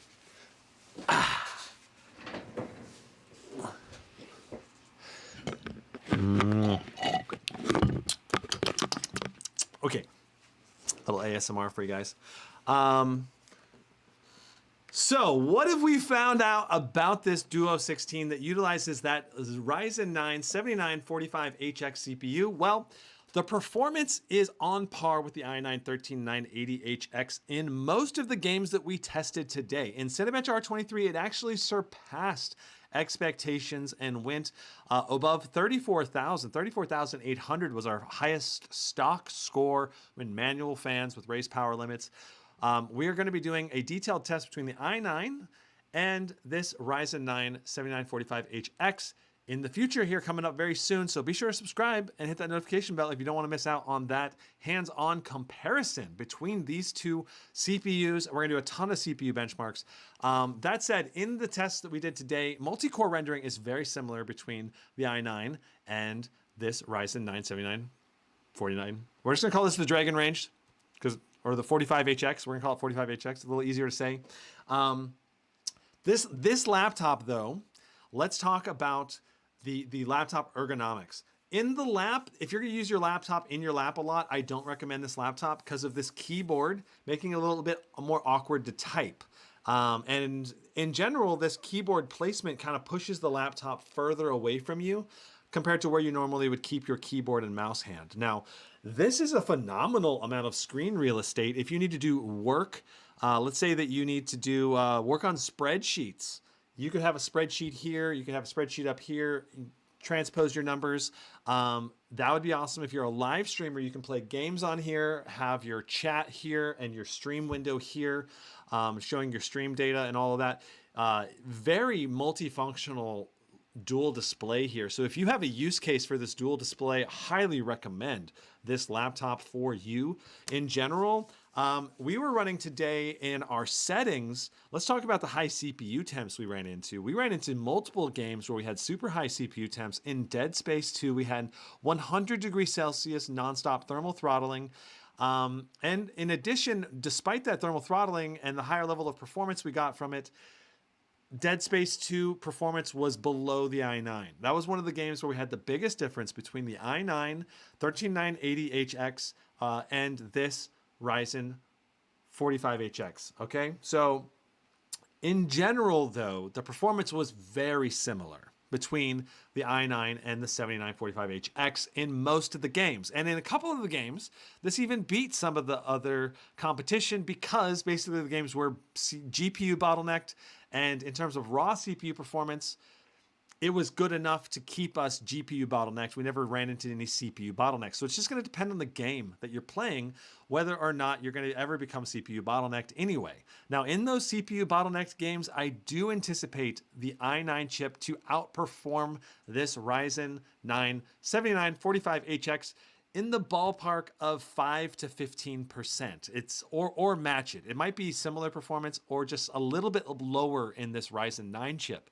The bigger question is, what's the battery life like with this Ryzen chip? Because it is on a smaller nanometer node, and our processing finished process, and it's gonna potentially reward us with better battery life. That said, we do have a mini LED display. Let's talk about the mini LED display. It's a QHD 240 hertz. We tested it at over 1,000 nits brightness, and just looking at the live stream right now, I can tell this thing is peaking my camera because it's so dang bright. It is a phenomenal display to game on, a phenomenal display to just use in general usage scenarios. And yeah, this display is not as bright or as vibrant, which is a little bit odd, right? Because this one's like a lot higher brightness than this one, which is a little weird. But we did try Dying Light 2, where you could put a game on the secondary display, and it was too buggy. It forced the integrated AMD GPU to turn on, and that ruined the game experience because it reduced the performance into nothing. So, or only like 10 FPS, which is not playable. That's going to be a driver bug issue, game optimization issue. I'm sure Asus and the Dying Light 2 devs just need to, maybe there's a driver that needs to be updated. Maybe we didn't update the driver. It could be my fault on that front. I'm not necessarily going to discredit them entirely for that, but it is a bummer that it didn't work out of the box. It looks like it would be super cool to play a lot of games. I wish a lot of games had dual display support like that to show maybe your inventory, or like maybe maybe this could be like your rear view camera in like a racing game, or like a rear cam, left and right mirrors, and then the front cam would be the main display. Stuff like that would be so cool on this laptop. So in general, can I recommend this laptop? Yes, absolutely. The multi-core performance that we saw in Cinebench R23 was phenomenal. You're going to have extremely high levels of performance in productivity tasks. The display is phenomenal. It is very colorful, very bright, very vibrant, and competitive with the very best displays that money can buy. The keyboard is nice. The trackpad works well. It also doubles as a number pad.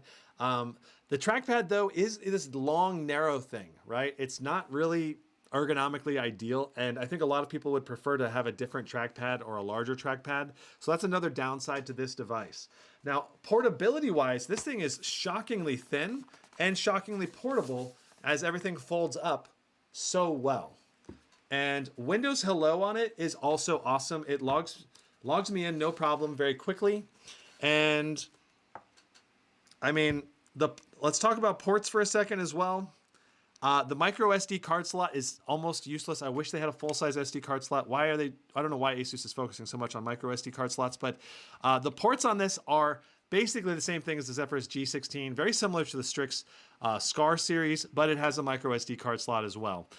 We don't have Thunderbolt 4 support or USB 4 support, though. That is a downside to the ports. If you're someone who needs Thunderbolt 4, you have to go with an Intel laptop because it's not supported on AMD.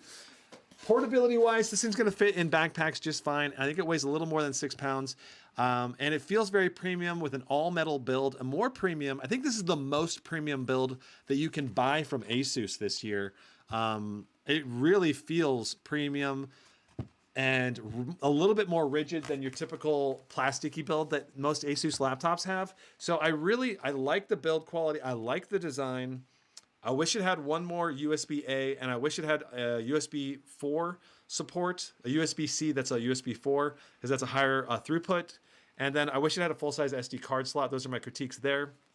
And I really wish this thing had lower CPU temps, but you got to understand that we were running that thing with manually raised CPU power limits. If we were running it in turbofan mode, our CPU temps would have been way better. Like when in Modern Wars, in Warzone 2, we switched from manual fan mode with the highest possible CPU power limits. We switched it down to turbo mode, and that dropped our power limit from like, we were doing like 100 watts in dual GPU CPU load. Like total TDP was like 230, 240. And then in turbo mode, it dropped the CPU wattage down to like 55 watts. And that brought our temperatures way down on the CPU and GPU, like down to like, I think it was in the 70s or 80s. And our FPS only went down about 5 to 10 FPS. So, and the fan noise also went way down. So I think that the turbo mode is probably the way you're going to want to game on this. And that a game like Dead Space also probably would have much better temperatures and a little bit less performance if we were in turbo mode. But, you know, when we're trying to compete with the Intel and see which one's better between Ryzen and Intel, I want to run everything at maximum, see what the most performance we can possibly get. That just caused the temperatures to go a bit high, right? So if you manually tune this thing, you're going to end up with great temperatures and you're going to get good overall performance in games and excellent performance, maybe even better performance in multi-core rendering workloads. So overall, I can highly recommend this. I do think ergonomically, you're going to want to use this mainly on a table though. And you're going to want to use this wrist rest right in front of the laptop. And that makes using the keyboard so much better. So I think that if I could change this laptop, redesign it myself, if I had that option, what I would do is I would take this display and I would take this bottom bezel off this display. I would redesign this display, remove this bottom bezel, maybe make this display just a little bit narrower, okay? And then slide this keyboard deck. I would slide this keyboard deck back about 2 inches, because if you do that, that would make this, that would make using this keyboard much better ergonomically in your lap. It would just make the whole experience better. And then in addition, I would try to redesign this keyboard to be just a little narrower so you can have a wider touchpad, you know, or maybe another option is they could go with like a Zephyrus Duo 18, and then you'd be able to get that, wrist rest in there because it's a bigger display. You get a bigger touchpad because it's a bigger overall chassis. Maybe a Duo 18 would be the better ergonomic choice all around. I don't know. It's a thought. It's a thought. Asus, I would love to see a Zephyrus Duo 18. All right. Your PC Prime says, don't forget the good surface temps despite the high temps. Yeah, despite hitting 100 degrees Celsius inside of games and very high temps overall, the surface temps of the laptop were still good. Like the WASD keys were not that hot, and that was good. Now for battery life, Asus themselves says basically you're looking at between like 3 to like 5-6 hours, depending on how you optimize. For typical web browsing, you're probably looking at like 4 hours of usage. Okay. And that's going to depend on if you have the secondary screen enabled or if you're just using the main screen, what the brightness is. Mini LED screens use a lot of battery. So I wouldn't expect battery life to be that good on this. If you do a really good job optimizing, you might be able to get closer to 6 hours though. You know, turning off Bluetooth, maybe Wi-Fi disabled, depending on what you're doing, like just office tasks, I would expect maybe 6 to 7 hours would be possible with only one display rocking. So Orion says, awesome review, badass laptop. Yeah, it's a pretty sweet laptop. I like it. I think a lot of people are going to love it. It's not a laptop for me because it doesn't have the ports I want.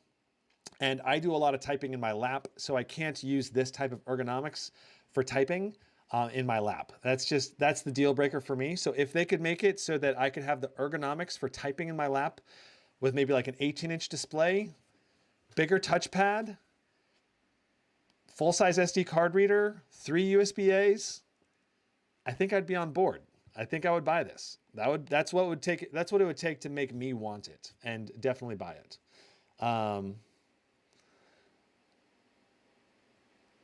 Yeah. I don't know. That's my review for now. That's my unboxing. That's my testing. I think it's a great laptop, and I can recommend it if you have the right use case for it, and you tune it correctly. The performance is going to be great overall. It's just not going to quite beat the i9. If you're primarily a gamer, I do think the i9 chip is probably going to be a little bit better choice this year. It's going to be a little higher performance based on the game testing we had today. We'll need to do more tests and more laptops. Maybe memory speed could affect things. You know, maybe different tuning things could make the performance a little bit better. But in general, based on the numbers I'm seeing, the CPU bound games, the dual load CPU bound games that we did today, the performance is very close to the i9, but it's not quite beating it. So that's kind of my summary right now. We'll see if my mind changes later on down the line, but I'm thinking the i9 is going to be 5 to 10, 15% faster in CPU bound games. So, yeah, so around probably 10% on average, but we need more testing. I need to calculate the data up and get more precise numbers. That's just a rounding guesstimation. Clark Kent says, the future of laptops is one big folding screen. You get a touch keyboard with haptics when you fold it. I don't think that'll ever be the future because touch typing needs to have tactile feel, and you need actual buttons for that. Orion says, awesome, finally getting to catch a live. Nice to meet you after watching all your reviews. Thanks, man, for coming. I'm glad you could come by. Your PC Prime says, good job, man. Appreciate the effort you put in. Keep it up. Thank you guys so much for watching.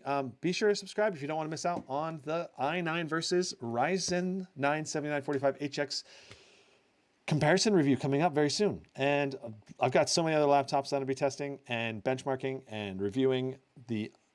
We're gonna do so many.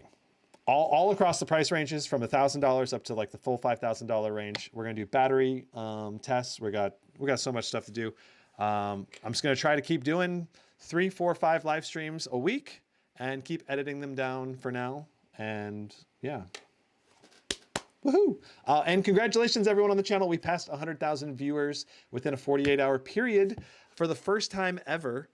Oh, we did that. Let me see if I can pull it up. It might still be above 100,000 at this point, but I'll show you that if I can. I don't know if we're still above 100,000. Yeah, well, we're actually, check it out. This is even higher. We are actually at 117,300 views for the last 48 hours on the channel, which is the highest this channel has ever had before. So thank you guys so much for all your support. And I just really appreciate it. I have loved reviewing laptops, and I feel like I can finally make a living doing it. So this is awesome. Woo! All right, see you guys in the next one. Brandon, out.